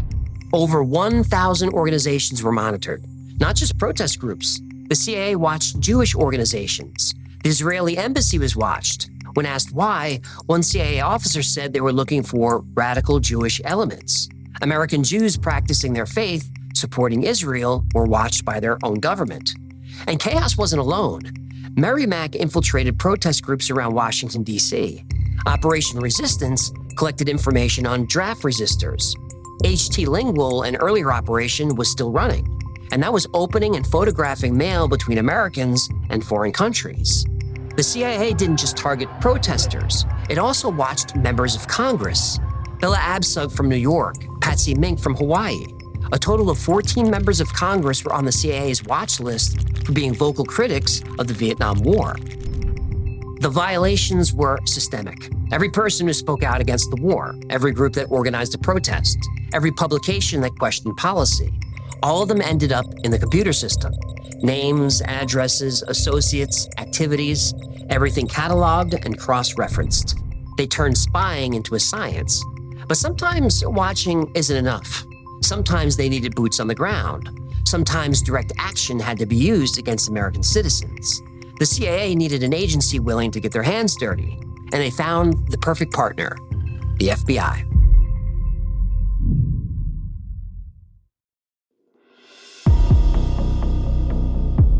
When it came to crushing Americans' First Amendment rights, the CIA and the FBI were perfect partners. The CIA surveilled dissent, and the FBI dismantled it. The program was called COINTELPRO, short for Counterintelligence Program. Officially, it targeted domestic subversives. Unofficially, it was a war on the First Amendment. Civil rights leaders were tracked. Activists were harassed. Some were imprisoned. Some were killed. One of the FBI's favorite targets was Martin Luther King Jr. J. Edgar Hoover had been watching Dr. King since December 1955. The Montgomery bus boycott had just started. The young minister was making headlines. Hoover ordered surveillance, and that surveillance would continue for the next 12 years, right up until Dr. King was assassinated in Memphis. And the FBI didn't just tap his phones. They bugged his home, his offices, every hotel room he stayed in. They had agents follow him 24 hours a day. They knew where he was every minute, who he talked to, what he said. They recorded everything. The FBI tried to prove he was a communist. They couldn't. They tried to link him to foreign agents. There was no evidence. What they found was a man who loved his country and believed in its founding principles: justice, equality, the promises America made but hadn't kept. Because I have a dream that my 4 little children will one day live in a nation where they will not be judged by the color of their skin, but by the content of their character. I have a dream today. And I consider Dr. Martin Luther King one of the greatest Americans who ever lived. But greatness doesn't equal perfection. Dr. King struggled with infidelity, so J. Edgar Hoover got personal.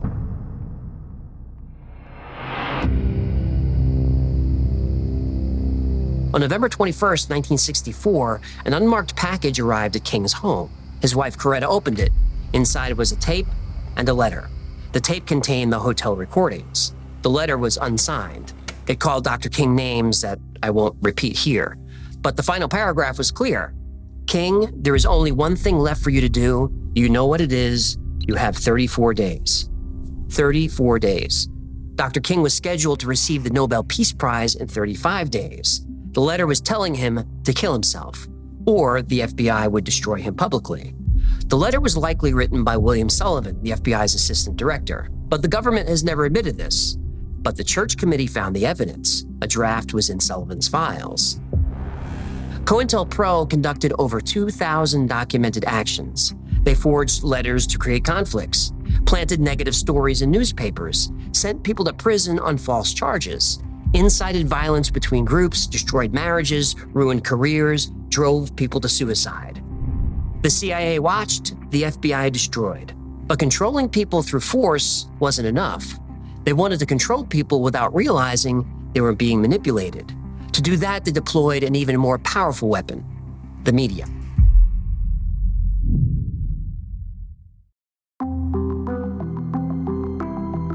There's a reason that protecting the press shows up right in the First Amendment.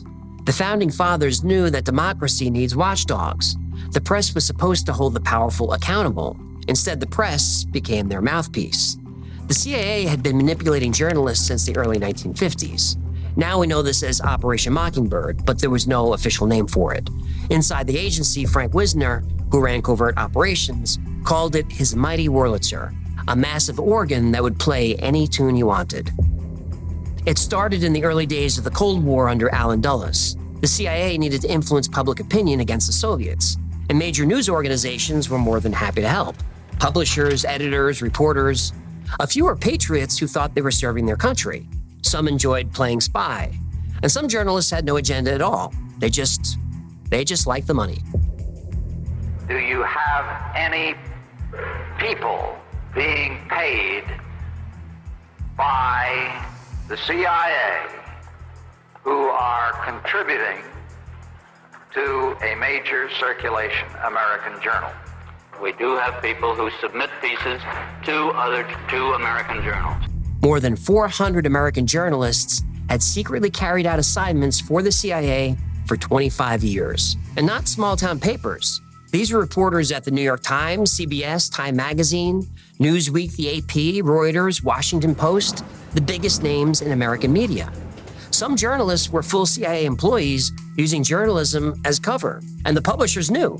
Arthur Hayes Sulzberg at the New York Times, William Paley at CBS, they cooperated directly with the CIA. When the agency needed a story planted, they'd make a call. The story would run. When they needed a story killed, another call. The story would go away. We are extremely proud of the quality, balanced journalism that CBS 4 News produces. But we are concerned about the trouble and trend of irresponsible, one-sided news stories plaguing our country.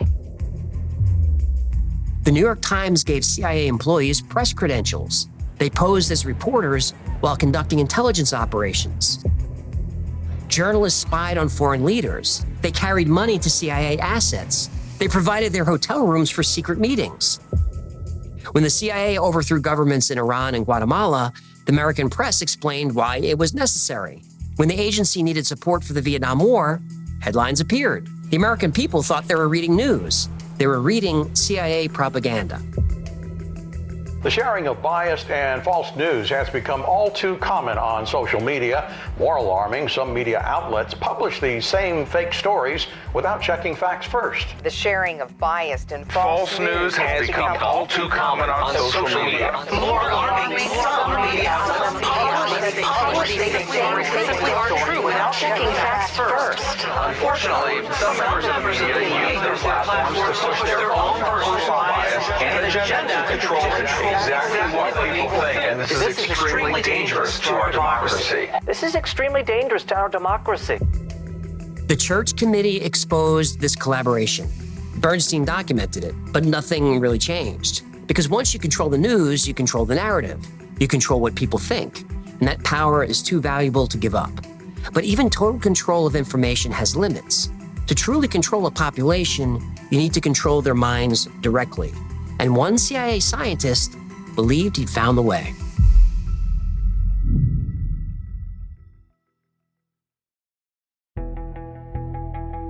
Controlling the news wasn't enough. The CIA wanted to control minds directly, not through propaganda or manipulation, through chemistry, through torture, through techniques that would break a person's mind so they could rebuild it. The program was called MK Ultra, run by Sidney Gottlieb, the CIA's chief chemist. His colleagues called him the Black Sorcerer.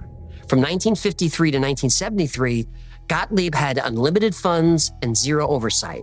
His mission, develop mind control techniques for the CIA. And MK Ultra wasn't one program. It was 149 sub-projects, 80 institutions were involved, 44 colleges and universities, 15 research foundations, 12 hospitals, 185 private researchers. Georgetown University Hospital got $375,000 to run a hospital safe house. The CIA would bring subjects there, dose them with LSD, watch them for days, record everything. One mental patient was given LSD for 174 consecutive days. His name was never recorded. What happened to him was never documented. He was just one test subject among thousands. Between the years of 1957 and 1984, I became a pawn in a government scheme whose ultimate goal was mind control and to create the perfect spy, all through the use of chemicals, radiation, drugs, hypnosis, electric shock, isolation in tubs of water, sleep deprivation, brainwashing, verbal, physical, emotional, and sexual abuse. Operation Midnight Climax was an interesting subproject. The CIA set up brothels in San Francisco and New York, two-way mirrors in every room. Prostitutes on CIA payroll would bring men back, slip LSD into their drinks, and CIA officers would watch from behind the mirrors. They photographed everything. The men never knew they'd been drugged. They went home to their families thinking they'd lost their minds. Dr. Ewan Cameron ran experiments at Allen Memorial Institute in Montreal. He called it depatterning, erasing minds through torture. Patients were put in drug-induced comas for weeks, given electric shock at 30 times normal intensity, and forced to listen to recorded messages for 16 hours a day. Some victims forgot their families. They forgot their names. Their entire lives were erased. I was exploited unwittingly for nearly 3 decades of my life, and the only explanations given to me were that, quote, the end justifies the means, and, quote, I was serving my country in their bold effort to fight communism. I can only summarize my circumstances by saying they took an already abused 7-year-old child and compounded my suffering beyond belief. The saddest part is, I know for a fact that I was not alone. There were countless other children in my same situation, and there was no one to help us. I know for a fact that I was not alone. Then there was Frank Olson, a scientist working in MKUltra. He expressed ethical concerns about the CIA's methods. He told his supervisor he wanted to resign. A few days later, Gottlieb's team slipped LSD into Olson's drink at a CIA retreat. On November 28, 1953, 9 days after being dosed, Olson went through a 10th floor hotel window. The CIA said he jumped. Suicide.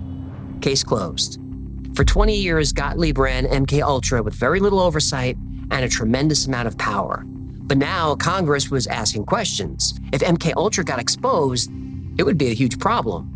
So Sidney Gottlieb came up with a solution. He ordered all MKUltra records destroyed, thousands of documents, 20 years of experiments, into the fire. Well, most of them, anyway.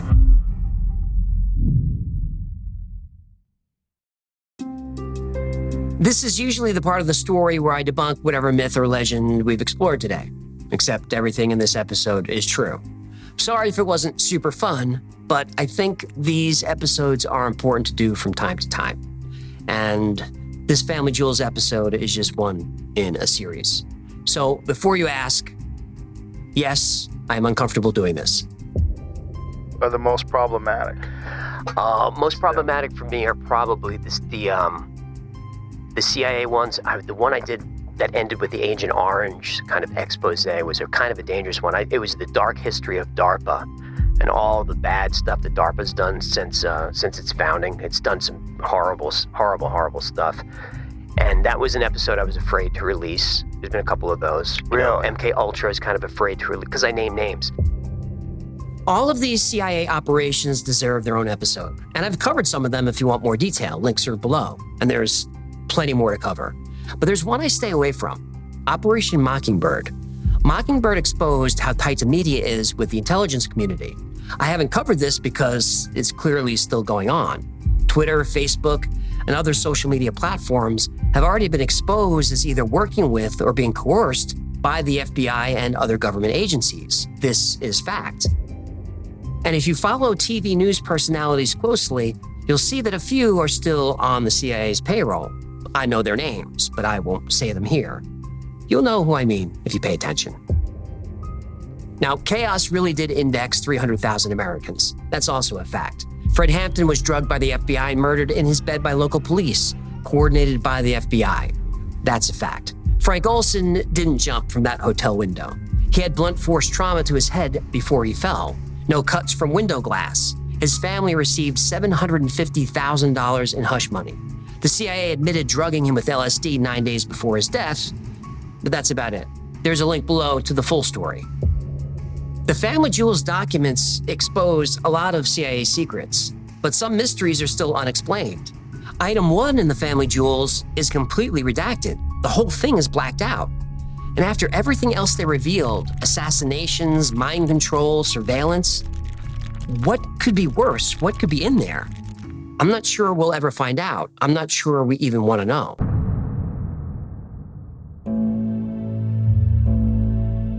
Sidney Gottlieb destroyed most MKUltra records in 1973. We only know what survived because of budget files. How many subjects? How many people died? What techniques actually worked? We'll never know. The CIA made sure of that. And by the way, Gottlieb was never held accountable for any of it. Links below to more. And programs like these don't disappear. They evolve. They even get legalized. After 9/11, Congress passed the Patriot Act. Suddenly, what got the CIA in trouble in the 1970s became standard procedure. Mass surveillance? Legal. Collecting data on Americans without warrants? Legal, with a FISA court rubber stamp. Those secret courts approved 99.97% of government surveillance requests. That's not oversight, that's theater. Both parties voted for it. Both parties renewed it. Republicans championed it under Bush. Democrats expanded it under Obama. Trump reauthorized it. Biden extended it again. Every few years, they pretend to debate it, then they quietly renew it. Because once government gets a power, it never gives it back. What took Operation Chaos years to collect on 300,000 Americans, the NSA now collects on everyone in minutes. Phone records, email metadata, internet searches, financial transactions. Does the NSA collect any type of data at all on millions or hundreds of millions of Americans? No, sir.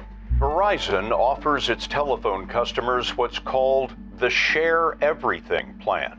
Well, the irony of that did not escape a lot of folks today when it was revealed that Verizon has been sharing the phone records of millions with U.S. intelligence. And sources tell us this evening that surveillance extended to the internet as well. The government is spying on even more of our online activities than anyone imagined. New leaks describe a program allowing the government to snoop into a wide range of activity most Americans believe should be protected. The National Security Agency is operating a massive database system that allows analysts to scour individuals' emails, Facebook chats, and internet browsing histories at will. Exposing the CIA's family jewels should have been a cautionary tale, a warning. Instead, the intelligence community turned this into a series of tests. They tested the American people to see how many laws they would be allowed to break. They tested us to see what freedoms we would surrender. They tested us to see if we would hold anyone accountable. The CIA, FBI, and our entire intelligence apparatus has been testing us for 50 years. And for 50 years, we the people have failed every test. So what can we do? Probably nothing. The last person to openly say the CIA needed an overhaul was John F. Kennedy. How'd that work out? President Kennedy died at 1 p.m. Central Standard Time. Thank you so much for hanging out with me today. My name is AJ. There's Hecklefish. Hi there, hello. You were quiet today. Well, I wanted to see if you can carry things on your own for once. Oh yeah, how'd I do? Yeah, solid C+. High praise. This has been the Y-Files. If you had fun or learned anything, do us a favor, hit like, subscribe, comment, share.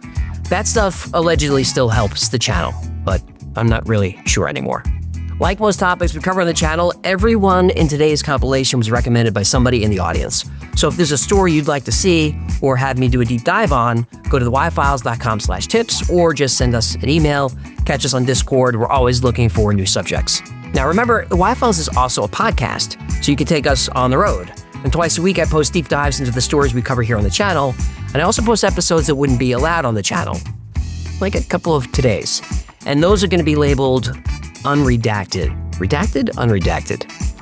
I don't know how it works. The podcast, it's got a really creative name. It's called the Y-Files Operation Podcast. And it's available everywhere you get your podcasts. And if you are listening right now, click the like or thumbs up or follow or whatever the buttons are for the podcast. That actually does help a lot. Now, if you need more Y-Files in your life, check out our Discord. There are thousands of people on there 24/7. They're into the same weird stuff we are here. They talk about all these topics and so many more. It's a great community, it's a lot of fun, and it's free to join. Speaking of 24/7, also check out our 24/7 stream on the Y-Files Backstage. There's always a link for that below. And over there, we run episodes back to back with some fun, unique content in between. But, come for the episodes, but stay for the live chat. There's a community over there that is very interesting and a lot of fun. If you want to know what's going on with the Y-Files at any given time, check out our production calendar. I paused there because I'm like, when was the last time we updated our production calendar? I promise we're gonna do better with that. It's at theyfiles.com/Cal, and there we allegedly post our episode schedule, upcoming podcasts, live streams, AMAs, meetups, all that stuff. Special thanks to our patron who made this channel possible and made this compilation happen. Every episode you saw today was dedicated and made possible by our Patreon members. I couldn't do this without your support. And if you'd like to support the channel, keep us going, join this amazing community. For as little as $3 a month, you get access to perks like episodes early with no commercials, exclusive merch, plus at least 2 private live streams every week. And those are a lot of fun. It's not just me talking at a screen. You get to meet everybody in the Y-Files team. So Jen, Victoria, Gino, everybody's there. You can talk to anyone you want. And you can also turn your camera on, jump up on stage, ask a question if you want to talk about a topic in a little more detail or recommend a topic, tell a joke, or just say hi. I think it's the best perk there is. Another great way to support the channel is grab something from the Y-Files store. Grab a Hango's t-shirt or one of these fistable coffee mugs that you stick your fist in. If the CIA doesn't chop it off or throw you out a window. Or grab a hoodie or something my squeezy animal. No, wait, I gotta talk about my thumb with my face on it, and then I talk about the squeezy animal. Fish toy. But if you're gonna buy merch, make sure you become a member on YouTube. I know another membership, but hear me out. It's $3 a month, and YouTube members get 10% off everything in the Y-Files store forever. So if you're gonna spend $40 on t-shirts or coffee mugs, join on YouTube, get the code, and it pays for itself. And if you want to cancel, just cancel. The membership is not there to make me money. It's there to save you money. But the money from YouTube memberships goes to my team.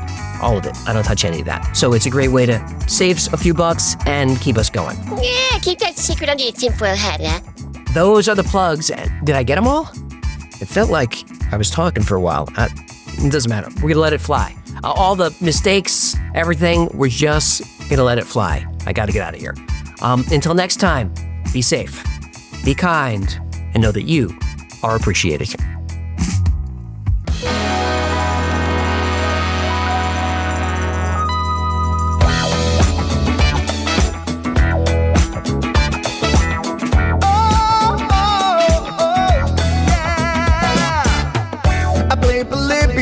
In Area 51, a secret code inside the Bible said I would.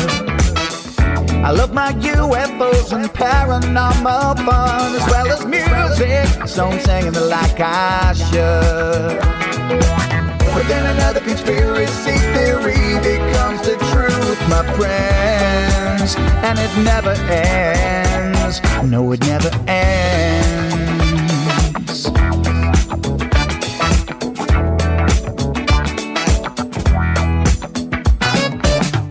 I feel the crap cat and got stuck inside Mel's hole with MK Ultra. I'm being only too aware. Did Stanley Kubrick fake the moon landing alone on a film set, or were the shadow people there? The Roswell aliens just fought the smiling man, I'm told, and his name was Cold. And I can't believe I'm dancing with the fishes. Head no fish on Thursday nights with AJ2, and the Wi-Fi's helping me all through the night.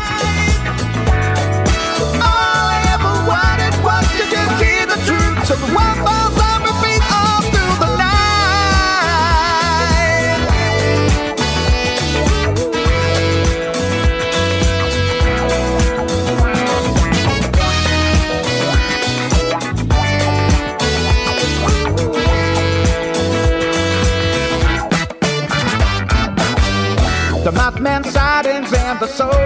still come to Agatha, the secret city underground.